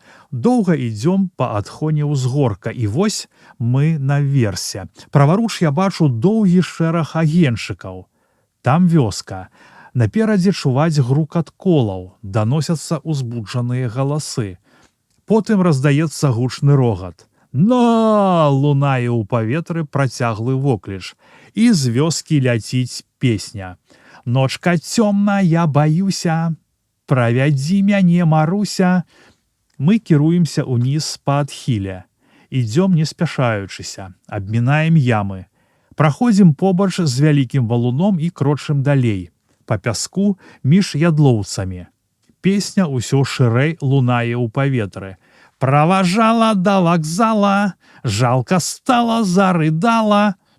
Цяпер мы ідзём досыць хутка. Па зорках я сачу за кірункам нашага руху. Мы крочым на ўсход. Выходзім на нейкую дарогу і доўга ідзём па ёй. Яна выводзіць нас у вялікі лес. Я адчуваю пах смалы. Мы ў дарозе ўжо 5 гадзін, а ніхто з нас не сказаў ані слова. Мы шыбуем роўным шырокім крокам. Ступаем лёгка і ціха. Я ўпэўнены, ніхто не заспее нас знянацку, а калі і так, тым горш для яго. Без слоў і папярэдняй дамоўленасці я разумею, што жывымі мы не дамося. І я разумею яшчэ адну рэч. Ніхто з нас не кіне супольніка ў выпадку небяспекі ці ранення. Усю дарогу штосьці спявае ў мяне ў душы. Мяне перапаўняе вялікая радасць, бо я іду з гэтымі людзьмі, моцнымі, спрытнымі, вядомымі на ўсёй мяжы фартоўцамі, якім заўжды і ва ўсім можна давяраць. З імі для мяне не існуе аніякіх перашкод, аніякай небяспекі. Праз 2 гадзіны мы падыходзім да нейкага селішча. У паветры я адчуваю дым. Мы спыняемся. Доўга стаім на месцы нерухома. Раптам з цемры перада мной працягла вые воўк. Я ўжо дастаў быў зброю, але праз імгненне зразумеў, што вые жывіца. Ягоны голас то ўздымаўся ўгару, то падаў долу і дзічэў. «Псякрэў!» ціха вылаяўся я, прызнаючы мастацтва калегі. Калі б я сам не стаяў побач, ніколі б не паверыў, што гэта чалавечы голас. Выццё перарвалася. Усё навокал агарнула цішыня. Так прайшло некалькі хвілін, а потым я пачуў свіст, лёгкі, кароткі, а за ім моцны доўгі. Гэта паўтарылася тройчы. Мы рушылі наперад. Неўзабаве пачуліся ціхія крокі. Насустрач хтосьці ішоў. Аклікнуўся Сашка ў голас. Як там? У парадку. Мы крочым далей і праз некалькі хвілін уваходзім у невялікую хату. Вокны заслонены цёмнымі шчыльнымі фіранкамі. Пад столлю гарыць падвешаная на дроце лямпа. Я бачу нізкага каржакаватага мужчыну. Твар у яго быццам з каменя, вычасаны, шэры, масіўны. Вялізная галава зарасла густой грывай валасоў. Вочы пазіраюць рэзка, недаверліва. Гаворыць ён вельмі мала і неахвотна. Мы скідаем ножкі. Барсук – гэта мянушка маліншчыка, Сашка і жывіца дастаюць з ножак тавар і раскладваюць на стале. Сахарын. Колькі? Пытаецца барсук. 200 фунтаў, гаворыць Сашка. Барсук дастае са скрыні вялікі моцны мех і складвае ў яго тавар. Жывіца закідае мех сабе за спіну і разам з барсуком выходзіць. У хаце застаёмся мы з Сашкам. Ён дастае з кішэні папяросы, частуе мяне і закурвае сам. Праз 15 хвілін вяртаюцца жывіца і барсук. «Дняваць будзеш?» – пытаецца барсук. «У лесе», – гаворыць Сашка. «Мо з'ясце чаго?» «З сабою возьмем, прынясі сюды». Барсук выходзіць з пакоя і праз некалькі хвілін вяртаецца з боханам кепскага аржанога хлеба і вялікім кавалкам сала. Жывіца складае гэты правіянт у пустую ножку. Сашка дастаў з кішэні пляшку спірту. Кіўнуў галавой маліншчыку і прамовіў: «За цябе». Ён крыху адпіў з бутэлькі. Выцер рыльца пляшкі рукою і перадаў яе маліншчыку, які паўтарыў гэты рытуал, п'ючы за жывіцу, а жывіца выпіў за мяне. Пасля ў спірт далілі вады, і мы выпілі па другім разе, за ўдачу. Потым мы выйшлі з дома і скіраваліся ў лес. Калі пачало віднець, мы былі ўжо ў самым сэрцы вялікага густога бору. Ляжалі пад агромністым дубам. Сашка ножом кроіў хлеб і сала. Мы паелі, прыкончыўшы большую частку харчоў. Закурылі. «Ён адзін тут жыве?» – спытаў я ў Вэбліна, маючы на ўвазе барсука. «Жонка ад яго збегла. Здзічэў», – адказаў калега. Калі мы дакурылі, Сашка сказаў мне: «Праз 3 гадзіны пабудзі мяне. Калі будзе цяжка, пабудзі раней». Мае калегі паклаліся спаць, а я сядзеў, абапёршыся спінай аб камель дрэва і з рэвальверам напагатове ахоўваў бяспеку. Узіраўся ў лес, глядзеў на змораных кантрабандыстаў, на гадзіннік, на цудоўны пісталет. Мне было прыемна пільнаваць сон 2 славутых фартоўцаў, якія бясспрэчна мне давяралі. Я сцяміў, што Сашка даў мне першую варту, бо яна найлягчэйшая, а другая перапыняе сон. Гляджу на павольны рух гадзіннікавых стрэлах і думаю пра мноства рэчаў. Потым гляджу на Сашкаў твар. На ягоным лобе з'яўляецца глыбокая вертыкальная зморшчына. Штосьці кепскае яму сніцца. «Нічога, нічога, спі спакойна», – кажу я яму ціха і расшулена. А лес навокал шуміць, шуміць весела, гучна, радасна. Вітае узыход сонца. Раздзел 12. Была сярэдзіна кастрычніка. Ночы стаялі доўгія, цёмныя. Восень атуліла мяжу і памежа. Выслала ўсё залатымі дыванамі лісця. Мы перакінулі праз мяжу ўжо 9 партый тавару. Некалькі разоў паспелі за адну ноч і аднесці тавар і вярнуцца да раніцы. Мы ўсё яшчэ носім сахарын. Мяркую, калі салодкі інтэрас скончыцца, мы возьмемся за іншы тавар. А можа, Сашка зробіць перапынак? Я пра яго пра гэта не пытаю. Мы наогул размаўляем мала і толькі пра важныя істотныя рэчы. Мы вельмі зжыліся. Часта разумеем адзін аднаго без слоў, адным жэстам, адным позіркам. 3 дні запар мы не выпраўляліся ў дарогу, няспынна ішлі за левы. Паўстала мноства новых азёр. Маленькія крынічкі ператварыліся ў бурныя ручаіны. Учора ўначы дождж ушух і распагодзілася. Усю ноч і ўвесь дзень вецер дзьмуў з захаду. Пасля абеду Сашка выйшаў з дома. Праз акно я бачыў, што ён скіраваўся ў бок чорнай паласы паблізу лесу. Яго не было амаль 2 гадзіны, а па вяртанні Вэблін сказаў нам: «Сёння рушым, трэба з гэтым скончыць». Жывіца кіўнуў яму галавой, не адрываючыся ад нашай з ім партыі ў карты. Мы гулялі ў 66. Пасля 3 рэйсаў за мяжу Сашка даў мне $75. «Твая доля», — сказаў ён каротка. За 3 наступныя дарогі Вэблін заплаціў мне $100. Напэўна таму, што я браў ужо не 40-фунтавыя, а 50-фунтавыя ножкі. З апошняга падарожжа я таксама атрымаў 100. Цяпер у мяне $275. Я спытаў Сашку, ці вінны я штосьці маліншчыку за харчы. Вэблін адрэзаў: «Цябе гэта не тычыцца, гэта я вырашаю». Мы рушылі ў дарогу вельмі рана, як толькі сцямнела. Вецер змяніўся і цяпер дзьмуў з усходу. Неба ачысцілася ад хмар. Месяц поўз угару. Вялікі, бледны, скрыўлены, як на гравюры. Ісці было цяжка, бо залева ператварыла палі ў балоты. Урэшце мы дабраліся да лесу. Ісці тут крыху лягчэй, але навокал пануе цемра. Месяцовыя промні ледзь празіраюцца праз галлё. Амаль кожнага разу мы ходзім за мяжу іншай дарогай. Сашка бярэ пад увагу тое, што звычайна мы пакідаем па сваім пераходзе след, таму на нашай дарозе зялёнкі могуць зрабіць засаду. Сёння з самага пачатку ўсё ускладняла нам шлях. Сашка прадбачыў гэта, і таму мы выйшлі раней. Нашыя ногі гразлі ў брудзе па самае калена.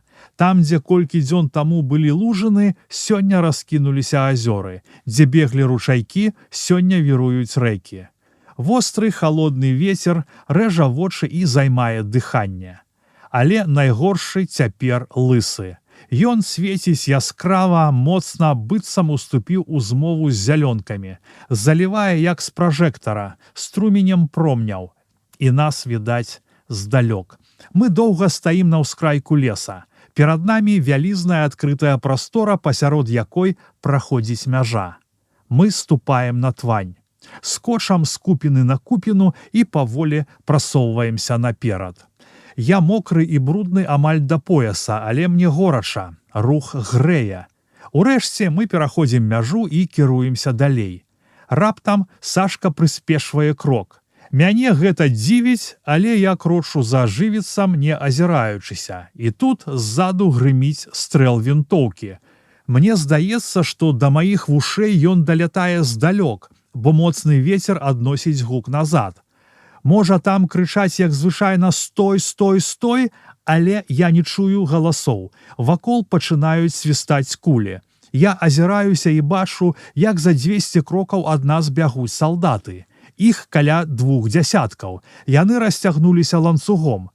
Адкуль іх столькі? Думаю я, не адстаючы ад калег. Сітуацыя патавая. Адступаць нельга. Да найбліжэйшага лесу 5 кіламетраў. Побач ёсць пералескі і кусты, але там ад пагоні не схаваешся. Сашка паварочвае на паўднёвы ўсход. Мы амаль бяжым. Няспынна грымяць стрэлы. На шчасце, нікога пакуль не зачапіла. Мы дабраліся да густога лазняку. Спыняемся. Сашка кідае. Падпусціць блізка. Потым смаліць. Мы чакаем, укленчыўшы і зашыўшыся ў густыя зараснікі. Трымаем на пагатове пісталеты і запасныя магазіны. Пераследнікі ўсё бліжэй. Я выразна бачу, як на нас наступаюць шэрыя постаці. Крысё доўгіх шынялёў, засунутае за пояс, каб не перашкаджала бегшы. Я чую, як распадаецца на склады зычны голас. «Цэп'ю! Заходзім справа!» Хочуць загнаць нас у балота, разумею я. Салдаты ўжо за 50 крокаў. Чаму Сашка не страляе? Я гляджу на яго і бачу, што на локаць левай рукі Вэблін прыстроіў доўгую рулю парабеллума. Цэліць направа, гляджу на жывіцу, ён цэліць у цэнтр ланцуга. Тады і я прыцэльваюся ў аднаго з салдат на левым крыле. А шэры ланцуг узброеных людзей плыве па моры месяцовых промняў. І тут раздаецца Сашка стрэл.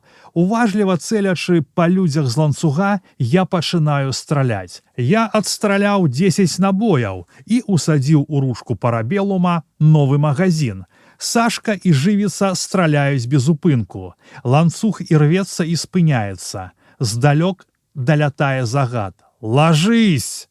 Шэрыя постаці знікаюць, грымяць стрэлы вінтовак, а мы пераходзім на іншы бок зараснікаў і ступаем на балота. Ад нашых крокаў прагінаюцца імшары, ззаду не сціхае страляніна. Быццам прывіды мы паволі прасоўваемся наперад. Стрэлы сунімаюцца, не пойдуць за намі. Зразумелі, што такіх звяроў упаляваць нялёгка.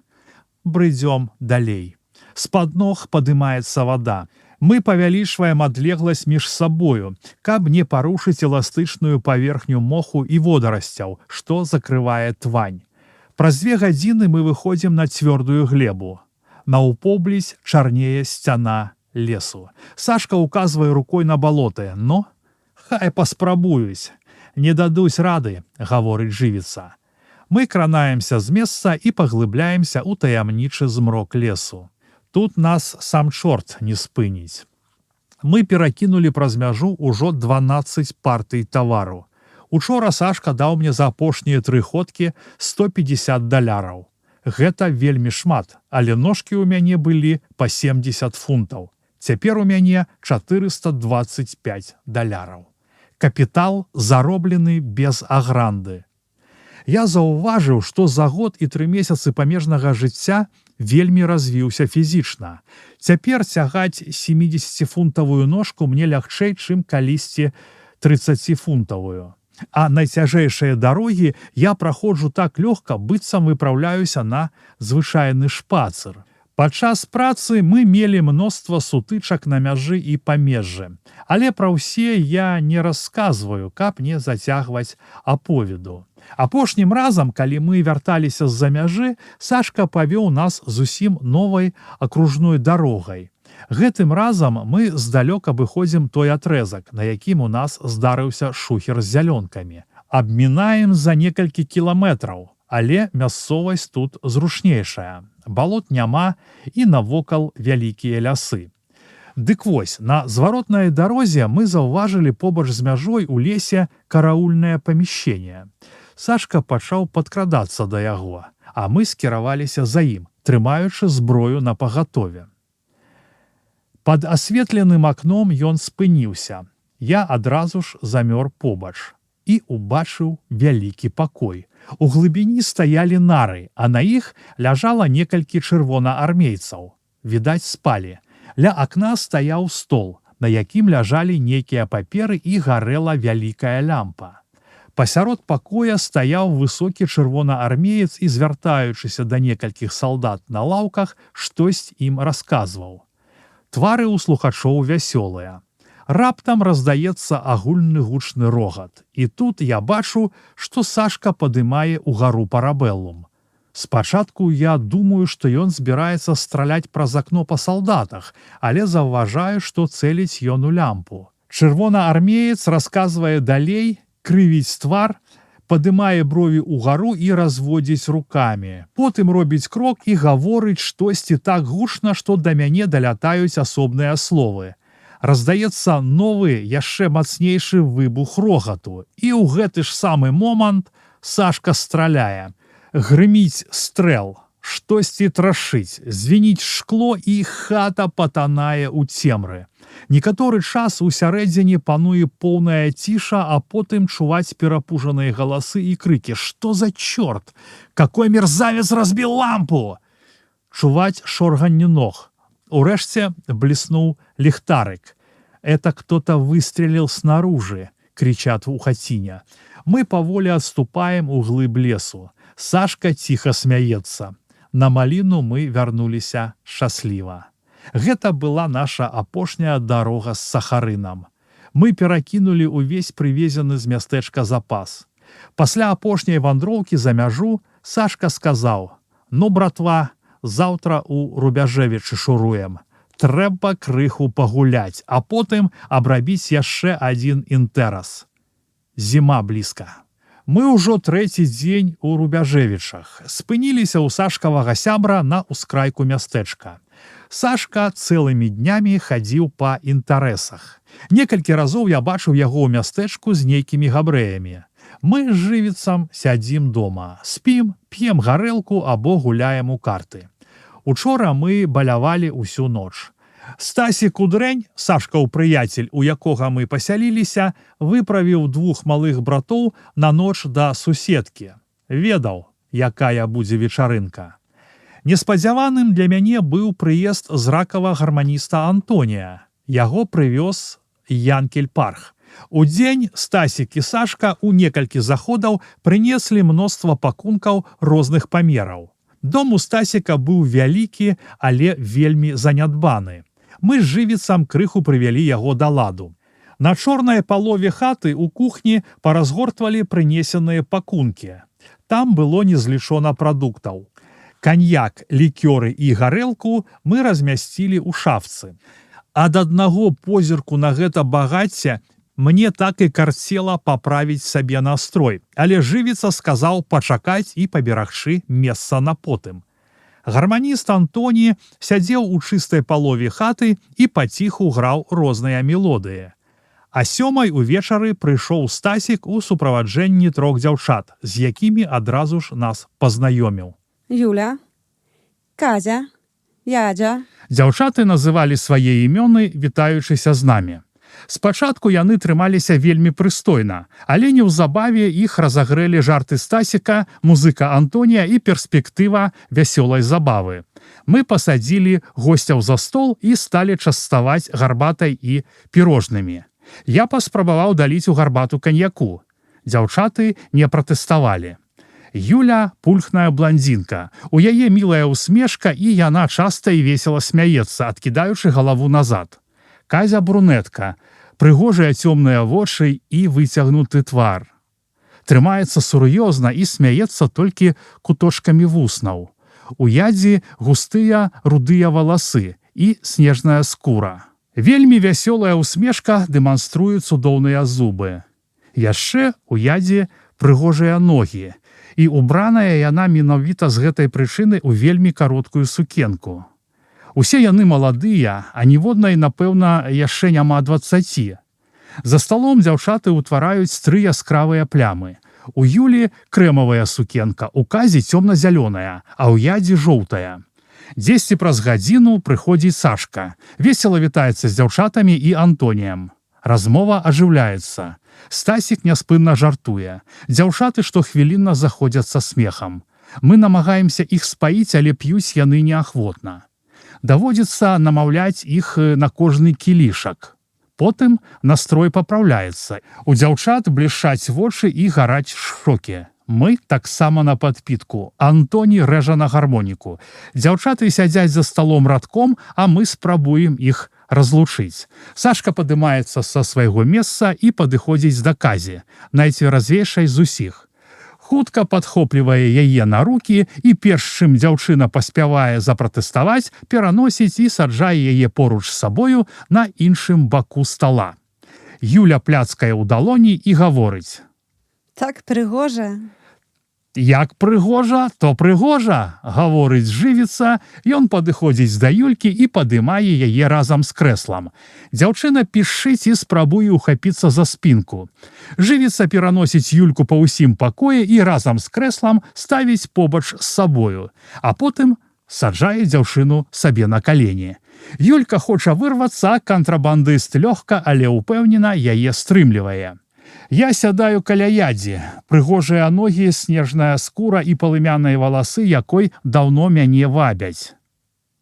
Бач ты, як дабраліся, гаворыць Стас, парамі, а я адзін, што той цвік у плоце. Сашка звяртаецца да яго. Схадзі па эстэрку. Яна ўжо, напэўна, з Баранавіш вярнулася. Скажы, што я яе клічу. Хай гітару возьме мігам.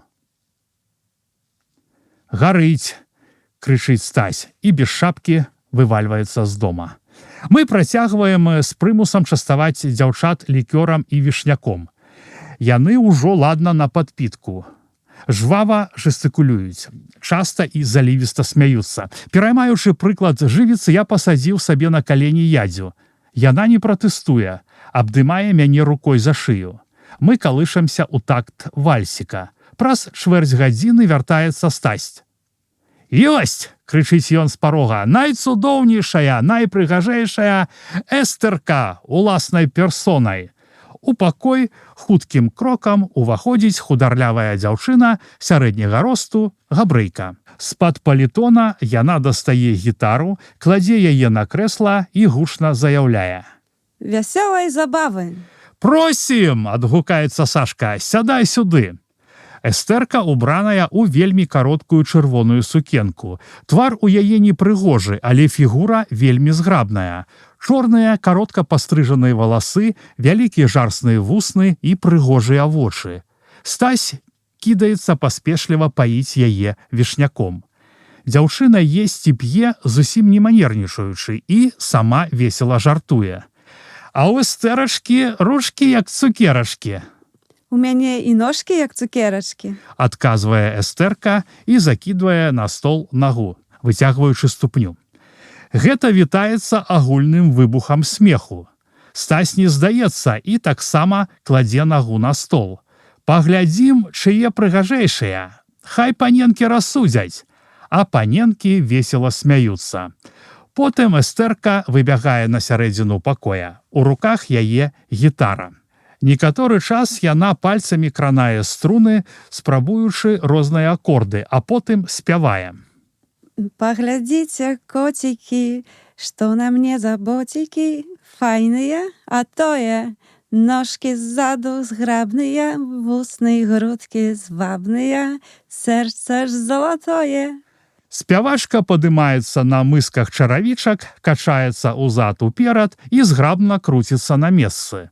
Мы ўсе глядзім на яе моўчкі, а яна грацыёзна рухаецца па пакоі, аздабляючы песеньку мімікай і выразнымі рухамі цела. Урэшце яна заканчвае куплеты. Лысы ў небе ходзіць, на мне абыходзіць, месяц пагранічнік, скончылі забаву і хутчэй на справу, скучаю ад мычак. Эстэрка рукой ударыла па гітары і з крыкам «Эх!»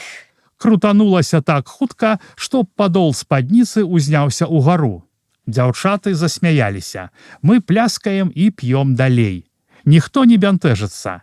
Эстэрка пахлопвае па твары Стасіка, які намагаецца зняць з яе сукенку. Супраціўляецца яна не з сораму, проста лічыць такі ход занадта паспешлівым. Я мацаю ядзю за ногі і заўважаю, што жывіца з Юляй выйшлі ў суседні пакой. Праз чвэрць гадзіны яны вяртаюцца. Твар у Юлі чырвоны, а сукенка змятая. Эстэрка смяецца і, седзячы ў Стасіка на каленях, крычыць. «За здароўе панны Юльці! І вам таго ж!» адказвае дзяўчына. Тут Эстэрка падрываецца са Стасевых кален і цягне яго за сабой у суседні пакой. Праз некаторы час яна вяртаецца, але ў адной бялізне. Ставіць рукі ў бокі і гаворыць Антонію. «Грай марш!» Антоні рэжа гучны марш, а Эстэрка танцуе, ладна пераступаючы зграбнымі нагамі ў доўгіх чорных шаўкавых панчохах, некалькі разоў прымаючы вельмі цынічныя позы, што сустракаецца з агульным ухваленнем. Я нахіляюся да ядзі і кажу: «Хадзем». Мы выходзім у бакоўку, дзе на падваконні гарыць свечка ў латунным ліхтарыку і стаіць вялікі ложак. Ззаду Эстэрка крычыць: «Удачы!» Мінула поўнач. Дзяўчаты ўжо п'яныя. Мы паздымалі з іх сукенкі. У нейкі момант Эстэрка гукае: «Ну, дык зробім конкурс на самыя прыгожыя ногі?» І заскоквае на стол. Яна ўпэўненая, што найпрыгажэйшыя ногі ў яе. Зрэшты, Эстэрку цяжка збянтэжыць, і яна з самага пачатку вядзе рэй у забаве. «Брава!» – крычыць Стасік. «Даеш конкурс!» Пад лёгкія пратэсты мы ставім дзяўчат на стол, аглядаем іх ногі. 3 галасы за Ядзю, 1 Стасіў за Эстэрку. Ядзя, Юля і Казя з нашай дапамогай саскокваюць са стола. Эстэрка занепакоена крывіць твар, а потым крычыць. Калі конкурс, то конкурс. Што там ногі? Ногі і ў свіні ёсць. Даеш усё. Яна пачынае здымаць сябе і кідаць на падлогу бялізну. І вось ужо стаіць аголеная ў цэнтры стола. Эстэрка тоненькая і добра складзеная, але занадта ўжо худая. Праводзіць рукамі па грудзях, клубах і сцёгнах, а потым звяртаецца да дзяўчат. Ну, хто рызыкне? Конкурс! Наперад! Але дзяўчаты саромеюцца распранацца дагала пры ўсіх. Тады Эстэрка саскоквае са стола і гаворыць Антонію. Вальс! Антоні грае вальс, а голая Эстэрка кружыць па пакоі. Вочы ейныя блішчаць, прыгожая усмешка дэманструе дробныя белыя зубы. Яна закідае рукі за галаву, нас гэта ашаламляе і ўзбудждае. Потым мы па чарзе танцуем з ёю, а потым яна зноў спявае і танцуе. Незадоўга да канца забавы Сашка дастае з бакавой кішэні тоўсты кашалёк і дае дзяўчатам грошы. Кожная па $100. Эстэрка хавае купюру ў панчоху і гаворыць. Гэта за забаву і кампанію. А за песні? Сашка кідае ёй $20. А за танцы? Сашка дае ёй яшчэ $20. А за конкурс? Конкурс Ядзя выйграла, гаворыць Вэблін і дае Ядзе $20. Ядзя за ногі ўзяла, а я за ўсё. Не здаецца Эстэрка. На, трымай, і Сашка кінуў ёй яшчэ $20. Гарманіст Антоні таксама атрымаў $100. Вечарынка скончылася на досведку, калі дзяўчаты былі ўжо абсалютна п'яныя. Сёння да Сашкі прыйшло 2 гандляроў. Адным з іх быў знакаміты багацей Ютка. Яны доўга пра штосьці размаўлялі. На абрыўку паперы Сашка пісаў назвы тавараў, колькасць і цэны. Потым яны гандляваліся і раіліся, а пасля разам пайшлі ў горад. Вярнуўся Сашка позна ўвечары і сказаў нам: «Ну, хлопцы, усё па парадку. Заўтра вяртаемся. Трэба араць, бо зіма на носе». Жывіца пацёр далоні. Мяне агарнула радасць.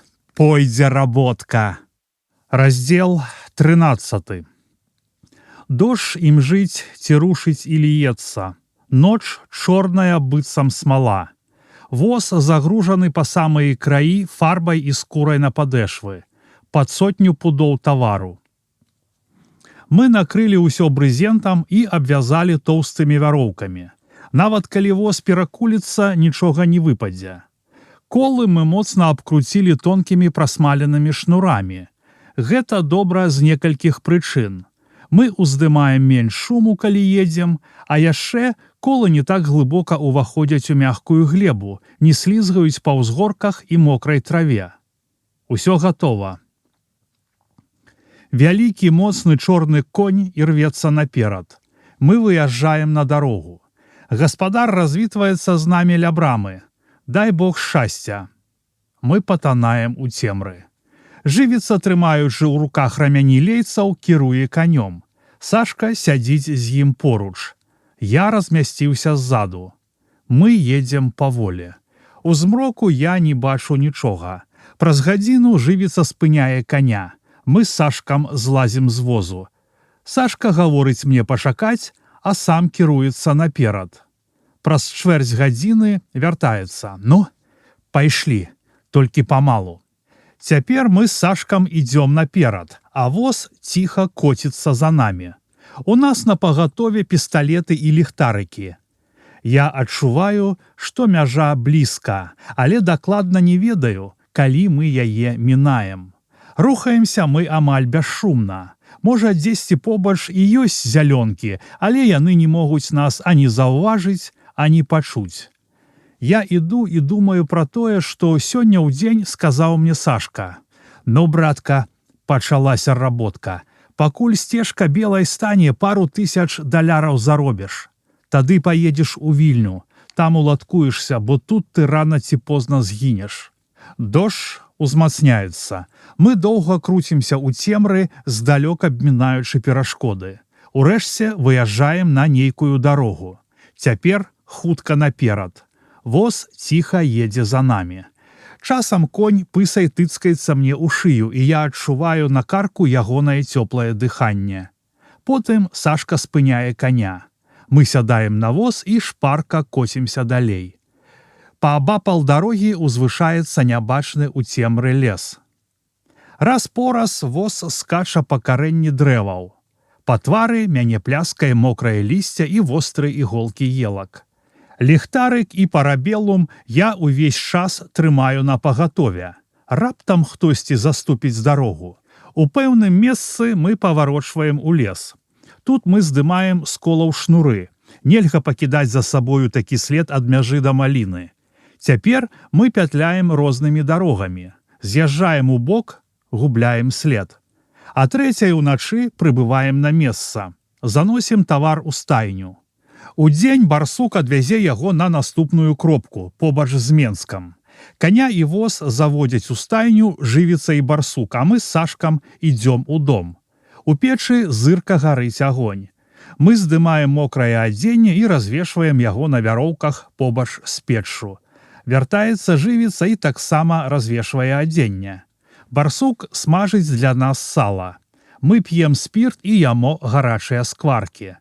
Нам усё падабаецца, і кепскі чэрствы жытні хлеб, і з'ялчэнае сала. На світанку дождж сунімаецца. Барсук запрагае коня. З дапамогай жывіцы грузіць тавар на воз і едзе на наступную кропку. Зверху тавар прыкрыты сенам. А яго не зачэпяць па дарозе, пытаюся я ў Сашкі. Яго? Яго сам чорт не спыніць. Такімі сцежкамі пройдзе, што жывой душы не сустрэне. А калі сустрэне, то я яму клёвую машыну даў, будзе смаліць да апошняга. Гэта, братка, добры нумар. Спаць мы лезем на печ. Тут вельмі горача. Мы па чарзе пільнуем сон адзін аднаго. А 3:00 гадзіне вяртаецца барсук. Ён прывёз некалькі вялікіх мяхоў шчаціння. Гэты тавар мы павязём назад. Ён лёгкі і не будзе нам перашкаджаць. Увечары мы грузім шчацінне на воз і выпраўляемся ў дарогу. Едзем мы шпарка. Конь ірвецца наперад, але жывіца яго стрымлівае. Праз 3 гадзіны дарогі мы зноў спыняемся. Зноў абкручваем шнурамі колы і яшчэ павольней едзем наперад. Ідзе дождж. Дзьме ўсходні вецер. Гэта дапамагае нам трымацца правільнага напрамку. Надзвычай асцярожна мы пераязджаем мяжу і о 1:00 гадзіне ўначы вяртаемся на хутар. Мы перакінулі за мяжу 3 вазы тавару. Я атрымаў ад Сашкі 240 даляраў.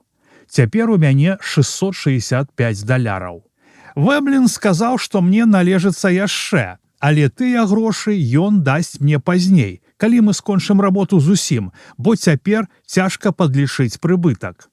Я ніколі столькі не зарабляў. Апошні раз, вяртаючыся з-за мяжы, мы трапілі ў заваруху, якая ледзь не скончылася крывёю. Мы збіраліся вярнуцца раней дадому і паехалі акружной дарогай. На возе ў нас было 4 вялікія мяхі шчаціння. У нейкім месцы мы выехалі на луг. Удалечыні віднела вёска. Змрок насоўваўся паволі. З усходу паўзлі хмары, закрываючы сабою неба. Збіралася на дождж. Дарога была нераз'езджаная, воз скакаў на выбоінах. Здалёк я бачыў, як луг перацінае палоска лазы, мост праз рачушку і вербалос побач. Мне здалося, што на мосце ёсць людзі. Калі мы наблізіліся, я ўбачыў, што гэта некалькі мужчын абаперліся аб парэнчы і глядзяць у наш бок. «Там стаіць хтосьці», – сказаў я Сашку. «Пёс іх драпаў», – адгукнуўся калега. Мы былі ўжо зусім блізка. Мужчын было 7. 3 былі апрануты па-сялянску, 3 па-гарадскому, а на адным была чорная скураная куртка і шапка. Жывіца аслабіў лейцы і ціха свіснуў. Воз пакаціўся шпарчэй. Трымаючы рукі ў кішэнях, я сціскаў ручкі рэвальвераў. Ногі я рассунуў шырэй, каб трымацца больш устойліва. Я зірнуў на Сашку. Па ягоных вуснах блукала лёгкая усмешка. Адну руку ён засунуў у кішэнь. «Цішэй», — сказаў Вэблін жывіцу. Жывіца крыху прытрымаў коня. Мы заехалі на мост. «А вы хто такія? Адкуль?» Грубым голасам злосна крыкнуў мужчына ў скуранцы, спрабуючы схапіцца за лейцы. «А з Менска!» — весела і гучна сказаў Сашка. «З Менска? А куды?»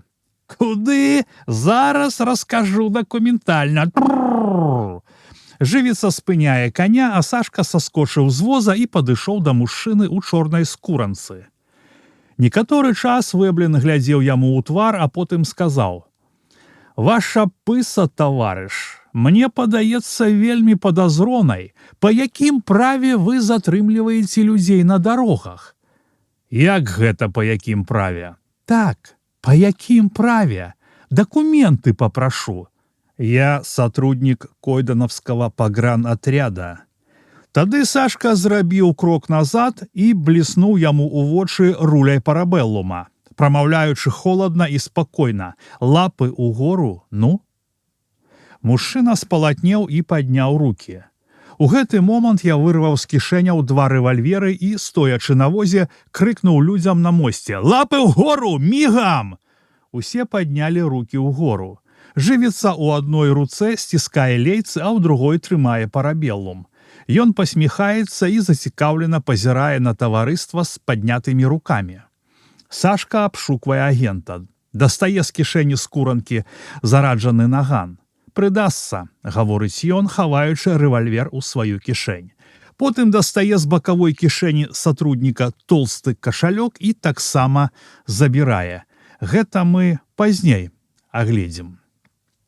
Пасля вобшуку Сашка звярнуўся да людзей на мосце. «Хто яшчэ мае зброю, но?» «У нас нічога няма», — раздаецца некалькі галасоў. «Асцярожней, калі знайду, адразу паміж вачэй смальну. Ну, хто мае зброю?» «Няма ў нас зброі, таварыш». Вэблін звярнуўся да агента. «Ты хацеў ведаць, куды мы едзем? Дык вось, мы едзем за мяжу. А хочаш ведаць, хто мы? Мы вясёлыя хлопцы, такія, што мяжы не купляюць і такім, як ты сексотам, падмазваць не збіраюцца. Цяпер ведаеш? А вязём мы з Шаціння. Памацаць хочаш? Таварыш, я ж не... Я табе не таварыш. Твой таварыш у будзе сядзіць і зубамі блох хапае. Я ж не думаў, я толькі хацеў скуру злупіць». Закончыў за яго Сашка і дадаў: «Скачы ў ваду». Агент марудзіў. Сашка падняў угару парабеллум і насупіў бровы. Супрацоўнік паспешліва залез на парэнчы моста і скочыў у раку. Гучна плюхнула. Жывіца рассмяяўся. «Жвава ў ваду, блох тапіць!» — крыкнуў Сашка людзям на мосце. «Давайце!» Усе хутка палезлі на парэнчы і сталі скакаць у раку. Штохвілінна раздаваліся гучныя ўсплёскі. «Купаецца», — сказаў жывіца. Сашка заскочыў на воз, конь рушыў наперад. «Ім на карысць пойдзе, астынуць крыху», — заўважыў Сашка. Мы прамінулі мост і выехалі на луг. Ззаду раздаваліся крыкі. Людзі выпаўзалі з ракі. Сцямнела. Я разважаў пра тое, што тут адбылося. Захапляўся Сашкам. Ніхто б не паступіў так, як ён. Мы маглі б пагнаць коня, і людзі былі б вымушаныя расступіцца, але потым маглі б страляць у спіну. Мы б маглі б страляць у іх, нават пазабіваць усіх, але без патрэбы пралілі б кроў і нарабілі б шуму, а Сашка змог гэтага пазбегнуць.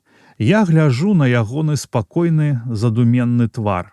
Па Сашкавым ілбе прабягае вузкая вертыкальная зморшчына. Пра што ён думае? Раздзел 14. Набліжаецца сярэдзіна лістапада. Мы перакінулі праз мяжу 7 вазоў тавару. Сашка даў мне яшчэ $240. Усяго ў мяне ўжо 905 даляраў. Мы адчуваем набліжэнне зімы і працуем жвава. Напрыканцы лістапада Сашка збіраецца згарнуць работу. Бліжэйшымі днямі гандляры даставяць нам з Рубяжэвіч дарагі тавар, на якім мы шмат заробім. 2 дні таму выпаў першы снег, але адразу ж сышоў. Чорная сцежка ўсё яшчэ трымаецца. Хай бы яна пратрымалася даўжэй. А яшчэ праз некалькі дзён адбылася страшная рэч, якая зруйнавала усе нашы планы. Лепш бы мы не ўвязваліся ў гэтую работу, чым вось так яе заканчваць. Але не буду забягаць наперад, а павяду ўсё па парадку. Мы вярталіся з работы, здалі тавар барсуку і везлі назад некалькі мяхоў авечай воўны. Шчасліва дабраліся да прымежнага лугу. Пераваліла ўжо за поўнач. Далі крыху адпачыць каню, а потым рушылі наперад. Воз ціха сунуўся па вільготнай траве. Сашка саскочыў з яго і пайшоў наперад. Я хацеў пайсці за ім, але ён спыніў мяне жэстам рукі. Я застаўся на возе і бачыў, як Вэблін шыбуе лугам за 40 крокаў наперадзе. Стараюся не згубіць яго з вачэй. Ён падыходзіць да цёмнай палоскі густых зараснікаў побач з мяжой. Абмінае іх, раптам раздаецца стрэл. Пасля яшчэ некалькі, адзін за другім. Толькі потым я чую крык: «Стой! Стой! Стой!» Гучаць рэвальверныя стрэлы. Гэта страляе Сашка. Я бачу, як ён адступае ў наш бок. А ў зарасніках побач з мяжой усё бліскаюць агні вінтовачных стрэлаў. Жывіца спыніў коня. Я смалю з парабелума ў бок зараснікаў. Прыкідваю, што адлегласць тут на 120 крокаў. Адзін магазин спустошаны. Я зараджаю пісталет і страляю далей. Вінтоўкі змаўкаюць. З нячэўку я чую дзіўны дрыготкі голас жывіцы. «Трымай коня, мігам!» Я хапаюся за лейцы і бачу, што жывіца бяжыць наперад. Заўважаю Сашку, які ляжыць за 30 крокаў ад нас, але не страляе і не кранаецца з месца. Перад гэтым, заняты стралянінай, я згубіў яго з вачэй. У гэты момант месяц хаваецца за хмарамі. Робіцца цёмна. Я не бачу ані жывіцы, ані Сашкі, ані зараснікаў. Зноў чую галасы: «Стой! Стой! Стой!» Мяне ўсяго калоціць. Што там адбылося? Конь ірвецца наперад, але я трымаю яго моцна. Праз імгненне чую паспешлівыя крокі. Жывіца з Сашкам на руках бяжыць да воза. Кладзе яго на мяхі воўны. Заскоквае на воз і дзіўным голасам гаворыць мне: «Глядзі за ім, каб не трэсла, во халера!» Ён хапаецца за лейцы і разварочвае коня. Непадалёк я чую крокі, да нас бягуць людзі. Я вырываю з кішэні парабелум і падымаюся на возе. Месяц выходзіць за хмар і быццам пражэктар асвятляе луг. Я бачу 4 салдат і смалю ў іх з пісталета. Яны хутка адступаюць. Жывіца прыспешыў коня, і я ледзь не зваліўся. Стаю на возе на каленях і страляю. У адказ грымяць вінтоўкі. Кулі свішчуць зусім побач. Я страляю ў забыцці. Месяц зноў хаваецца ў хмарах. Пагоні ўжо не відаць. Занадта далёка. Воз хутка коціцца наперад. Я нахіляюся над Сашкам. Бачу спалатнелы твар, вочы блішчаць, Вэблін кусае вусны. «Што з табой? Як табе дапамагчы?» – кажу я ў роспачы. Ён не адказвае. Мы адступаем далей. Добра, што хмары схавалі месяц. На ўскрайку пералеску мы спыняемся. Жывіца бярэ Сашку на рукі і пераносіць яго на траву. Я кленчу побач. Не ведаю, што рабіць. Увесь час пытаюся: «Як табе дапамагчы?» Ён не адказвае. Жывіца сцягвае мяхі і хутка разразае іх, кідаючы на воз вялізныя клубы воўны. Рыхтуе мягкую ляжанку для Сашкі. Заслаў воз на палову, прыкрыў воўну палатном ад разрэзаных мяхоў і паклаў параненага паўзверх. Ногі, рукі і галава Сашкі безуладна звісаюць з долу. Жывіца заскочыў на воз і глуха сказаў, сачы за ім. Воз кранаецца з месца. Мы паволі едзем у бок, не набліжаючыся да мяжы, якая засталася за 3 кіламетра ад нас. Бясшумна пасоўваемся праз лугі і палі. Я сяджу на каленях поруч з Сашкам. Бачу, што ён раскрыў павекі, гаворыць штосьці. Я нахіляюся над ім. Здымі мяшэчак шыі пад кашуляй. Я таропка расшпільваю ягоную куртку, кофту і кашулю. Здымаю з шыі замшавы мяшэчак. Аддасі Фэлі. Дастань кашалёк, шэпча Сашка. З бакавой кішэні ягонай курткі я дастаю кашалёк. 500 даляраў табе, 500 жывіцу. Рэшта Фэлі. Добра, кажу я яму. З гандлярамі і барсуком жывіца. Скажы яму, ён разбярэцца. Нічога з табою не здарыцца, кажу я. Сам яшчэ ўсё паробіш.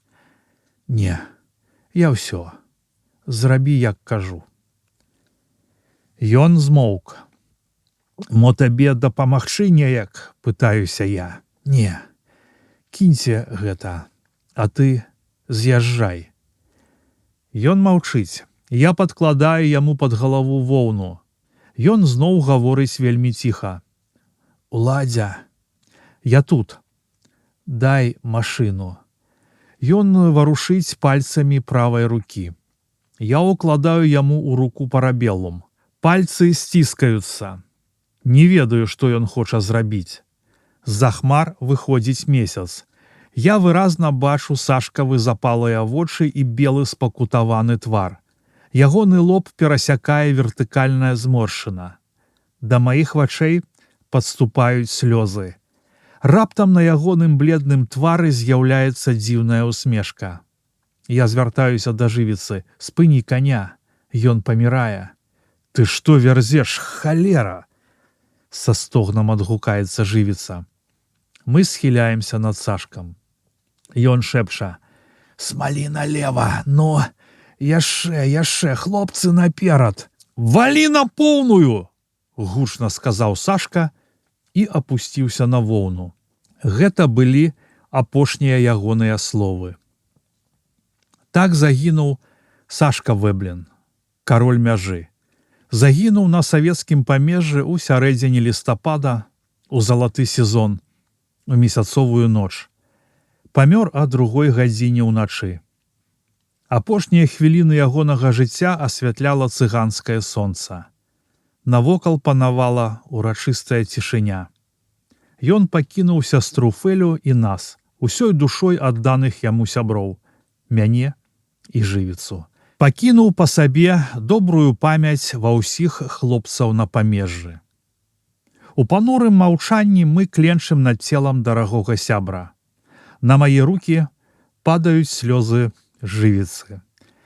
Гэта мучыць мяне яшчэ больш. Жывіца і слёзы. Я нахіляюся над Сашкавым целам. Раптам жывіца падрываецца на ногі і з крывой усмешкай на твары за пантаннымі вачыма гаворыць. А што ж мы так стаім? Ён хапаецца за лейцы і утрапёна цягне іх на сябе так, што конь ажна прысядае, а потым на ўвесь голас крычыць: «Но! Паехалі!» Мы едзем. Воз глуха гудзе па лузе, скача па раллі, а конь усё і рвецца наперад. «Но! Паехалі!» — крычыць жывіца на ўсю мяжу. Халера, ён звар'яцеў, і конь імчыць усё шпарчэй. Гэта кантрабандысцкі конь, ён добра нас ведае. Ведае, што паводзім мы сябе дзіўна і што здарылася штосьці незвычайнае. Можа, дзівіцца, што не чуваць вінтовачных стрэлаў? Пайшоў! Жывіца вусцішна свішча праз пальцы. Я сяджу ў клубах авечай воўны. Не ведаю, дзе моя зброя. Не магу зразумець. Над намі віруе месяц. Вочы мне засцяць слёзы. Эхе-хе-хе! Пайшоў! Страшным голасам раве жывіца на ўсё наваколле. Навошта ён гэта робіць, думаю я і кусаю губы. Што яшчэ адбылося тое начы? Нічога больш ужо не магло здарыцца. Гэта было найгоршым. Збоку грымелі стрэлы вінтовак. Пачэсныя залпы зялёнак у Сашкаў гонар. Воз падскокваў быццам мяч. Конь ірваўся наперад, як бура. Месяц танцаваў па ўсім небе і ў паветры ўвесь час лунала «Эхе, паехалі!». Зранку выпаў снег і застаўся. Адразу ж пролягла белая сцежка. Гэта наш канец. Чорная сцежка нам ужо не патрэбная, бо Сашкі Вэбліна няма. Раздзел 15. У ракаў я пайшоў, калі апусціўся змрок. Бакавымі вулачкамі і завулкамі пракраўся да дома гадзіннікава майстра Мужанскага. Петрака філосафа я заспеў дома. Хлопец сядзеў ля ложка, у якім ляжаў Юлік Вар'ят, і чытаў яму кнігу. «Дзе ж Шур?» – спытаў я яго. «Не ведаю, я даўно яго не бачыў, ён хадзіў з дзікімі. Дзе лорд? Ён пайшоў з партыяй, яшчэ не вярнуўся». «Што з табою?» – спытаўся я ў Юліка, заўважыўшы, што ён вельмі кепска выглядае. «Я прастыў, але нічога страшнага». Хлопец зайшоўся кашлем. Прыступ быў доўгі і зацяты. У вачах Петрака я бачыў неспакой. «Ведаеш што?» – сказаў я Петраку. «Мо прытрымаеш для мяне бабкі, бо я, разумееш, за мяжу хаджу. Прышыюсь мяне там, і бабкі прападуць. Вы цяпер ходзіце?» «Не, магу прытрымаць табе грошы. Я дастаю з кішэні пачак купюр. Адлічваю $1200 і даю іх Петраку. Ну і шмат жа тут». Я развітваюся і іду да выхаду. Ля дзвярэй спыняюся. «А вы ведаеце, што Сашкі няма?» «Як няма? У мястэчку?» «Не, зусім няма». Я раблю ў паветры знак крыжа. Бачу здзіўленыя вочы. Выходжу на двор і гляджу ўгару. Месяц апусціўся нізка і нахабна смяецца. Я іду ў кірунку Фэлінага дома. У вокнах цёмна. Я грукаю ў шыбу, як тады. Чую крокі. «Хто?» «Уладзіслаў». «Які Уладзіслаў?» «Ну, Уладзя». Неўзабаве я ўжо ўсярэдзіне. На стале гарыць лямпа. Фэля глядзіць на мяне здзіўленымі вачыма. Я доўга маўчу, а потым кажу: «Добры вечар». Мы зноў маўчым. Я засоўваю руку ў кішэнь курткі і выцягваю замшавы мяшэчак. Даю яго Фэлі і кажу: «Гэта ад Сашкі». Яна бярэ мяшэчак, я дастаю Сашкаў кашалёк і таксама даю яго Фэлі. І гэта ад Сашкі. Я ўзяў $500 сабе і 500 жывіцу, ён так сказаў. А гэта папрасіў аддаць вам. «Што тут?» Яна рухам галавы указвае на мяшэчак. Я не ведаю, я не глядзеў. Тут Фэлін лоб перасякае глыбокая вертыкальная зморшчына, такая ж, як у брата. Вочы яе цямнеюць, насупліваюцца бровы. «А дзе ён?» Яго няма. «Няма?» Так, бальшавікі забілі яго ля самай мяжы. Я каротка, але дакладна расказваю ёй, пры якіх абставінах загінуў Сашка. Яна уважліва слухае, не перапыняючы пытаннямі. Я бачу спалатнелы твар, усё больш белы. Фэля доўга маўчыць. Я гляджу на яе, а ў душы маёй зіўрае абсалютная пустата. Яна падымае галаву, я пытаюся: «Можа, вам неяк дапамагчы?» «А вы засведчаны?» «Так». «Нічога не трэба. Я ўсё зраблю сама. Вам ёсць дзе схавацца?» «Ёсць». «Добра. Зараз я паеду да яго. Жывіцца там?» «Там». Яна ідзе ў суседні пакой і пачынае апранацца. Неўзабаве вяртаецца. «Вы можаце ісці. Я вас не затрымліваю». Да пабачэння. Я выходжу з дома, бадзяюся па вуліцах. Я падняў каўнер, ніхто мяне не пазнае. Я гляджу ўгару. Месяц усё яшчэ смяецца. Мяне абмінаюць нешматлікія сустрэчныя. Холадна. Уздымаецца марозны ўсходні вецер. Выціскае ў мяне з вачэй слёзы. Я іду да гінты. Мушу хоць штосьці зрабіць, але што? Відаць, напіцца. У салоне сёння знаёмых няма. Пад столлю гарыць газавая лямпа. Скупа асвятляе вялікі пакой. Цэнтральны стол пустуе. Збоку, за маленькім столікам, я бачу 4 паўстанцаў. Клічу гінту. «Давно я вас, пане Уладзіславе, не бачыла», — гаворыць габрэйка. «І што з таго?» «Нічога. Чаго жадаеце?» «Пляшку сівухі, агуркоў і кілбасы». Я п'ю адзін. Паўстанцы не звяртаюць на мяне ўвагі. Невядома, чаму я так спяшаюся. Мне ж няма куды ісці. Я зрабіў усё. Выпіваю яшчэ паўбутэлькі гарэлкі. Мне цяплей, але з кожнай хвілінай усё больш сумна. Я расплачваюся за ўсё і выходжу на вуліцу. Зноў блукаю мястэчкам. Ідзе снег. Дробныя белыя сняжынкі весела кружаць у паветры. Уздымаюцца ўгару на доўгіх месяцовых промнях, саслізгваюць па іх долу. Мне хочацца спаць. Я так даўно не спаў. Позна ўвечары я грукаю ў акно кілішанак. Зуза адчыніла мне дзверы. Яна пляскае ў ладкі і занадта гучна выражае сваё захапленне. А, гэта пан Уладзіслаў. Нарэшце. Вітаю вас. Вітаю. Вітаю, вітаю. Змрошна паўтараю я ейныя словы. Калі ласка, праходзьце. Яна усміхаецца. Косыя вочы па-даследчыцку абмацоўваюць мяне. Можа, штосьці з'есці, выпіць? Дай гарэлкі. Зараз будзе. Усё, што пажадаеце. Сядайце, пане, тут. Я зноў п'ю гарэлку. Зузанна гідка усміхаецца. Увесь час круціцца па хаце. Грудзі яе трасуцца, быццам налітыя вадой гумовыя пульхеры. А Тоська часта вас згадвае. А вы, пане, такі бесхуморны. Я кажу і кажу, а вы нічога. Язык замёрз, разагрэць трэба. Зузя гучна рагоча і пульхнымі ручкамі б'е сябе па клубах. Я п'ю далей. Палю папяросу за папяросай. Жанчына касавурыцца на мяне. А мо баю-бай? У ложачак з тосенькай. З такога холаду на цёплыя ножкі. Хе-хе-хе. Яна трасецца ад бязгучнага смеху.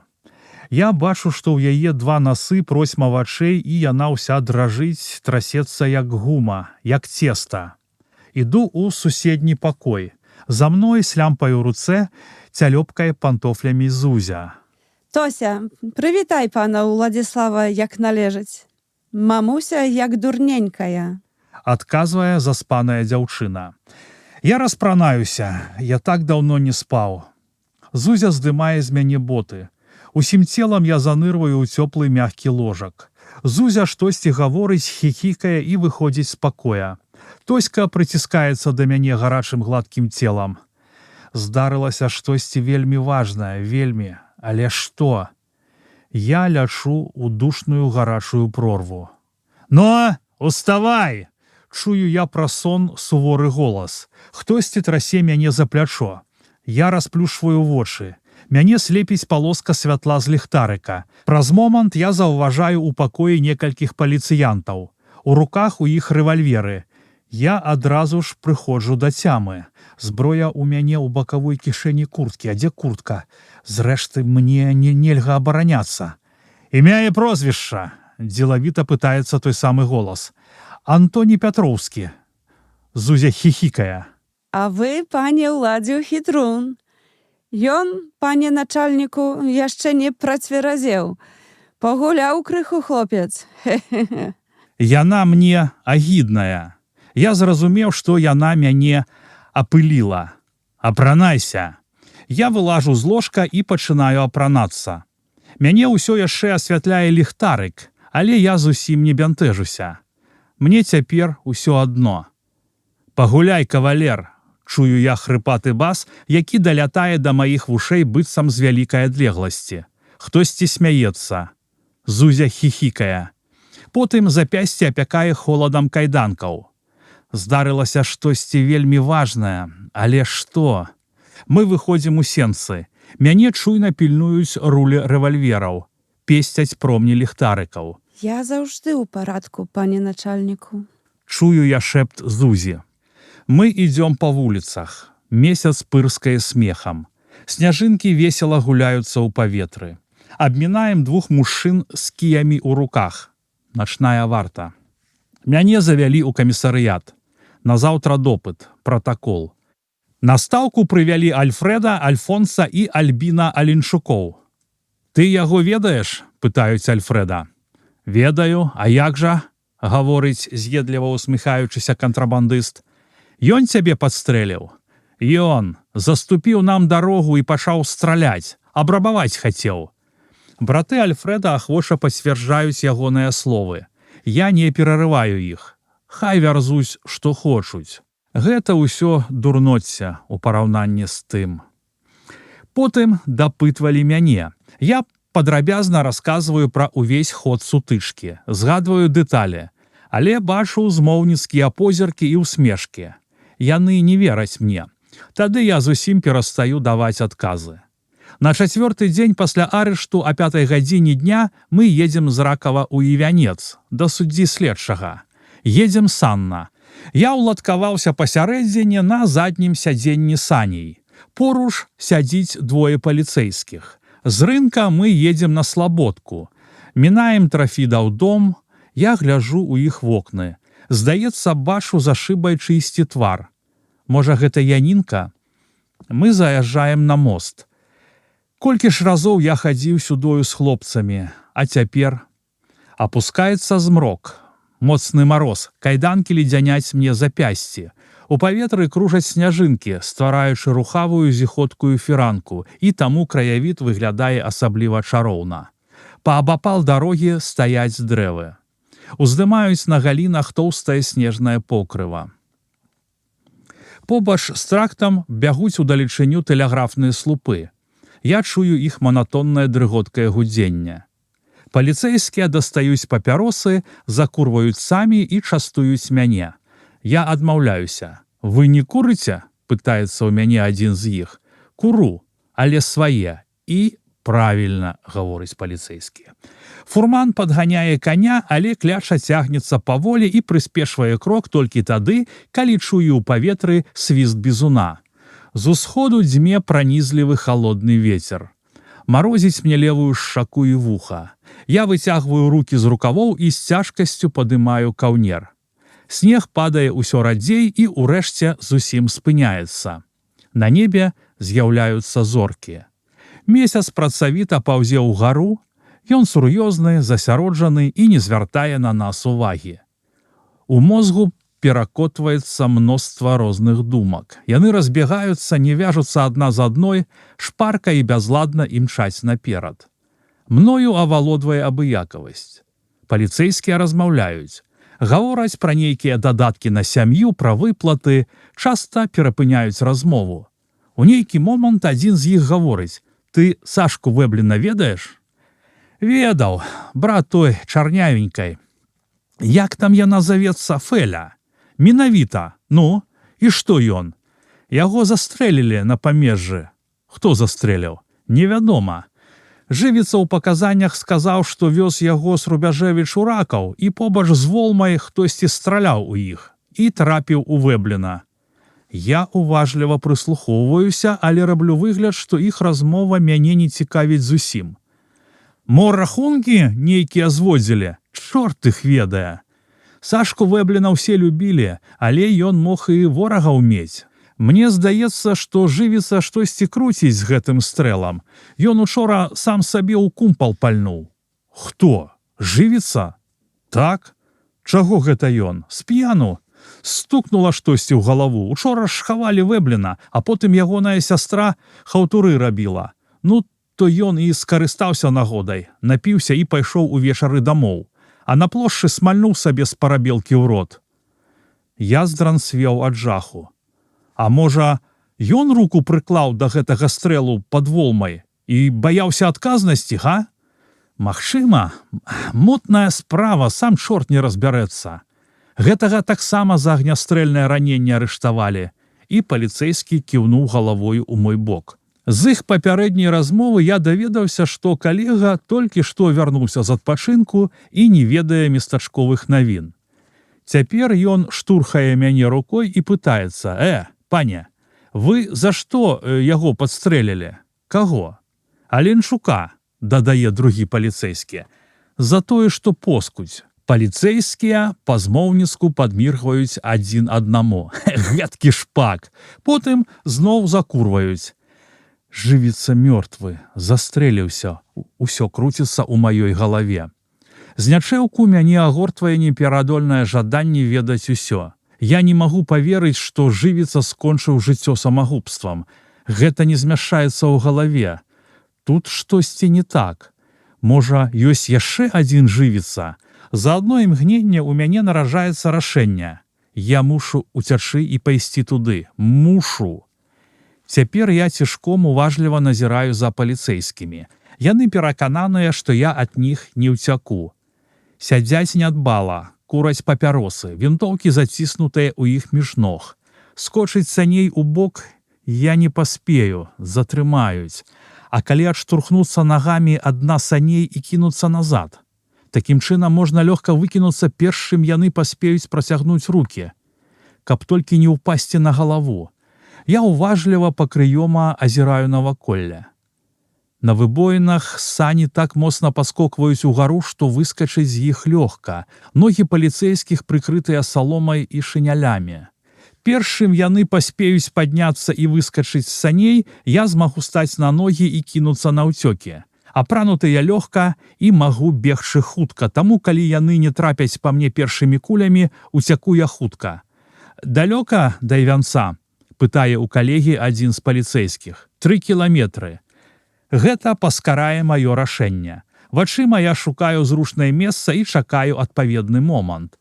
Я падцягнуў ступакі і трывала абапёрся імі аб дно саней. Каб яшчэ не кайданкі.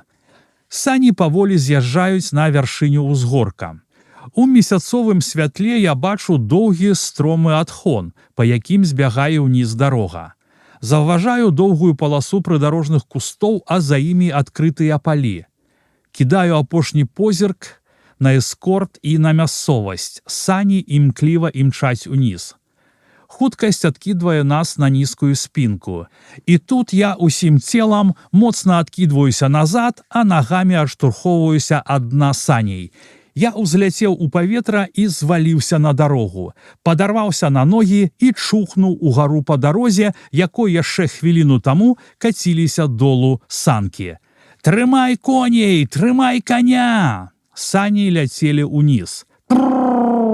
крышыць фурман. Я імчуся ўгару. Азіраюся. Бачу, што па дарозе бяжыць паліцэйскі. Спыніўся, цэліць, я шпарка кідаюся ў бок да кустоў. Гучыць стрэл. Я прарваўся на поле і зноў забіраю вышэй. Зноў стрэл. Потым яшчэ некалькі. Яны страляюць бязмэтна, не бачачы мяне, бо і я іх не бачу. Я забіраюся на вяршыню пагорка. А потым жвава прыпускаю уніз. Я зусім не стаміўся, толькі разагрэўся ад імклівага руху. Некалькі разоў я азіраюся. На снежнай белі дарогі і палёў няма нікога. Я быў ужо за кіламетр ад вяршыні пагорка, калі ў месяцовым святле заўважыў, як на яго заязджаюць сані. Непадалёк я ўбачыў лес і забег туды. Прадраўся праз яго на іншы бок і хутка шыбануў палямі. Зноў зайшоў у лес.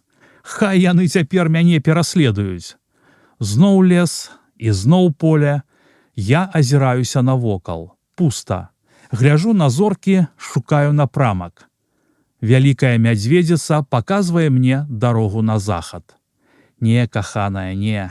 Мая дарога вядзе на ўсход. На захадзе мне няма месца.